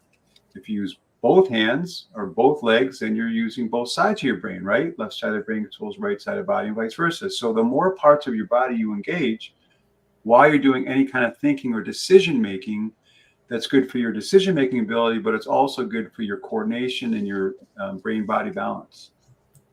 Is that why they have at least it's on TV, I don't know if this is true, when somebody's drunk and they get them to like sing their ABCs while doing this and trying to walk a line? Is that why I don't know. Maybe that would be a good test, I guess, of how well your coordination is. Typically, when you're drunk, you lose your balance, right? So that's why they're doing these things. Because while you're focusing on your fingers and your nose, you're falling over because you can't balance. Yeah. So part of that's distraction, but it's what alcohol does to your body. Yeah. I actually have a few questions, if that's okay. So my background formally is I'm a criminologist. So I'm always fascinated with the idea of how we can change our brain, and I'll talk to incarcerated individuals or victims of crime, and how there is hope, as you said. So yes. I just love this. But I'm also an educator, and so ebooks, that's what we do. We do ebooks, and it drives me crazy. I can't even find the page number. When I ask a question, they pop it in the search and they get the answer. So I wonder, from your point of view, where is education going when we lose education? Unfortunately, education, like our healthcare and our diet, is going the way of money. Yeah. Right. And so if a company comes in and they say, okay, we're going to provide all your curriculum, and the school does it because they make money. And in the meantime, these systems are farming all the kids' personal data, right? So they've become customers for life. Yeah. And I don't like the way the school's going. We actually homeschooled my daughter all the way through college, or high school, which was great. And I always encourage people to do that as much as possible. And if you can't, you got to get engaged with anything outside of school. I don't know if you've seen Jordan Peterson. I don't know if you're Jordan Peterson. He's brilliant. And he talks about how our whole school system was based on the Prussian system, which basically was to provide people either go in the military or to be good workers, right? What about creativity? I mean, what's the first thing schools take out when they cut budgets? Art, music, shop, home ec. Those are all activities that are good for our brains, right? We have to think. I mean, planning a recipe is a great cognitive exercise. Well, that's gone, right? Now we're just going to give them content. We're going to put it on a screen, and the screen gets addicting, right? The actual interface is very shallow. That's why, as they call it, Master's Universe, they send their kids to the Waldorf school. They don't send their kids to the local school. They don't let them on the digital devices. So it probably sounds depressing to answer your question that way, but I think parents, the most important thing is parents need to be educated on what is happening in the schools. A lot of, the homeschool movement blew up when COVID happened, shut schools down, because parents were seeing what their kids were learning. And, the whole shutdown thing was a farce, and kids actually didn't get to learn like they should. There's a whole generation now that didn't miss out. So yeah, I'm not a fan of the school system the way it is going. Hopefully enough parents will step up to the plate. They can form their own schools. One of my older daughters, when she was little, we had a co-op school. It was great. Parents got together. They hired a teacher. The parents did all the cleaning and all that kind of stuff. They provided all the school books, but they were actually in control of the curriculum, and great teachers, and it was a great social environment as well. I think there's definitely a distinction between learning something and short-term memory of something to spit it out on a test. So I'm in higher education. But yeah, I look at my 7-year-old grandchildren who are twins, and I'm like, how do they get through the school day when they have to sit still? They can't. They're 7. You know? That's the other tragic thing is, ADHD, right? When we were kids, we just had recess. We had all these different shops and so forth. And Peterson again talks about tragedies, boys especially, they need to get out and exercise. That's how they interpret. And when you make them sit still, right, that's why they just medicate them, put them on Ritalin, put them on Adderall, right? Make them stop squirming. That's the worst thing you can do for them. We actually have a program. We developed it for a school in Chicago, an inner city school called Brain Train Breaks.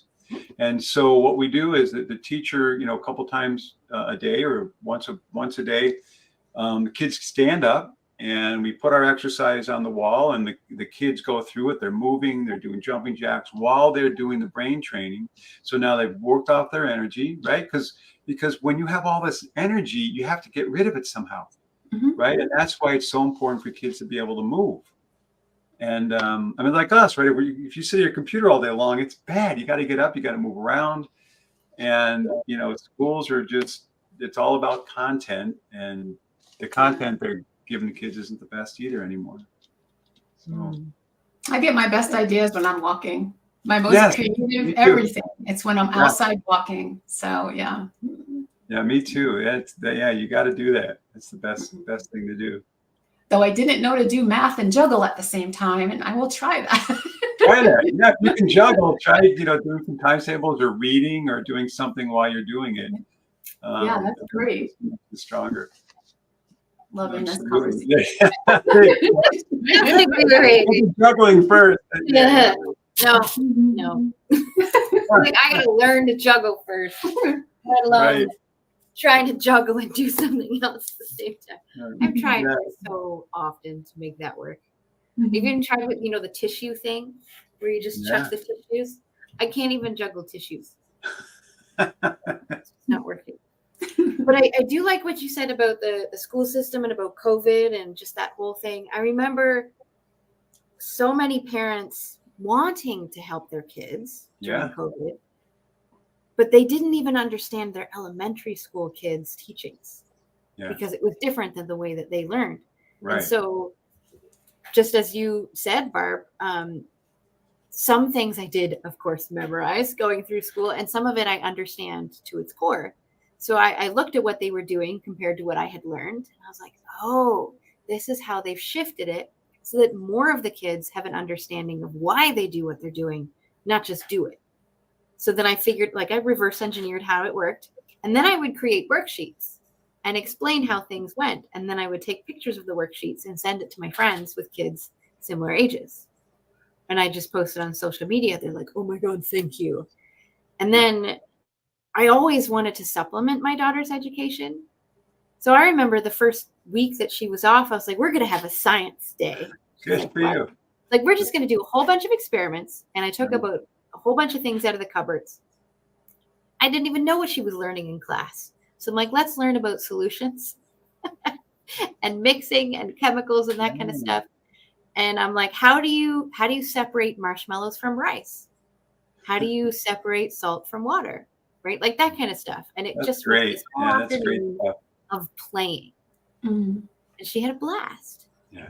But that creativity and having an understanding of what it is that you're supposed to be learning, then you can start to choose new paths and create new neural pathways to get things done. Right. And now she has more of a joy of learning because we can do those playful things in or out of a school context. Right. No, that's awesome. And you're teaching her critical thinking. You're teaching her how to figure things out. All that kind of stuff is so important. which again is missing in schools, but that's great to do that. But it's funny, there is something to be said for the old fashioned. So you guys remember times tables, right? I memorize times tables. That's neuroplasticity. You memorize it. That made such a difference all the way through college, right? Because once you know your times tables, you don't need a calculator, and everything is so much easier to do instead of having to figure it out. School stopped teaching times tables. When I work with some of my young kids, I'll tell them have them memorize the times table. Once you have those memorized, you'll never forget them.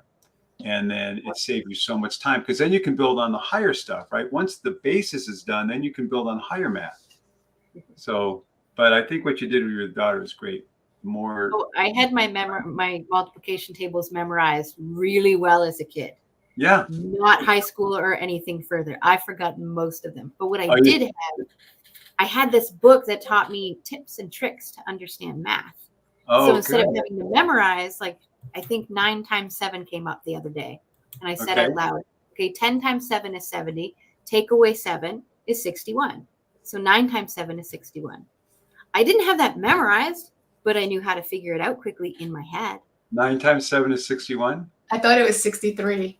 Or sorry, 63. Can you tell I'm tired? When you said that, I immediately 63, right? So I took away 9 this time instead of 7.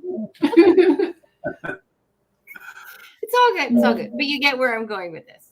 Yeah, no, and those are all good, and they build on it. But I think some of the bases, once they're memorized, I think that then you build on top of that. So, and not have to think that. Well, you've seen some of the Oriental counting. Well, when high school, I lived in Japan. So we had the abacus. The abacus was amazing. What the kids could do, faster than a calculator. They could do that. How do you use an abacus? Like, I know that you move the things, and that's about all I know. Yeah, there's ones are 5, one that's 10s, and I remember having one and trying to learn how to use it, but I was never as fast as the Japanese kids. But they're placeholders, right? And so you do multiplication, you do addition, but it's faster than the calculator only because you don't have to hit enter, right? Yeah, it's there. You do it and it's there. And then with a calculator, you got to do these calculations, and then you have to hit enter to get the result. But it's incredibly fast. That was amazing. There's also this hand thing. I don't remember how to do it. Yeah, that's right. Something about, because I only saw it like twice. Something about 2 times. I don't know. It's like multiplication tables where you put down certain fingers, and then the number of fingers on each side of it tells you what the result is. Yeah. There's some great tricks out there. I saw YouTube the other day with some kids, and they had like diagonal lines, and they're doing all this calculations using these diagonal lines. I couldn't figure it out, but So 1, 2, 3 times 1, 2. So I'm going to see if this works. I'm going to move the light out of the way. So 3 lines times 2 lines. Then all you have to do is count the number of dots. Oh, so where they cross, right? So that's cool. All right, I can do this. 1, 2, 3, 4, 5, 6. That's what they do for simple stuff, just so that the kids know at the very beginning. But then there's other ones where they do that, and they can do huge numbers. Like 1,369 times 247. They do something similar where they draw the lines. I know I look like it is. And then they can get the answer out of it. Yeah, that's very cool. Nope, still being mean to me. I'm just going to be a ghost for a second. And that's the kind of thing that'd be great if schools were more open to new things, is they could learn all these different kinds of ways to do math and science and everything else. So I want to come back to your message. I'm loving all of this, and I could dive right in because I love math and I love physics and science and all of that. Is there something that you're trying to teach people, like, since COVID? Because I know that people's mindsets have changed, and I guess what is coming up? What is prevalent in the last few years? Well, I think one thing that's going to be huge from COVID is it's going to make a lot of lifestyle changes, that people aren't going to believe the medical community anymore. They used to trust the medical community. And so now there's more and more information out there. And you look at everything from the food pyramid to medications to other, it's all money based. So if you follow the money, you want to run the opposite way, Mhm. and to be healthy. So I completely changed my diet and everything else to be as healthy as possible. I think people realize that's important, but I think they're going to start questioning things that are, common knowledge, much more. The people that care will. Some people won't. They'll just go along as always. But I think that was good because, and also a lot of that can create a lot of engagement too. If you're in a community that's always trying to learn and stretch instead of just taking whatever people tell you, there's a lot of really engaged. It's how you learn, right? I mean, I have friends on all sides of every aisle, diet, political, everything. And I love it because I always tell them, I said, I always learn more from people that I disagree with, right? Because I might learn that I'm right. I might learn that I'm wrong. And it's a great way to build a relationship. One of the tragedies of our society, unfortunately, is too many people don't even want to engage in conversation if they don't agree with it. And that's not good. So I think that's another thing that might have happened after the COVID shutdown, and people are coming out of it and they're regretting some of the things that they did, and they're going to open their minds. And anyway, that's my hope. My hope is that we'll have more engaging discourse than we have in the past. And I think that's why it's more important now than ever to understand that you can change your brain, that you can elevate the way that you think. Mhm. Yeah. So, John, I also want to make sure that we know where to find you. So, where are you at on social media, and what is your favorite way of communicating? My favorite way of communicating is the old-fashioned way is email. That's so John at combatbraintraining.com. I'm on LinkedIn. I love so people can connect me to LinkedIn. If they search for John Kennedy, make sure they put neuroplastician in there. Otherwise, I'll end up with a senator. So, and I'm on Instagram, and I'm on Instagram and I'm on WhatsApp, but I don't. My number. I don't even know how those work, but I'm there. I do some stuff. So, Combat Brain Training, I think, is the Facebook handle. But if they want to reach out to me, email is the best, or go through LinkedIn. That's the best. And I'd love to meet people. Awesome. So then I also like to leave space at the end of an interview just to give you time to share anything on your mind or in your heart. So if there's something that you need people to take away from this conversation today, what might that be? Well, I think going back to some message of hope. So whenever we're stuck, I think it's important to realize there's a way out. Whether that's engagement with other people, whether it's learning new things, if it's changing our habits, or if we don't look at the possibility that there's a way to get away out of it, then we get discouraged and we get depressed. So, and there's lots of people, there's lots of resources. If you want resources, look for resources. Just don't get stuck in a rut where you get stuck. So there's hope. Aw, yay. So we do have a couple minutes left. What is next for John? Good question. So one of the difficulties I have is because I work with people in so many different areas, right? So to me, it's the brain. But to other people, it's sports, it's business, it's mental recovery, it's students.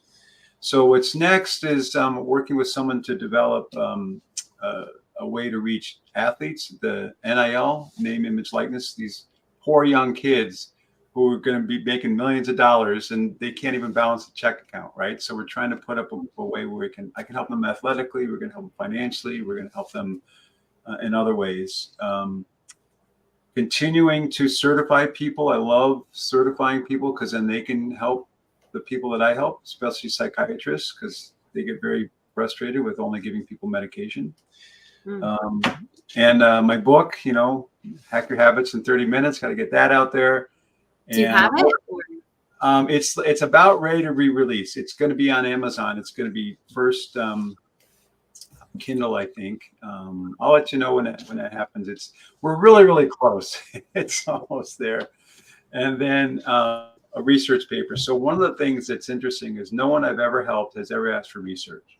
but in order to get into the medical community, everybody wants research, which basically is the same stuff recycled over and over again. I present at medical conferences about once a year, and I always enjoy it because people will say, we've been working 15 years on this one little thing and we think it's going to make a difference, and I just give results. And so big thing for me this year is my daughter, she's graduated degree in psychology and neuroscience, likes to do research. I don't necessarily like the research. So we're going to work on a paper this year. We're going to do a paper and get it published. So that's the big thing. Get that done with my daughter. So I'm looking forward to that. I love that. Mhm. I just want to say thank you for this interview, John. Thank you for, of course, agreeing last minute and being so open to doing this. You never know what's going to happen. Somebody always cancels. At least one person does. So I love that wherever we are, we get to meet cool people, and I get to share this platform with you. So and thank you. This has been a great interview. It's been the most fun interview I've done in a long time. Thank you. Yeah, it's great. I don't remember if I told you. It was like, just pretend we're in a coffee shop having a conversation. Right. Exactly. That's what all this is. And how perfect to end this whole day of interviews with that message of hope. Yeah. It's a beautiful ending to the day. Thank you, John. Oh, absolutely. Thank you. Thank you for this opportunity. Awesome. So how I like to wrap up the day, and you're more than welcome to stay with us, where you can leave anytime, John, is I'd like to ask my co-hosts, and of course anybody who's here, what is something that stood out to you today? You asking me or Barbara? Whomever, free for all. Go ahead. No, I what stood out to me, I love the way you started. Find out a little bit who I am before I tell you who I am. Oh, That stood out to me. That's never happened before. I like that. Yeah. Well, I'm actually going to start creating an Excel spreadsheet and finally putting all of the names with their words, so that I can kind of see where the patterns are, and I can see how people evolve with the dates of their interview, and I can see how the same people have changed. Wow. Because there've been a few people where I have interviewed them more than once, and so I can see have they actually kept their core energy, or did they completely switch? What happened, right? It's so interesting to me. That's the analytical part of you, right? Oh, Analysis. Good for you. Yeah. Good for you. Yeah. It's like, this is just today. Oh, you can't see it. Ugh. This is just today. Wow. What about you, Barb? What stood out to you today? Oh, I've just loved every bit of the day. I took detailed notes. I think I'm going to connect with everybody, because everybody, although different with similar themes, really spoke to me at some level and emotionally. So I found everybody very inspiring, uplifting, motivating. It's just been a beautiful day. So, John, I'm just the co-host guesting for the day. Okay. So I had the pleasure of just sitting here next to Laura and see how she does her thing, and get to chime in every now and again. Yeah. So I knew you were an observer, but you're quite the observer, aren't you? Social scientist in me. That's what it is. Awesome. One of the things that stood out to me was, when I have to make sure I'm getting names right. Brittany. When Brittany was getting me to say no. When you asked the question, Barb, you missed this part, John. So we were doing a practice together, an exercise together. And this lady was talking about being able to express your voice, authentically speaking up. And so we did this practice of asking ourselves and each other crazy questions, and then just practicing saying no. We're like, do you want to fly here and look after my pets? That's great. Whatever. And then Barb happened to come back and ask me if I would, I'm going to rephrase, ever quit this show. And I felt my body go, no. And the whole tone, like the protective mechanism that came in with that's probably the second most profound no I had ever said. Wow. And the first time was because of PTSD, something that happened causing PTSD. Okay. So I'm like, wow, is that what that feels like? That's what that feels like. Wow. Yeah, it was good. I'm very proud of myself. I was like, I said no with authority, but also protection. So that's more for me to learn later. That sounds like a great thing to practice. Right? And that's Yeah. neuroplasticity, right? You repeat it over and over again so you get comfortable with it. Then it becomes easier to say it when you need to say it. Yeah. That's great. So good. Yeah. So I also want to take this time to say thank you to my co-host, Barb, for coming in and being my co-host. Thank you for having me. It's been wonderful. You didn't have fun at all. No, not at all. Horrible. And thank you, John, and to all of our guests today. Like we had Anne Marie and Maria, Brittany and Kitty and Julie, and of course you. I love how the days always flow and there's always a theme. Yeah. It's wonderful. Mm-hmm. So for those who want to join me tomorrow, this goes all week long. So tomorrow's Thursday. I have to remind myself too. We start at 10 a.m. Eastern. We go to 2:30 p.m. Eastern. Same bat channel, same bat time, right? We're on Facebook, we're on LinkedIn, we're on YouTube. Of course, YouTube is the best to share with other people because you don't have to be a part of the group or friends or anything like that. You can just share it with people. So I invite you to come back tomorrow. What is going to be our theme tomorrow, Barb, since I'm going to be interviewing you? I don't know. I mean, I'm so diverse. I mean, Okay, that'll be our question. So I'm going to ask everybody what they used to do before they do the thing today. Okay. Right? Because I used to do architecture. I used to do those things. And while I don't do that anymore, those skills still transfer. Yeah, they do. So that'll be our theme tomorrow. How's that? I love it. She'll be the only one that has prep time. Yeah, but I won't prep. I won't prep. I won't. Awesome. This has been a lot of fun. Great. Yeah. Yeah, thank you. Yeah, I was just saying I have to go because I have to go to this luncheon. And if you, I love your show. If you ever need other guests, I have some I could suggest to you. Interesting people. Awesome. Thank you. Yeah, absolutely. So I just want to say thank you to everyone watching, and we will see you again tomorrow. Much love. Bye. And then when I click the end stream button, I sing a dance.